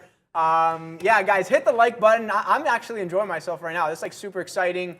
We got 2.3 million likes. Hopefully you guys are enjoying the show. You know, we're in 1, 2, 3, 4 halts. Look at this. Halt long here, halt long here. Guys, if this goes to 200, I'm going to look like a legend. And I'm going to save this video for myself and just show it to all my friends and be like, yeah, look at this. I just knew, blah, blah, blah. You know, I knew retirement was coming. That's why I retired. Yeah. Well, you know, with the brake issues there, I don't know. I might have to switch over to Lambos, but yeah, you know, we'll see. 2.3 million. Yeah, guys, we got 2.3 thousand likes. Let's get that to 2.3 million. And is this a Canadian stock? Yeah, which one? TGL. Don't worry what it is. You can't overthink these things. See, in this scenario, you just can't overthink these things. And you know what? I think so. I'm still in the AMD trade. You know what? Let me just cover this AMD trade because I want to be locked in. Yeah, I want to be locked into this one here and see what happens. Cover the AMD trade. I mean, market's pushing back down, right? NASDAQ pushing down there, so we did not bounce. Sean's saying Roblox, so let's quickly have a look there. Breaking through 50. Nice trade. Nice fade back, broke above 50, running to 54, and then kind of the whole reversal there. So yeah, definitely interesting. Yeah, let's see with TGL here. I don't know if there's anything else moving right now, but not really concerned. 09, so we got open of 12:14:30. So basically in the next couple minutes, we'll see what happens. Everyone in chat saying TGL Malaysia e-commerce company. I'm not seeing that at all, guys. I'm seeing Transglobal, Calgary, Canada. Calgary's in Canada, obviously. I might be bad with, you know, geography, but I know where that is. But here it is. Yeah, I'm seeing a bunch of Canadian names. Transglobal Energy Corporation. So it's not even an e-commerce, as some of you are saying about Malaysia over there. So sir? Treasure Global, but TGL, Transglobal. Oh, it's because it's looking on the TSX side. That's why. So TGL. TGL. I'm seeing Transglobal. That's why I wanted to confirm it. See?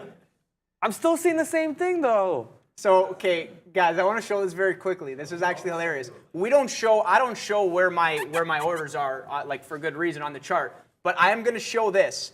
We are down here at 11. I don't think it's unreasonable NASDAQ? if we get to 90. That's how far we have to go. If we get to 90, that'll be insane, and I'll sell half, and I'll hold the rest for the moon. I don't know where the moon is, but we'll find out soon. I'm just trying to find out what this company is, but it's not working out for me on that side. I'm just gonna keep trying, but either ways, we'll come back to it afterwards. Oh, you put it in the chat. Okay, let's see this. Treasure Global Inc. announcing pricing of upsized 8 million e-commerce. Okay, there we go. Then how come I type it in Google and it just goes to something else? Gotta love it sometimes. But what am I trying to find out over here for Zoom? I just took some profits on Zoom. We're gonna let Zoom ride out a little bit longer. Oh yeah, I wanted to look at Roblox for Sean. Sorry, what? No, like this is the thing. It could easily go into a down halt, and I think I'm gonna have to get out if we down halt. I just think I'm gonna have to get out. But It's 3 halts and a down halt. it's like we go up, up, up. If we down halt, the thing is though, we could down halt, then up halt again. I'll just get in again. Yeah, I'm getting out if we down halt. And if I miss getting out on the down halt, I accept my fate. Whatever it is, I accept my fate. You know, this is where you kind of want to hold for the moon. You know, hold for the moon. I mean, yeah, it's been the trend, right? It's been the trend. This is the trade here. It's been the trend. These IPOs, they're going.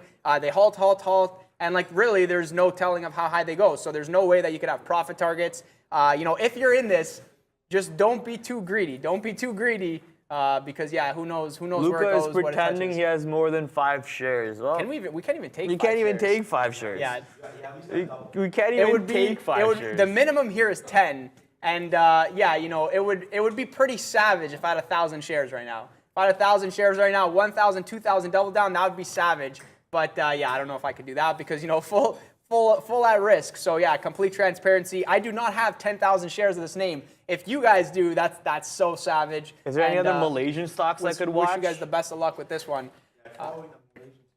Is it?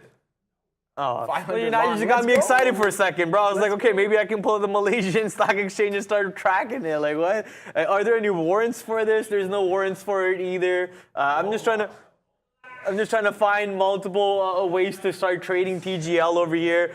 Because if TGL had warrants, you'll be able to short it without having to worry too much because warrants are free shorts, I believe, but there are no warrants. Okay, so go for it. This did not open. So meaning this is either a 10 10-minute halt or this is going to be one of those like it doesn't open for like 30 minutes. No. Well, I've seen them before. Let me go find out right now. It's a limit up down halt. You're good.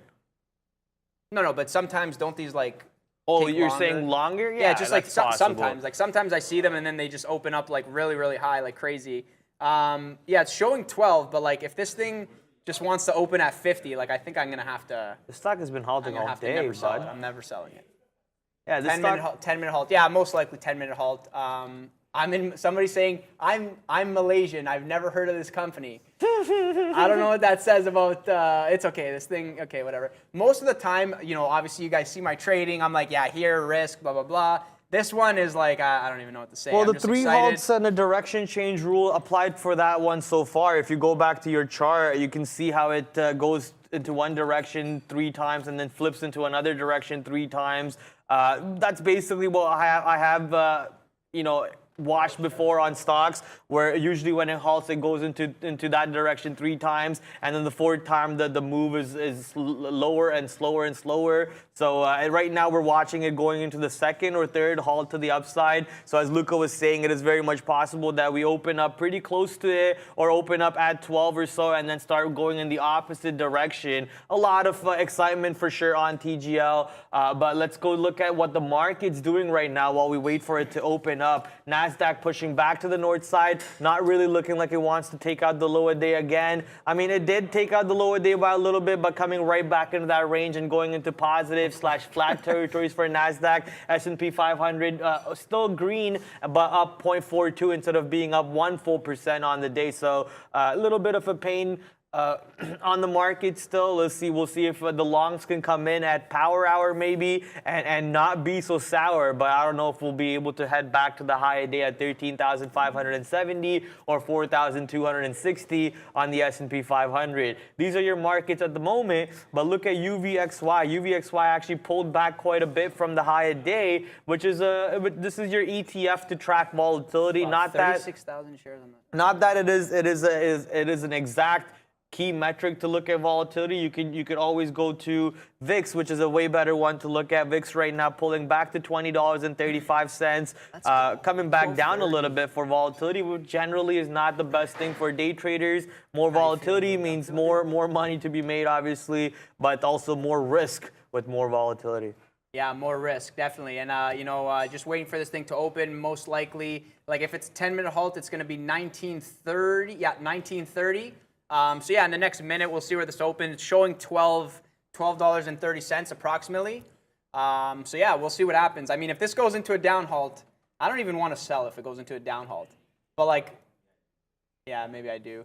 Yeah, you know what? If we go into a down halt, I'll hold. But I feel like we're going into another up halt. We're just going to, you know what? 88. I'm calling it now. 88. Trade your own book, It's ladies going and gentlemen. to 88. Yeah, trade your own book. This is not financial advice, especially TGL. I'm never in these trades. It's just the fact that, like, we've seen this before. Kind of, the crack market that we're in. So yeah, let's see it. Let's see this touch 88. I'll be happy camper, and yeah, I'll sell it there. Yeah, my heart's palpitating watching this guy trade at the moment, talking about TGL. So we'll have to just wait and see. There we go. We're open. We're launching. It's moving. Luca, you want to talk about it? No, I'm just gonna. right, I'm not selling. I'll talk about it. I'm not even selling. Oh, I'm not selling. I'm holding this. Oh, fake halt. Oh my God. Are we going into the down halt? Fake You halt, gotta dude. be. This is. I should just be hands off the keyboard. I'm willing to lose everything. Okay, I'm willing to lose everything.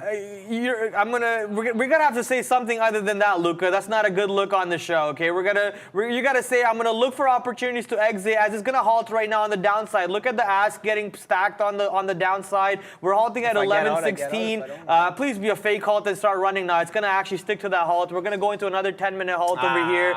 Sadly, you got your opportunity to get some size out there on TGL to the north side. Didn't work out. We're gonna have to wait for this one to reopen. Probably going to be another 10-minute open on this one. But here's Zoom. Zoom pushing down $1.58 in the money on Zoom. Let's go. At least some positions are working out for me. I can't say. I can't swear here. I'm not actually leaving. Wait for it. Wait for it. You can start banging the mic, yes. And start grinding your teeth. I'm not leaving. Okay. All right, show my screen now. Show it now. And now back to me. the word, my guy. Oh, sorry. Yeah, the word. I'm still long, guys. I'm still long. I got my average 1033. This thing went into a down halt. I was like, and the thing is it was showing an up halt. I was like, okay, here we go. The up halt area was like 1367. I was like, I'm not covering. I'm not adding. I'm not adding. I'm not covering though. But now, like, it's showing 11 open. It could open, go into another down halt. Like the party might be over. The party might be over. But the thing is like, I mean, if you look at like, oh, it's holding trend, like these halts, right? But I don't know. If we go into another down halt, it might be tough to get out of that one too. I got an okay average. If we go into, maybe I'll just sell like half of this at the open just to be cautious. While you're debating on what to do, I'm taking profits on Zoom, which is pushing down, but Six Flags is actually going the other direction, pushing right back up. If it pushes to VWAP, I'll try to take more shares over there, but I think the party for Zoom is actually Zoom. The party for Six Flags is actually kind of dead a little bit. Six Flags short 21 or 21.20, which is what I had, was one of the best possible entries maybe you could have had off the opening drive, that is. Obviously, better fills to have in pre-market, which is something I wasn't able to take part of. But off the opening drive, 21 short Six Flag. I think Six Flags trade is now muted, as is the market. But NASDAQ trying to head back to the lower days. Once again, red for the NASDAQ, so maybe not as muted as I thought it would be. Let's go look at our favorite stocks on the market, your tech basket stocks, Apples, Microsofts, and so on. Here's Apple double bottoming, but under VWAP. Red on the day now for Apple, following its partners in crime, its basket in general, which is the NASDAQ. Microsoft, which has been red for the most part, green for the most part, but has been flat also. And now staying red is MSFT. You had something? No, don't worry. Yeah, okay, no problem. Meta, I want to also go look at Meta. I was so bearish on Meta since God knows when, right? But today I actually pulled up Meta platforms on my chart here. Look at that double top on Meta near $183. Double top from the 22nd, 21st of July. Oh, around my birthday. Yay. Anyways, 183, 184 areas for. He's talking about TGL still. Yeah, this 183, 184 level on Meta platforms, double topping around there. So I was looking for an opportunity short 184, never got that chance as we only push up to 183.11 on Meta platforms today. Now looking at the chat to see what you guys are talking about. Veru, now there is a question that we haven't talked about. Veru was pretty active in pre-market itself, but I want to see how we're doing now. This is Vera. I need Veru. There we go. 34% to the north side on Veru. I believe, I honestly, I forgot what the news was. I did read up on it. I'm going to have to read up again. Veru was earnings? Okay, so earnings for Veru, it had something else along with it, right? Is this not the journal? What? Where's the watch list is not on this sheet anymore? Oh man. Oh man. Email? Okay. I'm looking through the Google sheet like, oh, yo, where's all the data? I'm missing. But looks like I'm going to have to pull it up on a different email in a second. Luca, you're looking at anything? I'm just watching this TGL. Somebody in the chat saying, Luca, hold, bro. If you're holding, best of luck. I'm going to try to hold. I was going to cover half because the thing is I liked where I added here, but I knew this was a risky ad. So now that we down halted, try to get out of that. Didn't get the fill. So getting out of that portion for half. Gonna hold the other half. I'm gonna give it the original risk, like kind of going down to here. Like it's nothing too crazy, like whatever, 1, 2, 3 points. But yeah, if we go into another down halt, it's not looking good. I tell you that much. So yeah, guys, hit the like button. I'm long on this. Yeah, this is definitely exciting. Hopefully you guys enjoying the show. This is your destiny. Hit the like button, indeed. What are we out on right now? Did you get to see a like counter? Yeah, it's a 2.4K with 5K watching, so I'm sure we can get that number way more elevated, almost as elevated as what the NASDAQ was today. That's how elevated I want it to be, but don't have the pullback in it that the NASDAQ and the S&P 500 have. I would appreciate that a lot. TGL will yield bigger gains than HKD. I think now we're just throwing out random sentences out there in the ether and expecting them to come to fruition. Listen, guys, everyone would like to see it, but we got to be ready for either side of the scenarios. You need to know how to minimize your damage in case the scenario that you're expecting doesn't play out that way. Nothing in life is promised but death and taxes. So you could say it's going to go higher than HKD. HKD went up to 2K, 3K? 2,500. Like, yeah. Come on. Like, we're not expecting that well, again. This is the thing. That's why I'm okay. That's why I was okay to I'm like, whatever, I'll get long in the halt, I'll double down. And then if we go against me and I lose, I'm okay because the upside is this is just dumb trading logic here, but the upside is unlimited, right? Who knows where the upside is? So that is kind of the upside. So I figure I might as well give it 3 points of risk. But whatever, whatever happens. Obviously, this is the type of trade. There's a lot of trades where it's you're trading Apple and you're okay, I'm gonna risk 10, 20 cents. That's my risk. So I could take you take whatever size it's Apple, right? There's all types of fills there. But if you're trading this, your size is your risk because who knows where it goes. A lot of you guys, when you're trading small caps, you know how it is, right? Low floats. Sometimes your size is your risk because it's this thing. It can go into a halt. You're short. You get squeezed. So you gotta size accordingly. So there's two different types of approaches. This one definitely more on the gambling side of things, but you gotta gamble a little. No risk, no Rari. So yeah, let's see where it goes. NIO coming back down to the 100-period EMA. I just quickly flipped over to Lucid to see what Lucid is doing today, but here's NIO. Kind of, these EV stocks for the most part have a similar chart in them, but NIO a little bit more of a, I guess, stronger chart because it's actually up 4% on the day. Lucid absolutely flat on the day, about 0.5%. And Lucid also below the 100-period EMA, whereas NIO is about to go touch the 100-period EMA on the 5-minute chart and maybe find a bounce level. I much rather wait for a retest of 20 to come in. Not sure if we'll even see that. Right now we're at 2050, 2060 areas for support to come into play. But if 2020, 2040 comes into play, I think a long off of those levels would be something that I would be looking out for. Since we pulled up NIO, it's always a good thing, or at least it's a habit for me to pull up BABA. These are your Chinese stocks in general. I think I do remember Sean mentioning or Neil mentioning that Chinese stocks were strong today. And as you can see, up 2.74% is BABA. And last but not least, FXI, which is your Chinese large cap ETFs. I always look at any stocks that I'm trading. I like to look at the ETF of the relative market. So FXI is the one that you would be watching for stocks such as Baba, Pinduoduo, Baidu, and other companies of that realm. So FXI up 2.12%, telling you how those stocks are doing today. Yeah, somebody's saying TGL stands for the gambling life. Absolutely, with these things. It is a gamble. Somebody's saying TGL to 420. You might like that one. Yeah, guys, this is going to open in the next minute or so. So get your ideas ready. This one interesting. Somebody in the chat You saying, know why Luka, I won't like don't let it? the fame distract you. I'm not distracted. No, this is just for fun. It's like you take and somebody else said it too. It's like on this, take the chance. If it goes against you, whatever.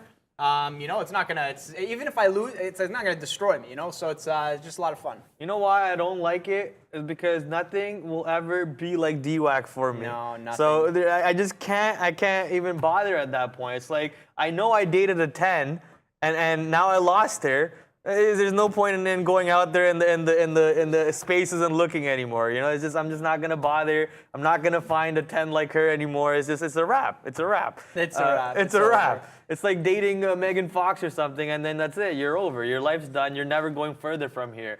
Zoom popping up and not working for me as much as it was originally. We were $2 in the money. Now we're only $1 in the money. I was expecting Zoom to drop it like it's hot a little bit more, but that's not going to play out. NASDAQ, though, NASDAQ creating a good base around these 13,380 area. 13,350, let's just say that. Is that even accurate? Nope, we're above 13,350, but forming a good base around this bottom near yesterday's close and trying to get back to the north side. Now up 0.12% on NASDAQ. S&P 500 is up 0.5% and getting ready to head back to VWAP. So it looks like Apples and your Microsofts and so on, longs are looking good. Maybe that helps out TGL with the long too. Did it open up yet? Yeah, it's open. Down halting again. Oh my goodness, it's halting again? All right. I'm out. It's over. The dream is over. It turned into a nightmare. This thing's showing 882 now. Okay, that was a good cover, I think. If we go lower, and we start to go back up, then I'll consider it. Yeah, guys, this don't mind this candle here. So took some out. Flat trade overall, worth a shot. Lots of fun. But guys, remember, the dream turns to nightmare real quick in this business. So make sure you're not dating it, you're trading it. And on to the next. AMD coming back above 100 here, so maybe that idea is not incorrect. Just got to kind of give it room to breathe here. Overall market making its way back up. Man, I'm loving this setup for the end of day sell-off. I'm loving this. Can you show Luca's chart? Yeah, on Luca's chart, notice how TGL had 3 up halts and then instantly a down halt. Watch another down halt be. Obviously, it's going to down halt, open down, and then it's going to reverse this move and start rocking back to the upside. NFA, not financial advice. I'm not telling you to trade this stock on anything that I'm talking about.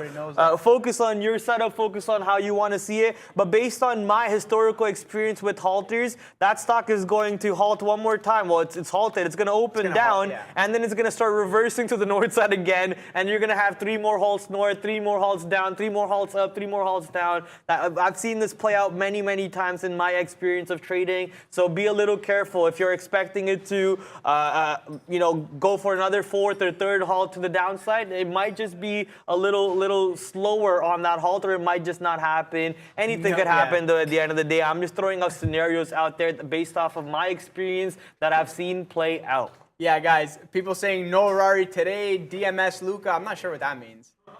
I don't know what that means either, but maybe explain yourself a little more, but I'm not too sure what that means. Is that a stock? No, DMS. I don't know if it's like a whatever. But Luca, you wish you held to 100. Yeah, if this goes to 100, but the thing is, I'll just get back in. That's the thing. I'll just get back in. I don't want to hold and it just goes into a halt, and then I actually lose everything. I'll be like, I say it, but I'm like, oh damn, I don't want it to actually happen. But yeah, if it rips back up, here's the thing. Brad makes a good point, right? If we go into another down halt, and then for some reason prints up and then starts to run back up, it could easily be good to the upside again. So I won't be scared to get back in if it does. But again, it's this is more of just like a hard gamble type thing. But yeah, a lot of fun. DMS is a stock moving. Yeah, it's a stock name. And as soon as they mention, I pushed long. So let's see if it'll work out for us. But it's time for Sector Watch with Brando at the big screen. Hey guys, yeah, exciting midday going on. Unfortunately, the market coming off as we saw possibly the high for the day this morning. But here we go, back to the downside. It is this group right here leading to the downside. Tech stocks, a little bit of relative weakness coming back into the market. Overall, it's the software names. There are a few in the semiconductor group as well to the downside. But that's been the drag so far. Healthcare stocks basically break even at this point. Pfizer with a big move down on a potential lawsuit headline this morning. Disney, Warner Brothers, there's Fox, there's Fox A, there's Paramount. All of the streamers over there up today on Disney's report. This is the energy group. Yeah, crude at day highs, got above 3%. Nice move for some of the energy names as a result. Devon right now, DVN leading about 7% to the upside for Devon. Banks are strong. Consumer discretionary names also showing some strength. Some of the casinos, we said hotel names as well, still leading as far as this group is concerned. But retailers and the durable goods stocks also bouncing back to the upside along with the industrial sector. It's been strong all day. Not huge moves, but enough to hold the market still in positive territory. Guys, back over to you. Yeah, that board is green, baby. Green like the Hulk. Obviously, Hulk's a little bit of darker green, but it's a nice green Hulk board over there. I guess that's what I'm going to call it, the Hulk board, every time we see a nice green board. But what do we call a red board then? Is there any superhero or supervillain that's like, I know there's a supervillain that's fully red. No, supervillain that's like fully red. He was in the Captain America movies or something. I forget. He was like...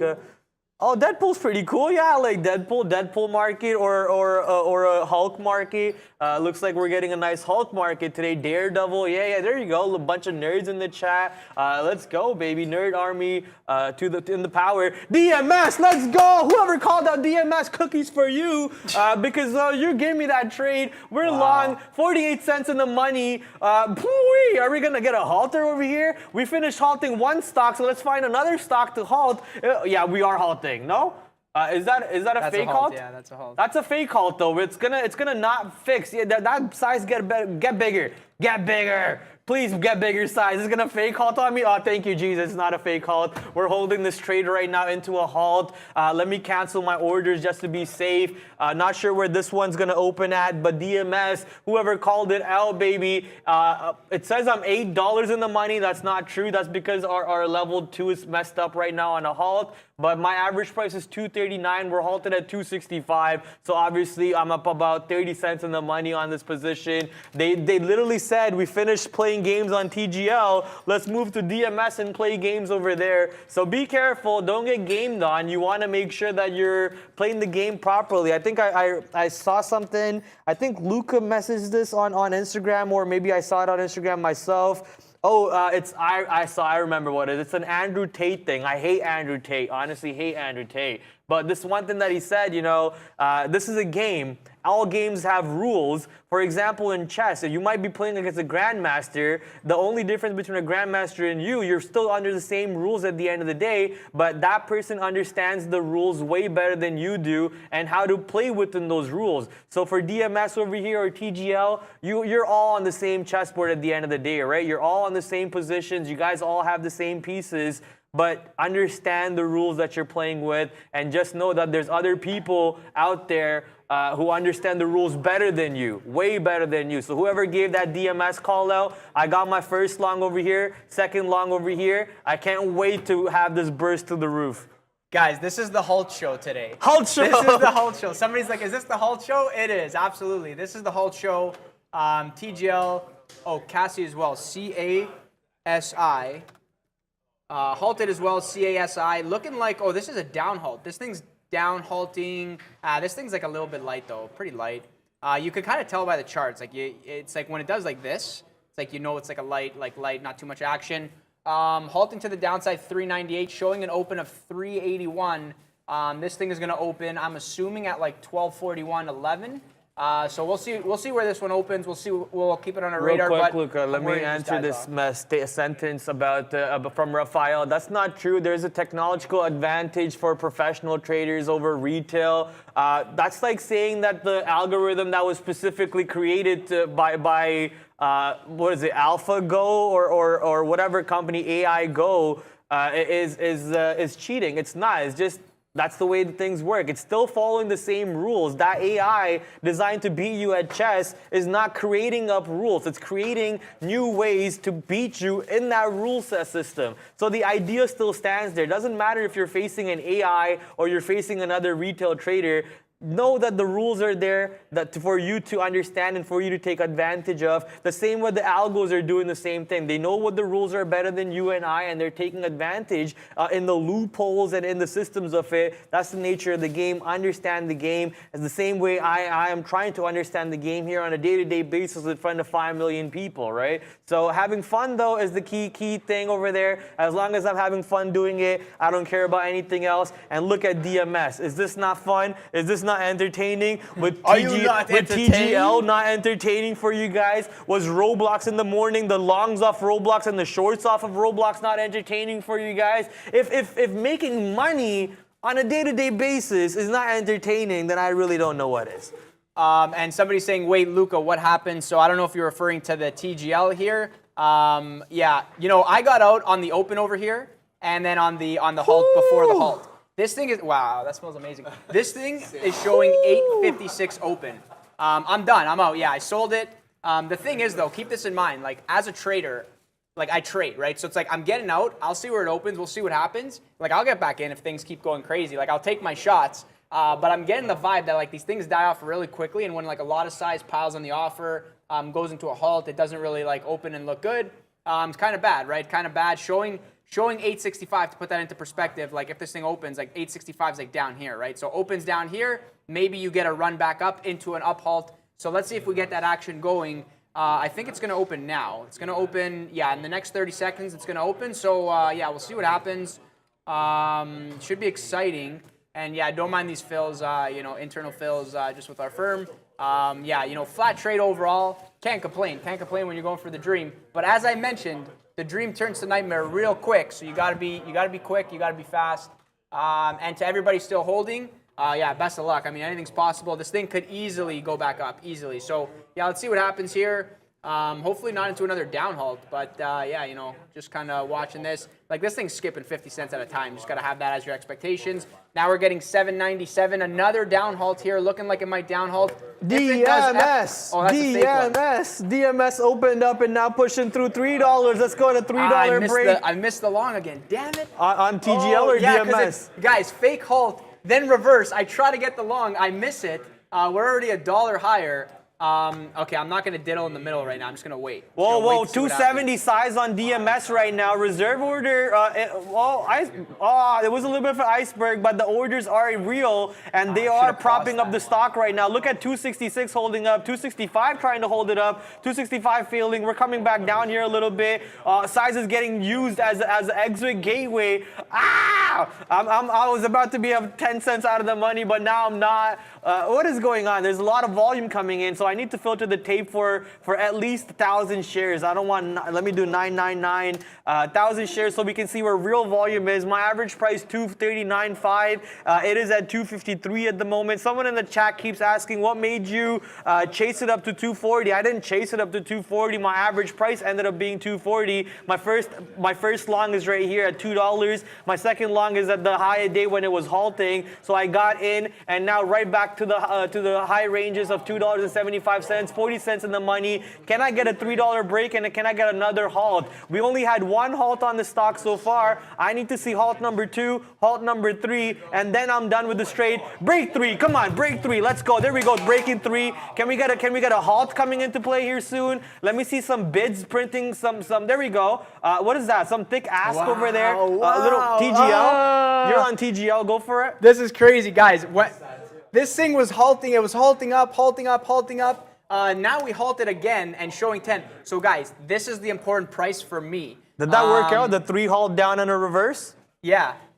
3 halt down and a reverse. And the thing is guys, we're going to halt here at like 797. And I was waiting. I'm like, okay, if we fake halt, I'm punching long. I punched the wrong keys. I bid instead of offer and cross. And, oh, my God, I'm beating myself up for that one because that was at 8. Now we're showing a 10 open. That's already a 2-point winner. That was the plan. I missed the plan. And this is why sometimes it's better to just hold. You know, sometimes better to hold. You don't have to go through these execution issues of, you know, trying to get in, trying to get out. But yeah, a lot of fun. The interesting price for me is this price right here, 981, because this is where it down halted. So I'm going to use these halt prices as interesting levels. So for example, you got 981, you got the 10 level, you got like 11 level, 11.15. I mean, this is going to bounce around, but like basically like 11.10.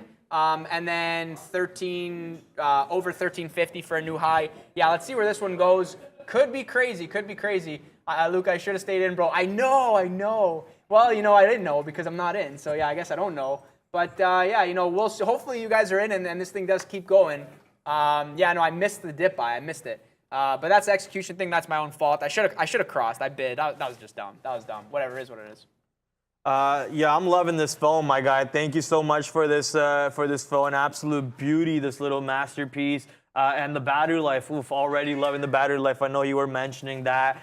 Shout out to Google. I actually tweeted at Google, and they tweeted back at me. They're like, oh, you're going to love the phone. I was like, yo, let's go. It's probably one of those automated replies, though, you know.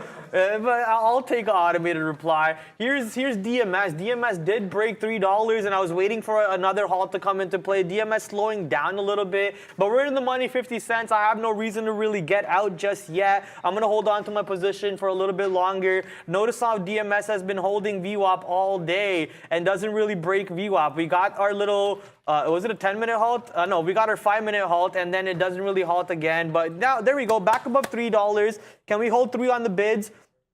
I want to see yellows, greens, or whites. I don't want to see any other color. Oh, I said no other color. Who's that selling on the tape? I only want to see greens, yellows, or whites. So for the most part, the colors are going into my direction with size 2, 4,000 shares, 2,500 shares, 10,000 shares, 16,500 shares. So clearly, people are pushing size into my direction, creating a new high a day for DMS right now. We're in the money 84 cents on DMS. The party's not done yet. The volume is still being poured into for this position as the NASDAQ is getting ready to curl to the downside. I'm actually going to cover some of my DMS long here just so I don't watch it go back below $3 and cry about it. So capture some profits because nobody went broke capturing profits. But here's NASDAQ coming back down. Still on the positive side for the day though, but pushing back to the lower days is NASDAQ and the S&P 500. Yeah, you know, somebody's saying you sound like an auctioneer. Like when you're going, we got 1,000, we got 5,000, we got 10,000 here. Yeah, where are we going? So yeah, guys, you know, TGL, I'm watching 985 showing 985 indicated open. This thing probably gonna be, I mean, what's it been? It's been like 10-minute halts, right? So, or maybe it might be 5, might be 10. Let's go with 5. So that would be 42 to 47, 12:47:31. So basically in the next minute, this thing is going to open here. So yeah, get your plan ready, and good luck to everybody that's in that. Yeah, exactly, absolutely. You know, kind of crazy. And Grove getting volume. Let's quickly have a look here at Grove before this thing opens. Grove getting volume. Kind of like very, very slow though. Like this thing, I think it moved before, if I'm not mistaken. Oh yeah, yesterday was like the day. But like that, like, yeah, it's kind of far away, but like 665. If this thing picks up steam, then like maybe starts to go. But right now it's like really slow, like 400,000 shares traded. Like that's like really, really slow. But yeah, we'll see if that one wants to continue to move. So we got 20 seconds left here on the halt. BBBY looking juicy. BBBY was pretty awesome today. I didn't have a trade on it, but you know, moving together with AMC there. Now we're at 1050. I would love this to get back to like that 1350, 14 area. I think that's like definitely level of interest. For the time being, not so much. And yeah, TGL gonna open here. So let's pull this up very quickly. Showing 976 indicated open. So let's see if we get some buying volume coming in. Kind of slow to start. More selling coming in. Oh man, wow, that was like a flash down to like 850 there. Now down halting, 878, showing that it's going to down halt. Way less volume on this one. Not so much aggressive selling into the offers there.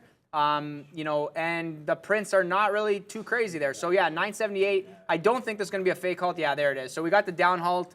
You know, opened, touched that 10 price. And that's the thing, guys, right? 980 to 10. You got to watch where these things halt and where they open because that is the key level. You know, halted right at the closing price there. So it's kind of like a resistance level. Like this is obviously like a very vague, like it's like, oh, there's a halt trade. It's like, it's a crapshoot, right? It is. But, you know, 980 to 10, it's like I'm using these like kind of levels. Like maybe it's resistance. Oh, look, it didn't break 10. I guess there was no volume. There was no follow through. Falls down into another halt. Now it's showing 844 indicated open.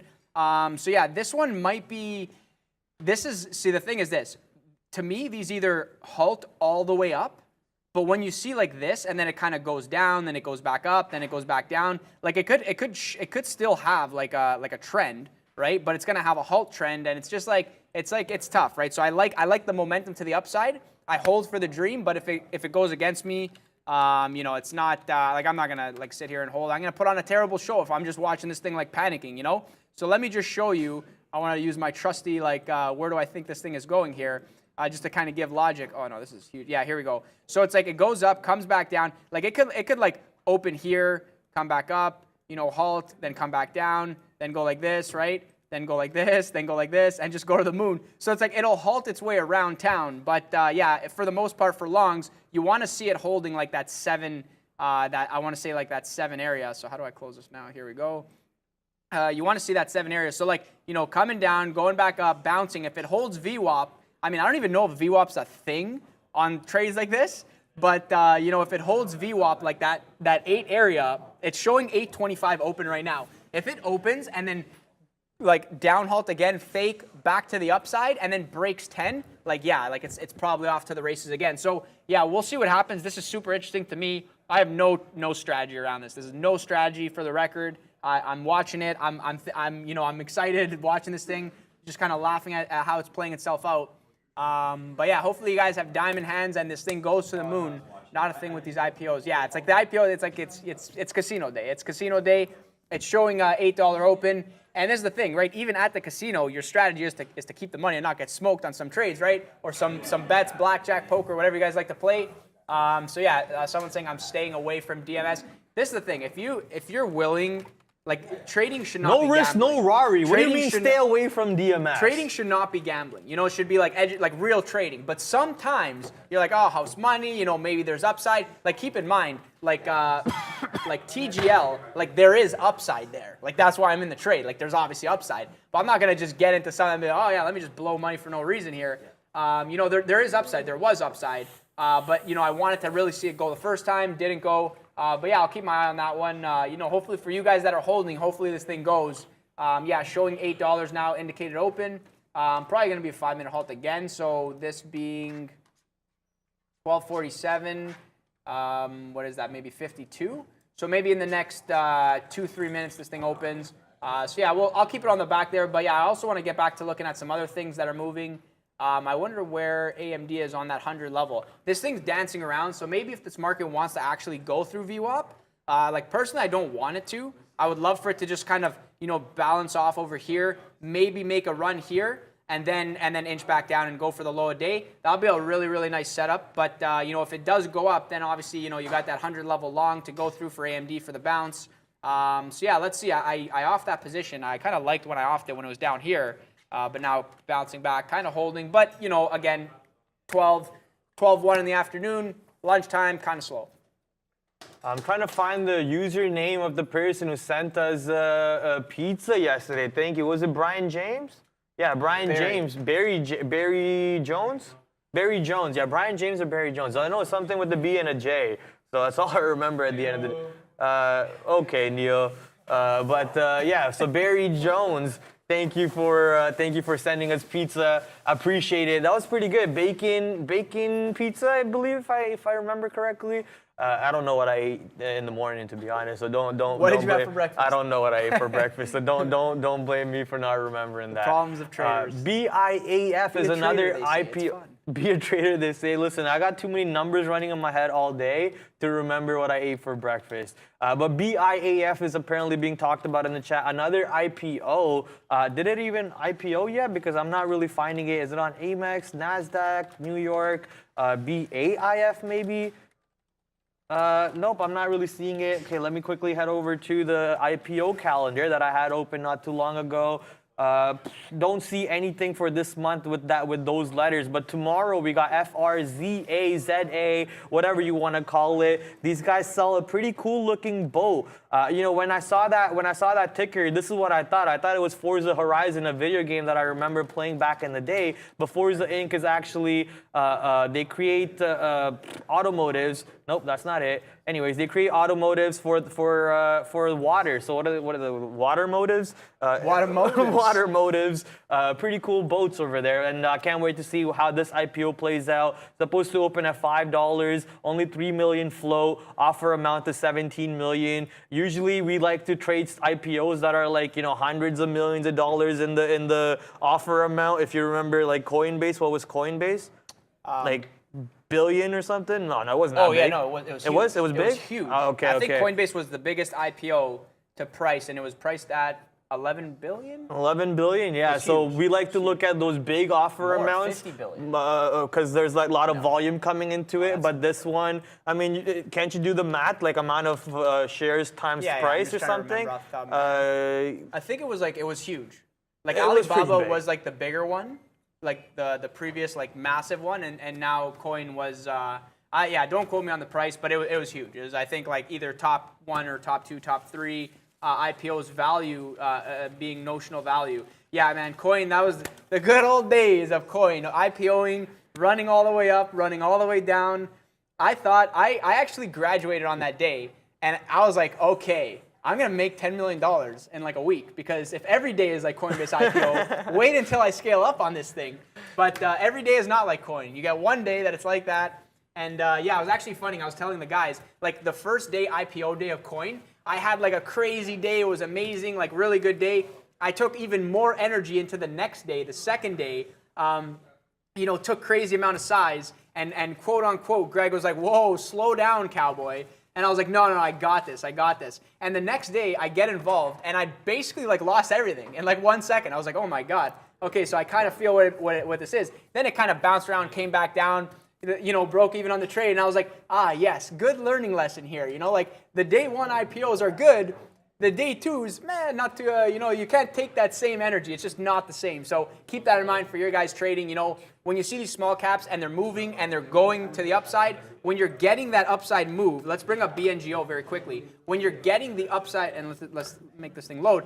When you're getting the upside move, like on the upside, on the front side, like the move is good. This is the move. Do not bring this energy into, it's bouncing here and now it's going to continue. Like, just don't. Like, now it's backside. You know what I mean? And even though it could run for the high, like this is the move. This is the volume. So it's like IPO day 1s, bring the energy. There's a lot of volume, especially if it's a high interest name like Reddit. I don't know if they're going to IPO this year, but they were going to. High interest name, everybody's going to get involved. Coinbase last year, same ideology. But bringing that ideology to small caps, which happen more often, don't bring that long energy on the backside, right? And don't bring that short energy on the front side. Like, just understand the context of where you are and size accordingly, and you'll be fine. I don't know if you've used this tool ever before, but this is actually a tool that comes from our Discord moderator. He's kind of showing me how to read this tool. It's supposed to update weekly. Below 30 to 50 expected to buy, and above 90 and 100 expected to sell. So right here, below 30 to 50. So today we were at 19. So or somewhere around here, maybe, I'm not sure. Below 30 to 50 bullish, above 90 to 110 bearish. So we're kind of in the middle of the range over here, according to this indicator. This indicator shows you how risk managers have been positioning themselves according to how the SPY has been moving and so on. So this kind of actually makes sense a little bit more, that the market has been doing absolutely sideways and muted action after the original drop and pop that we had, because this indicator is kind of showing you that where risk managers are on either side of the trade, because they see resistance on the high side, they see supports on the downside too. Hopefully that's exactly how you're supposed to read that, Blind Jedi. If that's not how I'm supposed to read that, maybe you can slide into my DMs and educate me a little bit more. But thank you for telling me that tool not too long ago. If you guys hear that bell, that's because some guy's trying to get my attention, and he will not get my attention because I'm too busy giving my attention to someone else who deserves it more. It's about 5 million of you in the arena who deserve my attention, so that guy cannot have mine right now. Luca? I'm like, are we gonna die? No, it's a drills. It's drills. It's drills. Oh, it's drills. Okay, we're good. TGL is open, guys. Opened around 850, making a move to the upside. I don't know if this makes sense, but for me, this makes sense if this breaks 10. So I'm gonna try the long above 10. I don't know if I'll get the fill, but this will be pretty savage.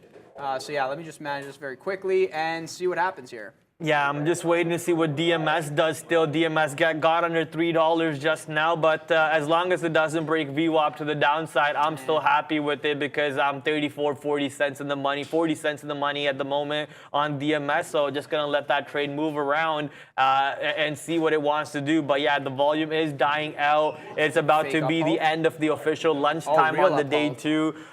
Looks like TGL is going into another halt territory to the downside. Fire alarms are going off, so ignore those sounds a little bit because obviously they got to do what they got to do, and there's nothing that we can do against it. AMC broken 25 to the downside, I'm guessing. Oh no, reclaiming 25 to the upside. AMC up 5% today, but it has rejected VWAP every single time we push to VWAP. So based on that, we're gonna go short AMC. And see where this one goes. Patrick saying, "Don't worry, Luca. Sharif can carry everyone out." Yeah, you know that man. You know I think he said he deadlifts 500. That's legendary. Like enough said. He deadlifts 500. That's not many people deadlift 500. I thought early in my lifting career, I was like, I'm gonna deadlift 500 one day. No, didn't get there. Didn't get close. What's the highest number you punched? Yeah. What's the number you punched your highest? Deadlift? Yeah.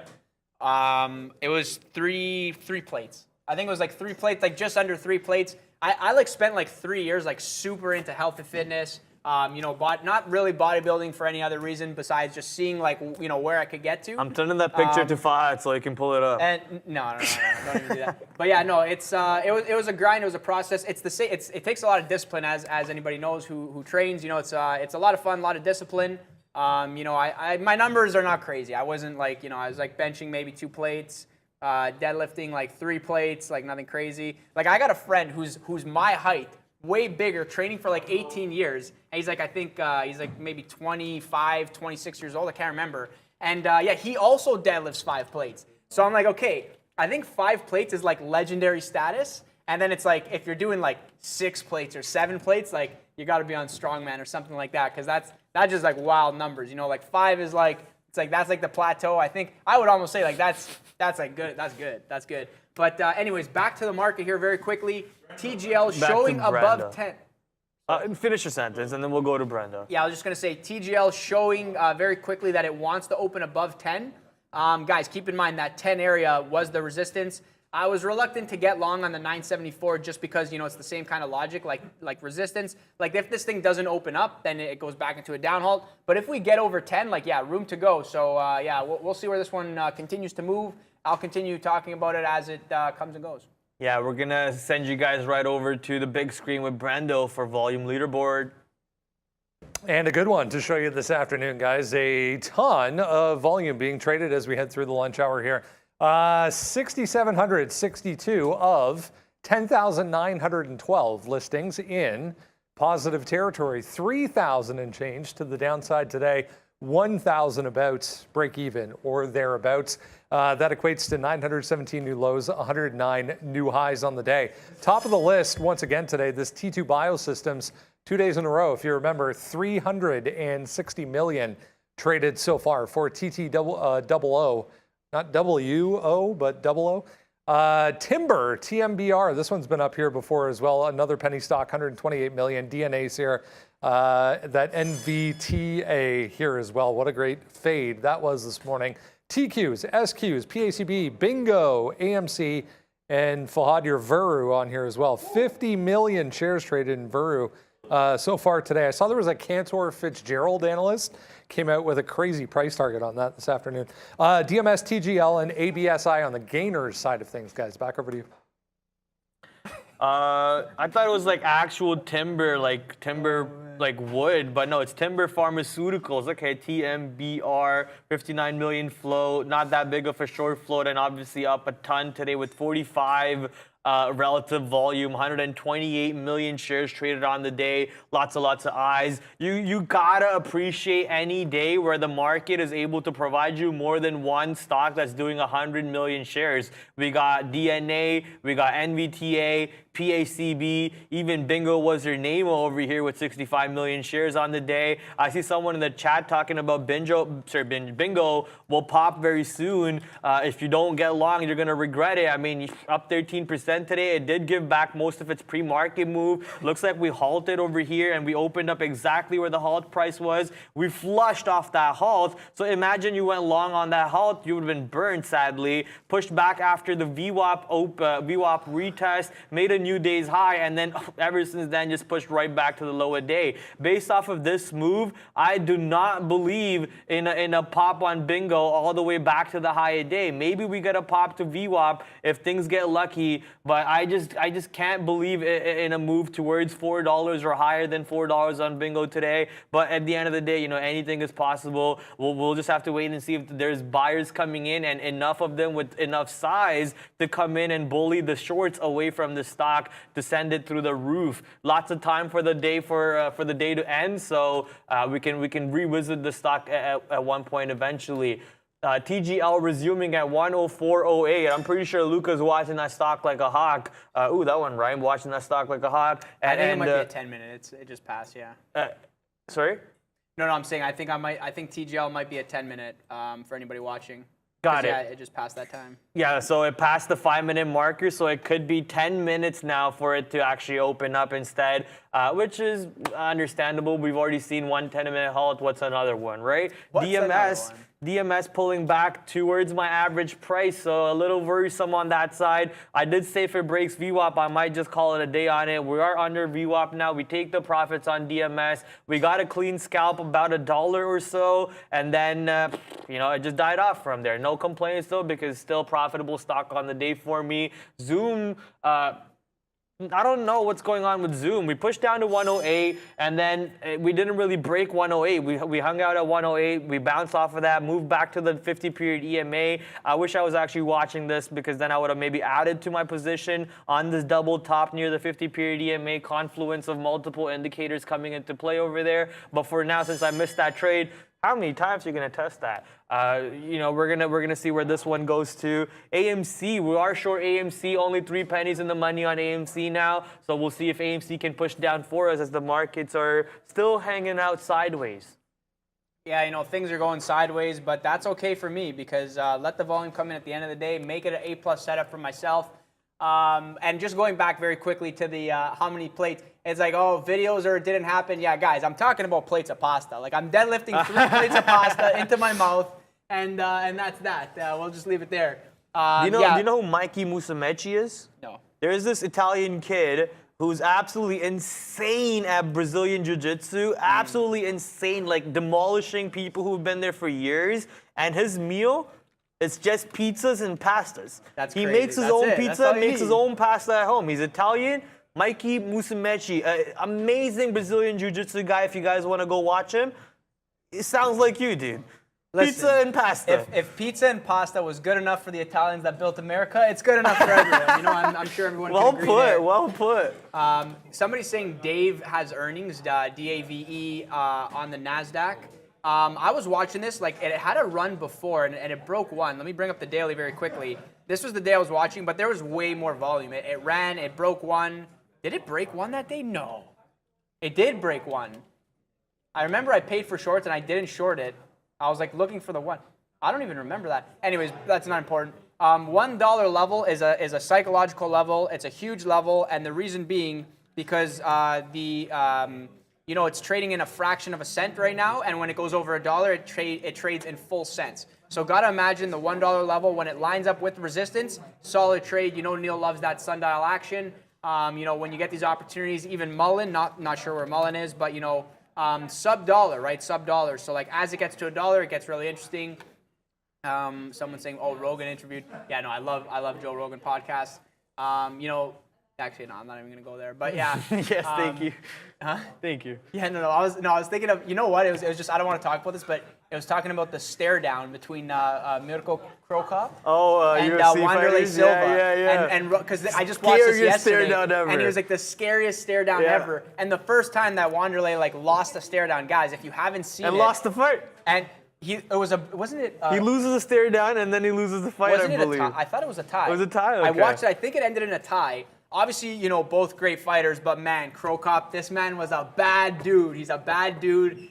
Anybody who watched him, like his left kicks, like exciting. He's one of my favorite fighters out there. I'm definitely old school when it comes to the fighting world. But yeah, you guys got to watch that stare down. The one time that Wanderlei Silva lost the stare down, and like Wanderlei is a bad dude. Like this guy is like he's a bad dude. So you know the fact that you just go watch the stare down, it's crazy. It's crazy. I was watching that yesterday. That I just saw someone say like Joe Rogan just reminded me of that, and I was like, I don't want to veer off too much. You know, talking not too much about markets because that's why you guys are here.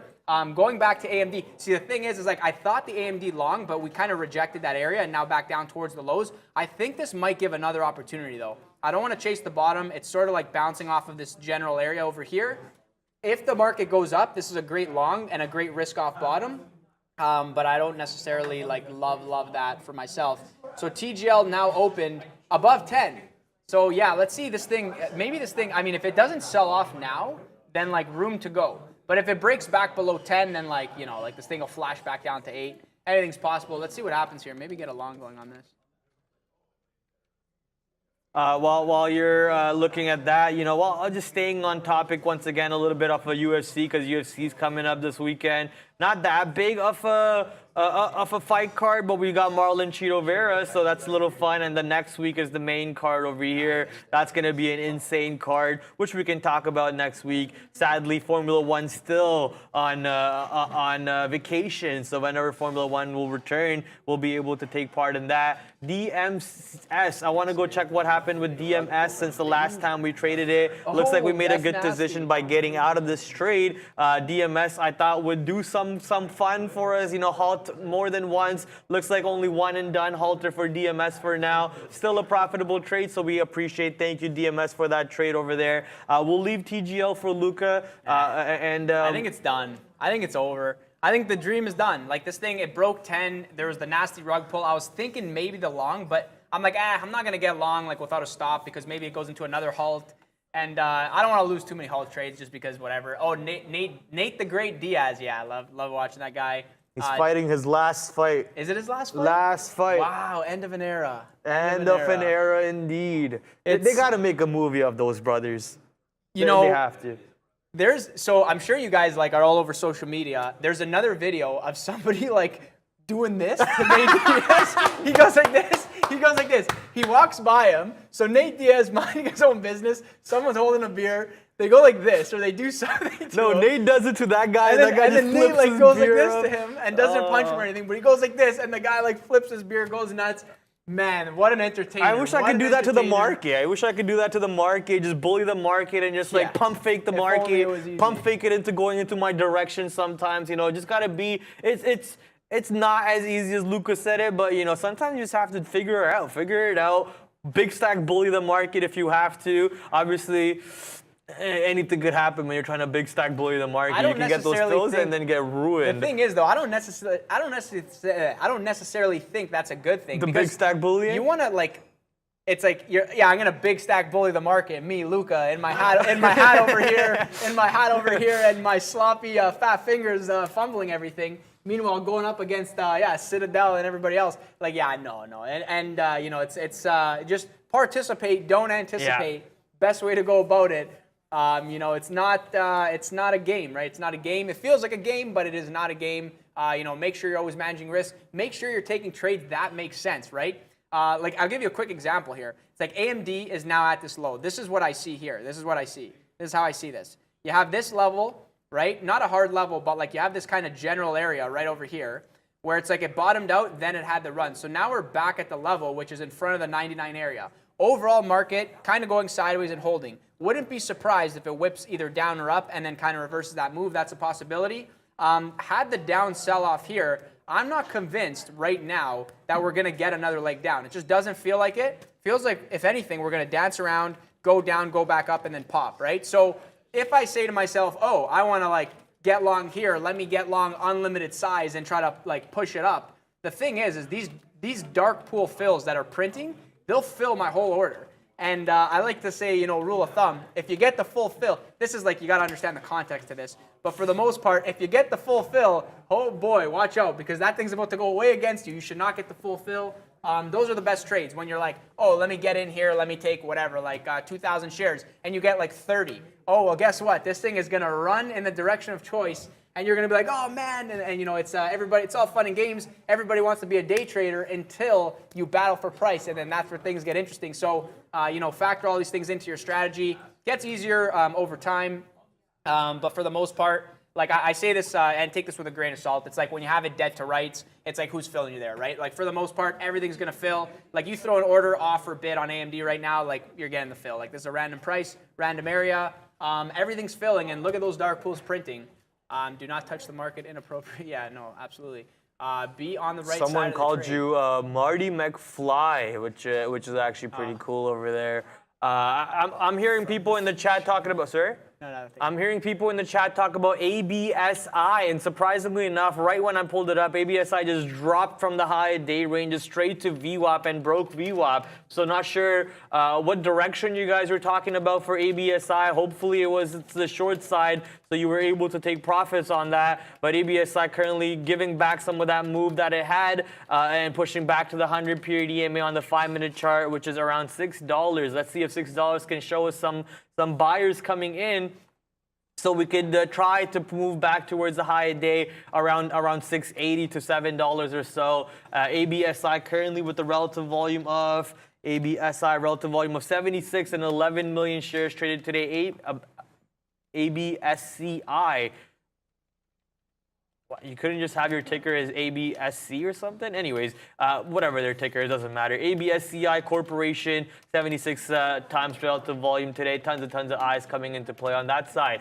I'm longing, what, says Henry Z, and I know exactly what he's longing. It's going to be Palantir. So let's go check out Palantir at the moment. Palantir at $9.50, 58 cents, down about 0.5%. No, what am I saying? Down about 0.05% on the day. Not doing too bad, which is good. The markets are flat, and NASDAQ's only down, only up 0.13. S&P 500 up about 0.5%. So Palantir over here doing pretty decent compared to my other stock in the same basket, which is SoFi. SoFi came out with a pretty decent moves to the north side, but then the earnings report came out and crushed SoFi. So here's SoFi once again bleeding, 2.82% down on SoFi, and getting rejected, looks like, by the 100-period EMA on the 5-minute chart for the most part ever since 11 o'clock, and has failed to have any sort of pops in it to go back to VWAP. Here's Six Flag, a position that I'm slightly out of the money. I'm out of the money by 31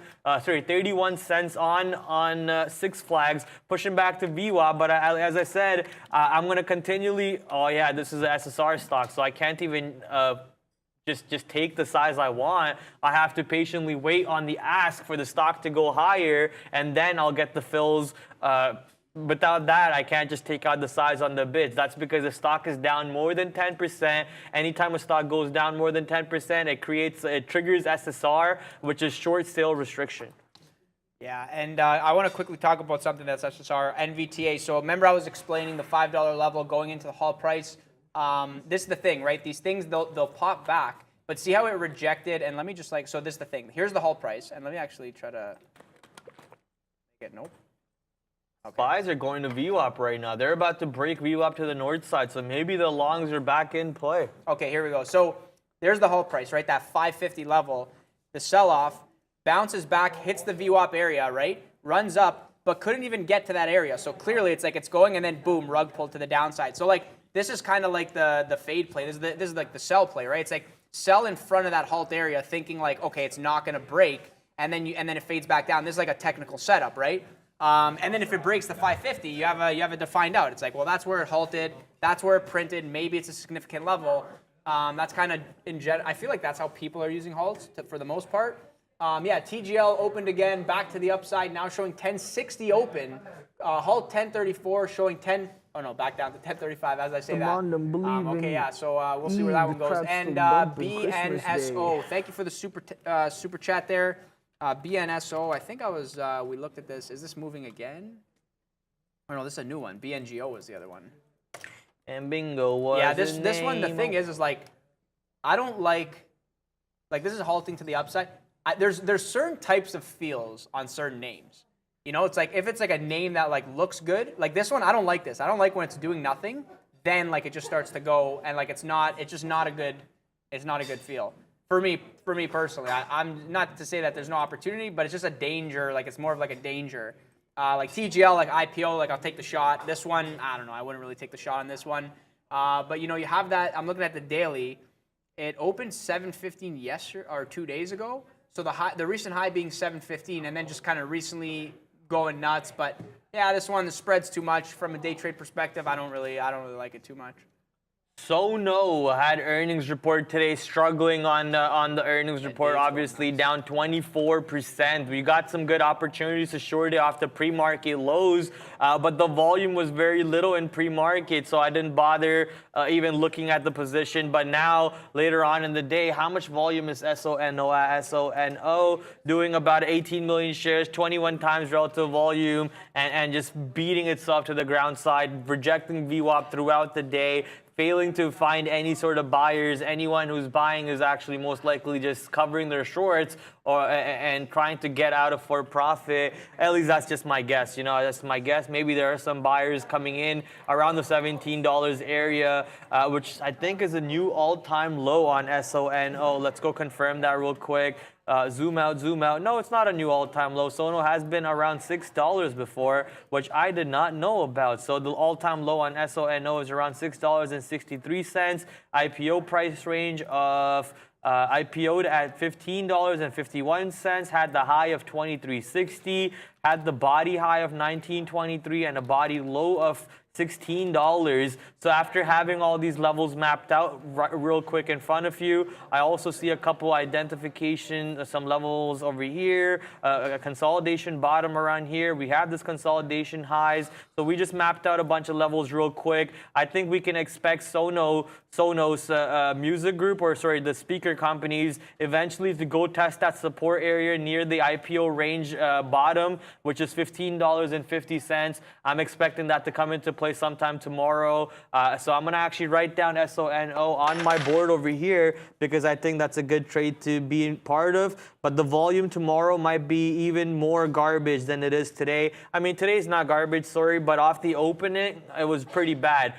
In pre-market, I think Sono only had about, if I remember correctly, I could be very wrong on this, but less than 300,000 shares traded in pre-market. So I was a little turned off by this position, but looks like I should have had my excitement and I should have watched this trade at least because it gave you volume and it gave you levels to make executions off later on in the day. Yeah, you know, somebody mentioning Dave running towards that dollar, so still 90 cents away. Keep in mind that the dollar is going to be a significant level. But I want to say that even though it's it's 10 cents away, it's not 10 cents the same. It's still a big move away, right? So yeah, I would love for it to get there. It's definitely going to be on my radar now for the next little while, next half an hour, and we'll see what happens. Someone's saying AMC, Prad, AMC, take a look at AMC. Am I in the money? No, I'm out of the money. That's why they're yelling at me. Listen, if anytime someone says AMC, Prad, it's probably because I'm out of the money and they just want to rub it in my face.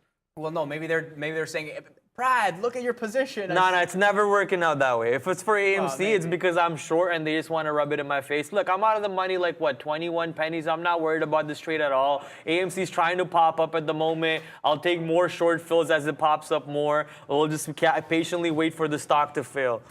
So this is my thoughts on AMC. I want to just bring this up quickly. Imagine that they trapped all the shorts and then they run for the highs, because this is the thing. Remember this day? It had the run up, right? It was strong. Then it died for 2 days. For 2 days, oh, the short is good, the short is good. Then the mega squeeze to the upside. So here's the thing. You have the multi-day run, the blow off top. Now it's oh, the short is good. Now for some reason, it's coming back to life. If this thing runs for 27.50 or for whatever reason, has a strong day tomorrow or even gaps up over the weekend, I think 32.34 will be in play. And, that 32.34 area, that was a super, resistance level. If we get there, like my expectations would be that we top out again. Like that will be the top. But if we get over like 40, which is like, these are crazy numbers. I understand how crazy these sound. But if we get over 40, like, oh my goodness. I don't know where this thing could go. But you know where I'm going with this when I'm expanding my chart here very quickly. Let me just get the snippet tool out. And this is kind of this let me just say this very quickly. I just need to hear the snippet word, and I know let me just say this exactly very where we're quickly. going. This is crazy. This doesn't make any sense, but we're in a market where things don't make sense. Obviously, trade your niche. Don't have too many things in your setup and your playbook. Like, focus in on what's making you money and trade those. But I like to also have fun from time to time. And you had the run up, you had the drop, you had the guy say, "Come at me, apes. I'm short, come at me." The apes were like, "Yeah, I'm here, bro." And they literally came at him, and we topped out. And if this thing breaks, like, this is not, like, let me just draw this for perspective. Like, this might look crazy. But, like, that doesn't look insane relative to where it moved. Like, you're going to get this resistance over here, right? Which is like the 32 to 34 area. So maybe you run up, go a little bit sideways, but if we get above there, you best believe like fireworks are possible. And the thing is this, it sounds ridiculous. I'm very aware that it does sound ridiculous. And obviously I'm not going to anticipate, I'm going to participate. But I would love for this thing to get to 32, 34 because this is why trading is fun. This is why trading is exciting. This is why trading is profitable because things have extensions and they go wild and there's opportunity on both sides. You guys saw Spencer. He shared his trade. He showed you guys the 25 long that he had. It was an absolute banger trade. Very well done on his side. That was good money on the long side. Then you saw all the short side trades that people have on AMC. Not doing well in it today personally, but I had a couple amazing shorts. What did that person say? I'm short AMC. Come get me. the hedge fund guy. Yeah. So there's literally opportunity on both sides. That's what I'm trying to say here. But there's no opportunity if it just dies. Like there's no opportunity. It's like done. You know, like today it's chop fest. It's very tough. I don't know if everybody's up on the name, but you know, I'm talking to other traders and everyone's like, AMC, it's tough. Maybe there's other better trades out there. Probably right.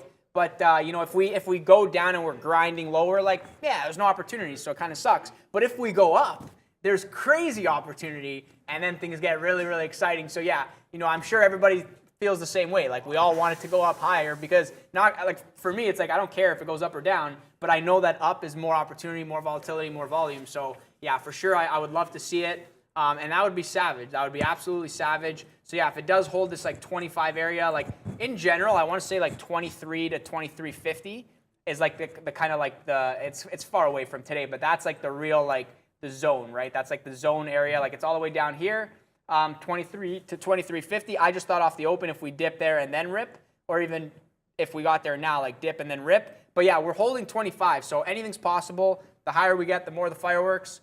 So to that, I say bring on the fireworks. Let's see what can happen.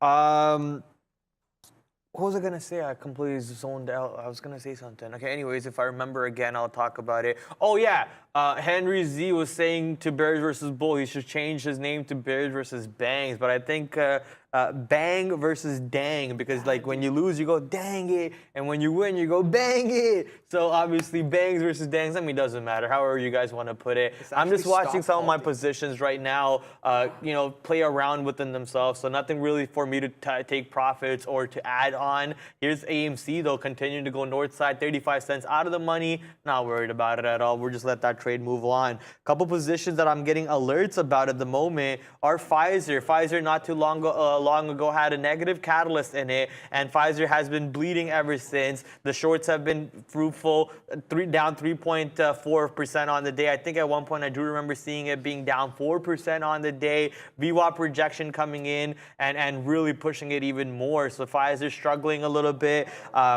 Surprisingly enough, though, mRNA and Novavax not really getting hurt too much. Here's mRNA flat on the day, and NVAX, I believe, was positive, still positive on the day by 1%. It was up 4% or so, now only 1%. I had a couple areas that I wanted to take short. I missed it. I didn't want to chase it, but looks like even if I chased it, it would have been good. But hindsight's 20/20. That's not the type of trader we want to be. We want to look for levels in that moment that we want to be part of, and in that moment, I did not have the confidence that I have right now, because obviously, once again, hindsight 20/20. Yeah, hindsight 2020. Don't beat yourself up. You know, it's always going to be like that. It's always going to be like that. I actually wrote down on a sticky note, I said to myself, the market will always give another opportunity.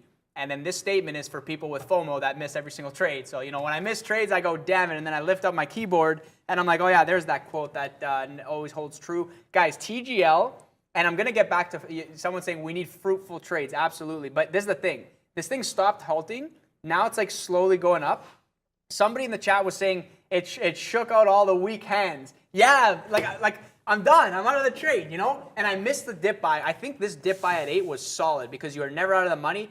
From my perspective, I try to get into trades that are like in the money right away because I don't want to like be holding something against me while multitasking and then I kind of lose track and it just doesn't go well. So you got to be locked into this one. But, you know, this thing is inching up to 13. If we get above, you know, 14, whatever, the high, like, yeah, man, I have no idea. This thing could go and just keep halting. But, yeah, it stopped halting. So that was the one thing that I was like, yeah, kind of interesting there. So, yeah, let's see if this thing continues.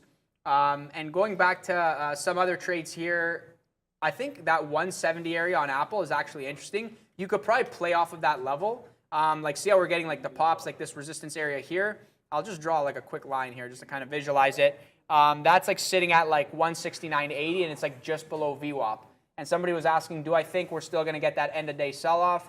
I think we could. I think we could, just being at that, like, if this is blow off top, if aggressive selling comes in, you know, like we're basically through earnings season for the bigger names. The bid tends to be strong going into the large caps like Apple, Facebook, and everything else. There's just a lot of volume. The bid is just generally strong. And then after, things kind of die off and they either trend up, trend down. But we're at like pivotal points here, right? So if the sell-off comes, I want to say that it'll probably be very obvious. It'll probably be very obvious. You'll see a change in the pace. Things will just start to really go to the downside. But you know, it's not something that I would anticipate. It's more so something that, you know, this is on the back of my mind. Maybe you get the sell-off. And obviously, like the reason you're going to get the sell-off is because these names are going to sell off, right? Like the Apples, the Amazons, the Googles.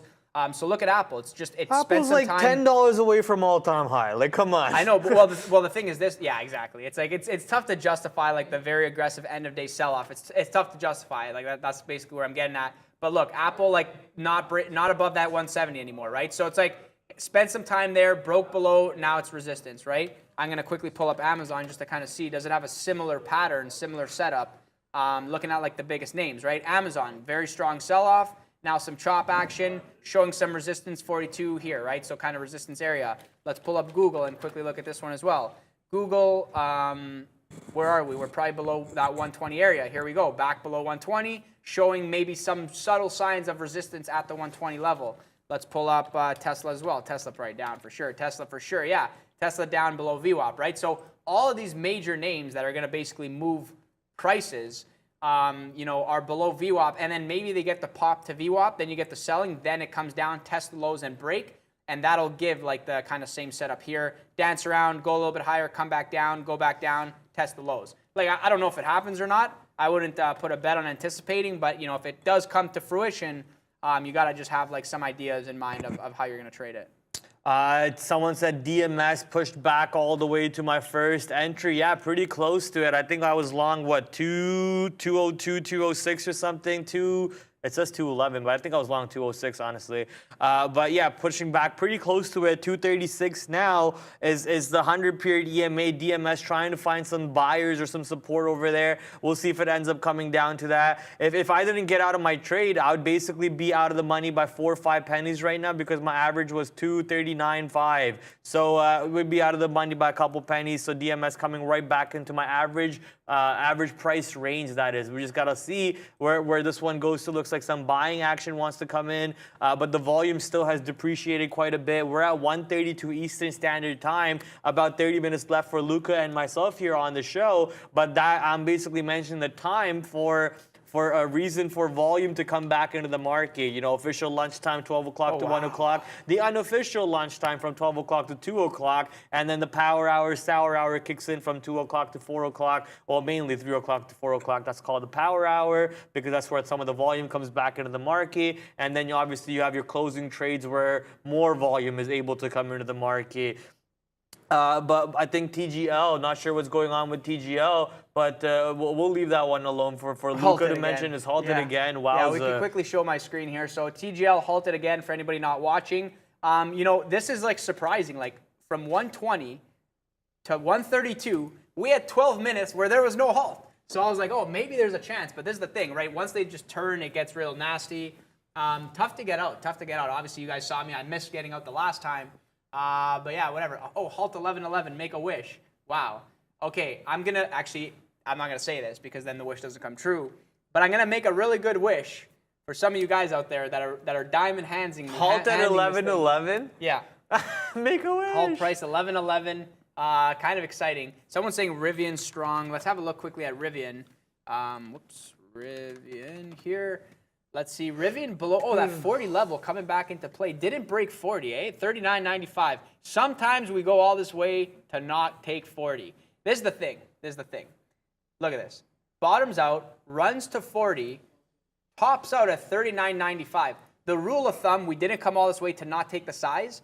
I want to say that applies to like the large caps, the huge companies, the Apples, the Googles, the Metas, the Amazons, like those ones show that pattern. Like we did not come all this way to touch 99 and then reverse. Sometimes, but for the most part, feels like, you know, there's always a magnet to the size, and maybe it's a product of options, being it that the size is there. A lot of, you know, strikes are expiring, so it's like it's an easy hedge to just take the size. But yeah, sometimes you do see, like, you know, like Rivian, for example, comes all the way, 39.95, doesn't take the size. Rivian is like slowly going back up. The thing is like my logic. Did you see their cars recently? I have a bad habit of like I've traded this name, like, and I don't even know how their cars look. It's all good. You don't need to care about how their cars look. I don't really care too much. No plans to buy one, so you know, I don't really care. No, not those cars. Yeah, no, forget the Rivian stupid looking. The Ford truck copy that they had, cars. But these, yeah, the Amazon delivery. I think this was the picture that I saw recently. Like they're actually rolling out. They're rolling out more. Black Mirror? It does. That's it. I look at that and I kind of feel like Black Mirror. It has a little bit of a Netflix Black Mirror feeling to it. You're right. Wow, it's a little scary now. Now every time I see a Prime van pulling up to my house, I'm gonna be scared now. Thanks, Luca. Yeah. I don't know what does it mean when somebody's in the chat going upside down exclamation mark? Nothing really. Sorry, where is it? No, like. Oh, exclamation mark Luca. Oh, it's because we have commands in the chat where if you use someone's name, it shows them your social media and everything. But we don't have it set up for like you. Yeah, or no, Ian I don't got any of that stuff. Yeah. Hopefully you guys are enjoying the show. I'm here providing some entertainment, showing you guys banger trades. Guys, I missed the AMD reload. I literally said it. Oh, bottom over here. Maybe we get back to 100 for like a test of the resistance. And then I'm not even like taking the trade. I don't even have the order out. Sometimes it's like when I'm looking at small caps, I'm like, okay, I'm locked in. This is gonna be like a really good trade, maybe. Like, let me like lock in. Let me like look for this opportunity. I'll like let these other ones go. I get really, really stressed out when I'm like in too many positions with too many different orders while like, you know, like talking at the same time, trying to think of it all. So sometimes I'll just be like, yeah, I'm not gonna like put the order there. But man, hopefully somebody had that. This can probably be recycled for the rest of the day. Like, look at this channel here. It's like, and like not a hard stop, but like kind of, you know, had the bounce off of 100, had the breakthrough, reject. So that's 1, almost 2, 3, 4, 5, and you know, if 5 times, right? So it's like maybe it bottoms out. You could probably get long here, sell it here, go short here, get long again. Just keep recycling the range until the range is done, right? But for the most part, if the market is gonna, you know, keep going lower, I mean, eventually this will break down. But what you could see, obviously algo hour, like there's a lot of algorithms running. You could see this break the low, so the low being like 99.33, break the low, run down to 99, quickly reclaim, and then bounce back up, right? And that would line up with the market kind of breaking down, going back up, and then going for a VWAP test. So as a trader, when I'm looking at these large caps and I'm kind of looking at them in tandem with the market, I have these general ideas. I'm like, okay, like I'm gonna get long here, I'm gonna get short here, but if it does this, I'm gonna get short. This is gonna be my out. I'm gonna take more size here. If it goes here, I'll get off some of the size. So yeah, all these just different if-then scenarios, and then whatever. It's just basically math, and you kind of do whatever. Yeah, I'm just watching NASDAQ and the S&P 500 still. I mean, look at S&P 500, which got, ES. Hey, what am I doing?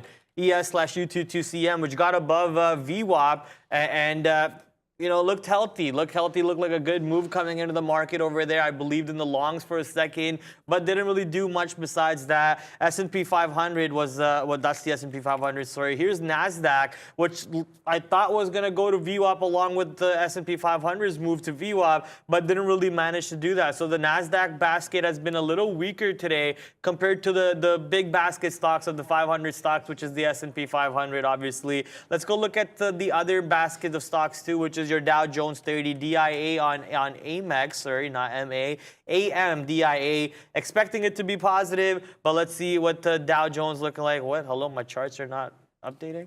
Maybe I can look at it over here. There we go. Yeah, positive on the day for DIA and IWM Russell 2000. We can also quickly go take a look at that too. IWM Russell 2000, also positive on the day. Awesome. So even your small cap stocks are green. Here's the Zoom shorts, which are trying to push north. Was in the money $1 at one point. Now only 33 cents in the money on Zoom.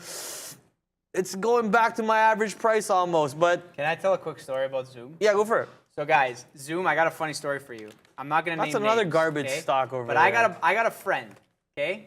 I got a friend. This guy's like, yeah, No, you like, this guy's got no friends, guys. I got no friends, honestly. That's why I'm here. No, I'm kidding. That's why I had to say it 4 times. I got a friend. 5 times. And he goes, "Hey, Luca, you're a day trader." He goes, I'm gonna short Zoom because Zoom, it's like everybody's going back to work. Like inverse Kathy Woods, blah blah blah. There's no way that this thing goes up. So this is my logic. I'm gonna short Zoom. And I was explaining, I'm like, look, listen, I don't know if you watch the stream or whatever, like I don't know where you learned day trading from, but day trading is all about day trading. It's about trading what's moving. Like I'm not sitting here like, as like a fund manager, like making these predictions, right? So anyways, guy shorts Zoom. I don't know where he's short, but he probably shorted around here. Then it rips his face off. Oh, he bags no. hold. He bag holds. Nice, okay. He goes, yeah, Luca, like now I'm an investor to the short side. I'm gonna bag hold this. There's no way. What price is that? They're like, he's like, there's no way it's worth $110. It's worth $50. It's going up. It's going down. Sorry. So he holds it. He holds it into like a massive loss, like a huge loss against himself. I don't even know how much, but call it like $10,000 loss. He's holding this thing, and he's like, do you think it's going back down, whatever? And I was like, dude, I don't know. Like, I told you my logic. My logic is you got to trade things that are moving, not make predictions. And then it looks like it's coming back down.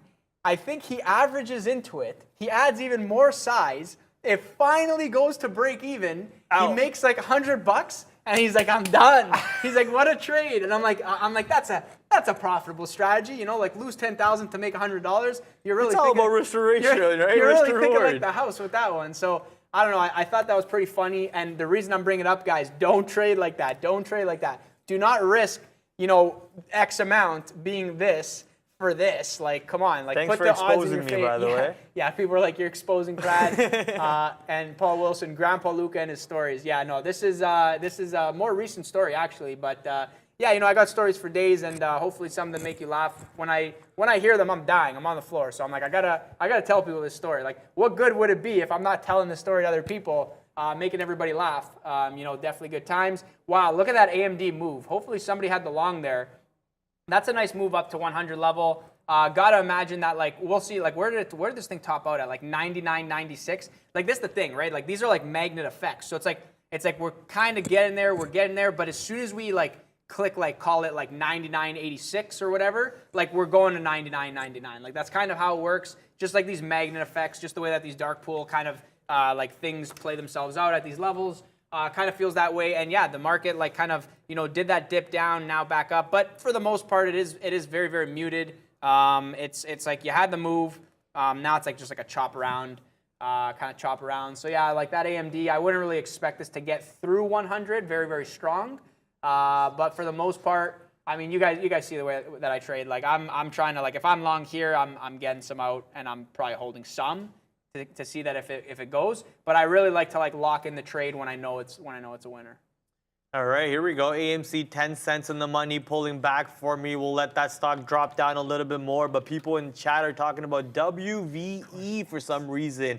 WVE still taking off 64% to the north side today. Look at the volume actually getting ramped up. Looks like the stock did no volume all day, just inched its way to the north side. And now, as lunchtime has come to an end and buyers are coming back to their desk, volume coming in, big volume ramp on the stock itself, taking out $4, going up to $4.60. A little bit of a pullback though on WVE now. Let's go see what the flow is on the stock. WVE, the flow is Wave Life Sciences, 73 million shares flow with the 2.3% short flow, absolutely launching itself, man. It did nothing all day and now it's going off. Not sure what the catalyst is. Maybe one of you guys in the chat can tell me exactly what the catalyst is for this one. If I was to guess though, because Brando's not here, he's the person who helps us out with those news drops basically. But if I was to guess, it's some sort of a FDA catalyst. You know, the name of the stock is Wave Sciences.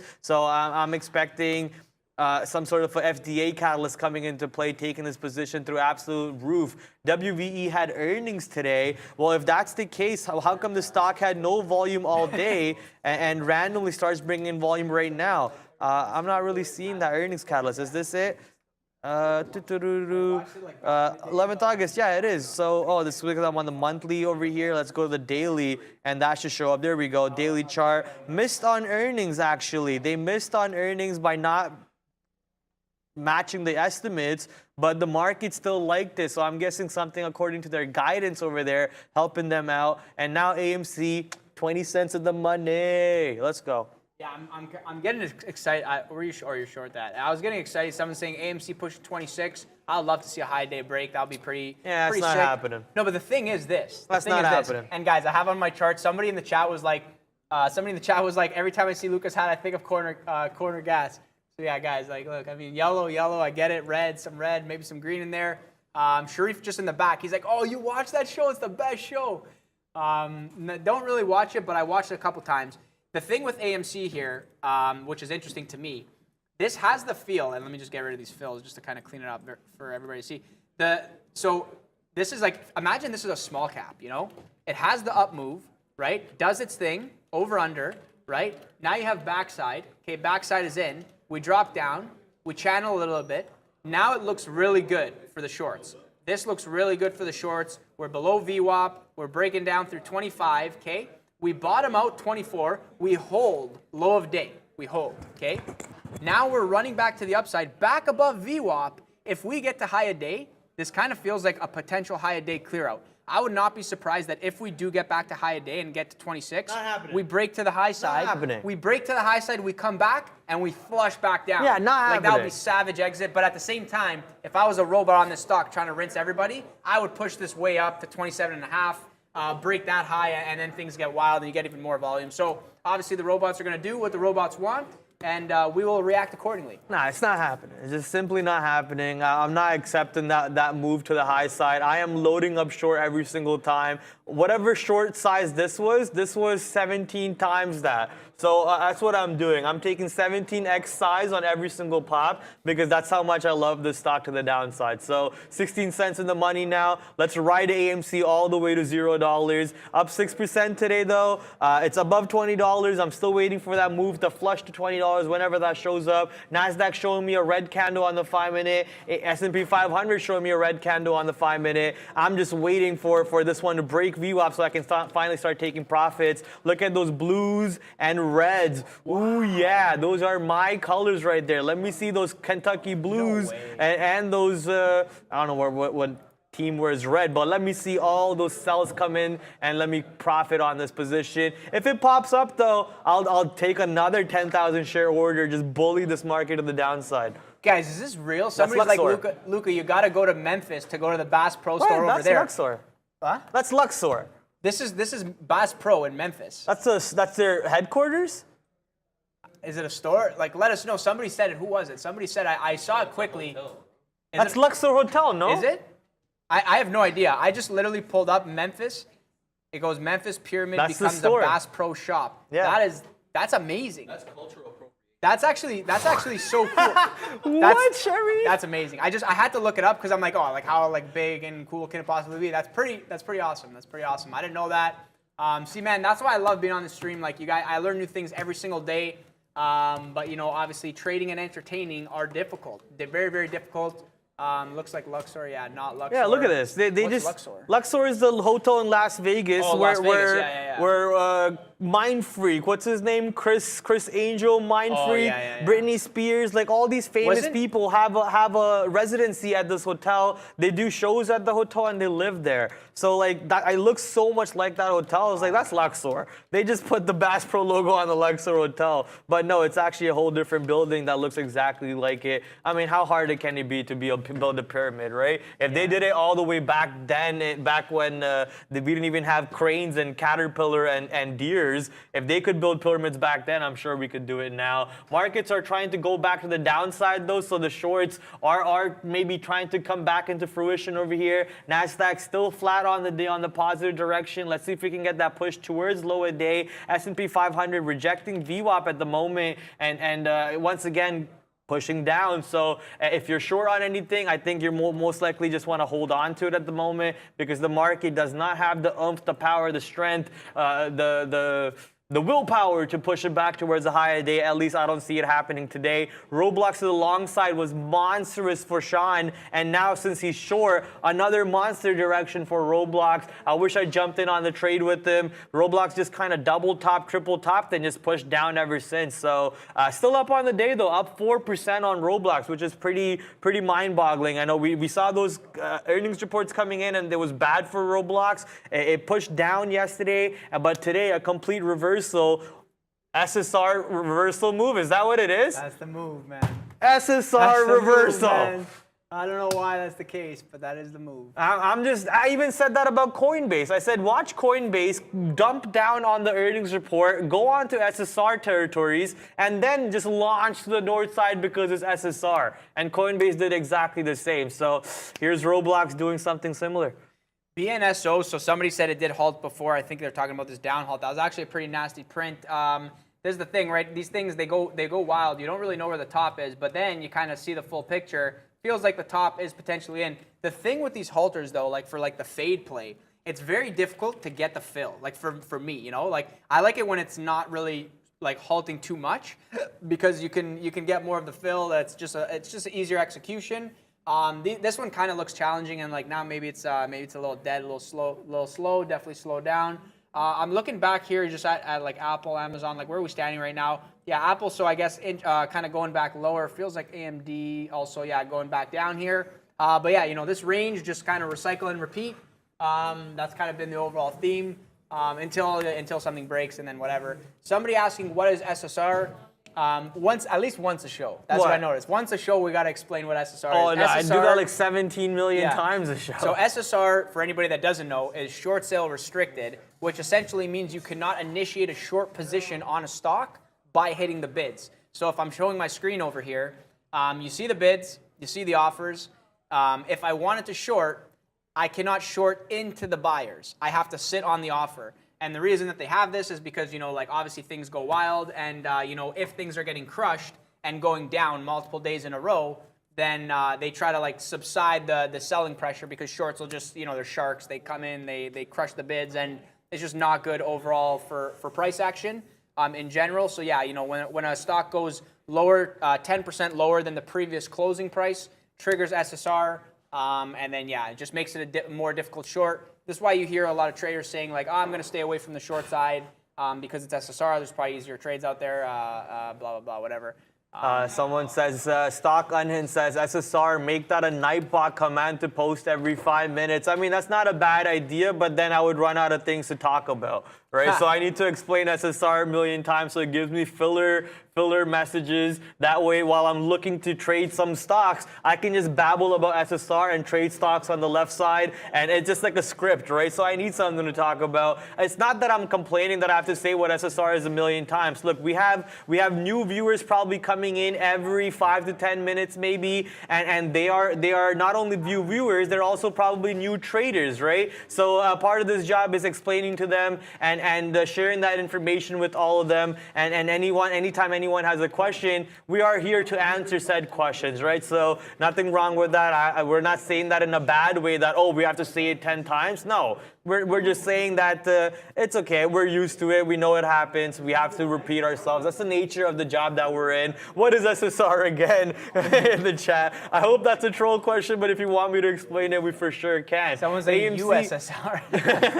That's what USSR. That's the I have nothing to say Soviet about reunion, right? I have nothing. No comments. Exactly, no comments. But what is the Downtown first Toronto, two? hit by What large is the power. US and the? I know SSR. What is US?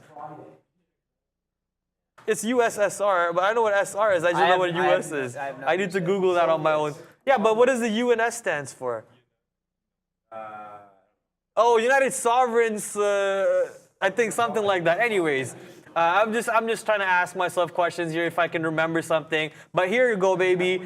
Pushing downside is our AMC trade for us. So I'm debating how much should I take. I guess I will take 20% off over here, and we'll hold for a bigger move. So yeah, we'll take 20% off. We'll get a bigger move later on. 27 cents in the money on the AMC short. Absolutely slam dunking on the AMC right now. Market pulling back. S&P 500 pulling back. NASDAQ pulling back. So here I am, Vince Carter style, a la Vince Carter on AMC, hanging off the rim with 32 cents in the money. Yeah, you're 32 cents in the money. I am not in the trade, and I'm happy for you. I am. Thank you, sir. I'm happy for the win, but I want this to go up. I want this to go up and go crazy. Come on, go crazy. So you can get it at a better price. I understand that. Yeah. Maybe it's not going to come today. Not today, maybe tomorrow. New viewers, new trades. Yeah, I mean, I can't say I'm the man of the people because Sean's back and he'll get upset. But it's my part of my job. It's part of my job to explain what SSR is and all the other things. So anytime people ask questions, feel free to. No such thing as stupid questions, only stupid people. That's what my computer teacher told me back in the day. But I don't know if that's a good thing to say though. He didn't want to offend me, but I think it was pretty offensive when he said it to me. I felt pretty stupid when he said that to me, though. Honestly, but, though, when people ask questions, when people ask questions, it makes our job easier because it's like I'm looking at stocks. I'm like, oh, this is moving. Okay, I got a trade going. Prad's talking. Then I look. I'm like, oh, here's a question. Okay, yeah, answer this question. So it's nice. It's nice, engagement. But yeah, obviously, I'll just say there's a lot of things that you could Google. You could be like, oh, what's SSR? Let me Google. And you would literally type in SSR space trading, and it'll basically tell you short sale restricted. That's true. And whatever. So there's, if you're ever when in doubt, Google Google's it, right? your Just best Google friend. It. Woo! 42 cents in the money on AMC. Breaking view up to the downside. Can we get a 25 break now? Even Zoom, which was a little painful for me, is now 50 cents in the money. So Zoom, I actually reloaded. I told you I was going to reload. I reloaded on Zoom, and now Zoom 50 cents in the money with more size on the basket for me. AMC, baby. Take me down to the low of the day. Absolutely was the trade I was waiting for. Test size at VWAP, but then we waited for the stock to pop up and then show me some weakness where I can really punch some size. My real size coming in, turning this position into profitable. Actually, number one stock of the day right now is AMC. Zoom was number one. AMC taking over that. Luca pulling up some sort of song over here. Let's see what Luca's got to say. Show the screen. Show the screen. Show the screen. There we go. For the AMC short. I think we might be free falling. Are we going to 24? I don't know. Guys, I play this in my headphones to start every Friday, looking for that free fall Friday. I'm like, all right, let me get in the zone here, put my headphones in, and then the market's just been making highs, and I'm like, okay, let's just on to the next there. Confirm Luca is a Google shill. I don't know what that means, but What'd you say, sorry? No, because I said Google it. Yeah, Oh, no, he means guys, if there's ever a moment where you have a question about the market and you're not getting an answer because we the chat moves really fast. There's 5 million of you in here. It moves pretty fast. There is a chance that we miss it. So he's not saying oh, just go Google it. No, we will always be here to answer. But if you're not getting an answer from us because of time or anything, because he's trying to push 1 million shares of TGL on live. Not a million, but I'm just throwing a random number out there. live on the show for you guys. So sometimes he gets distracted, I get distracted. Sometimes UFC distracts me, even talking in general distracts me. I just get lost in my own mind over there. So if that ever happens, Google is always your back burner. You can always rely on Google. Quickly type in what is SSR. You know what? Forget Google. Actually, no, not forget Google, but you can use Google's partner, which is YouTube. Go directly over to our homepage on the YouTube side. Click on the little search box and type SSR, and guess what? You might just be able to. I found a new topic for you guys to talk about. SSR. We don't have any SSR educational videos apparently, but if you want to learn about other stuff such as VWAP or level 2, VWOOP, Someone's like, can you just explain VWOOP? VWOOP, or level 2 or VWAP or risk management or anything, you can type those keywords over here in our search box for our homepage, and you'll find fun little instructional videos about how Neil, Sean, and Brendan look at all these things for yourself over there. But yeah, about SSR, you can just quickly do this to SSR meaning, and it'll tell you exact. Whoa, okay, not that SSR trading meaning. Not that one. There we go. Short sale restriction. You can quickly read up on that side. That's all he meant. He wasn't trying to be rude about it. I understood your point. Oh yeah, exactly. Like just in general, Google is a powerful tool. You can Google anything. I'm always Googling things. I'm like, oh, what's going on here? Like, what can I learn today? Guys, coin back at low a day for anybody watching it. That 85 area test. I think the low is like 84.67. This thing's SSR, but I guess it's gonna, SSR again. It's day, or maybe it already triggered SSR, but huge sell-off, right? $15, call it 15%. Gotta imagine that there's gotta be a bottom somewhere, especially on SSR. I don't think. I mean, maybe this thing could bounce to 86. I don't love this, but kind of feels like it's just I can't see it going to 83. Is anchored VWAP same as VWAP? No, right? Those are two different things. Anchored VWAP? Yeah. Well, it's got to be anchored to something, right? Okay, that's a good point. But I've never used it. I've never used any anchored indicators, so I wouldn't know exactly how that works out. But yeah, as Luca mentioned, you can always Google it. Look what he's doing right now. He's Googling it. I'm just making sure I have it he's down. trying to make sure he knows the doesn't misquote you the answer over there. But so go ahead if you want to go for it. Yeah, so it's exactly. So it's for the most part, what you guys are seeing on my chart here is the intraday VWAP, but you could obviously do 1 year anchored VWAP. So I'm assuming that's encompassing the 1 year of price action and then giving you the daily VWAP or whatever. So yeah, it's good. I think 2-day VWAP is actually good. 2-day VWAP I like for earnings plays. It kind of gives a general feel of where the averages, or you're getting extensions of movers that are 1, 2, 3 days. Anchored VWAP makes more sense as opposed to intraday, unless you're putting on an intraday trade. Yeah, Dan in the chat also explaining what that is. But sadly, ladies and gentlemen, we are at the end of our time slot over here. It's going to be time for you guys to head over to the closing show. Make sure you smash the like button on this one and also on the closing show, as the button will refresh itself. Thank you for coming by. Thank you for having a great time with us. I'm going to wrap it up for my trading over here. Luca, second last day. Thankfully, you're still here tomorrow, as I see people in the chat saying, no, Luca's going. You still have Luca tomorrow, guys. Don't worry about it. Make sure you bring your basket of questions to bother Luca with. But for now, take care on the closing show. Have fun at the Sour Hour. Ciao. Ciao, guys. Hey guys, welcome back. 2 o'clock, couple hours to go here on, hey, we're holding near positive territory. The NASDAQ just dipped into the red, but overall, it has been another positive day for the market. We'll see if we can't get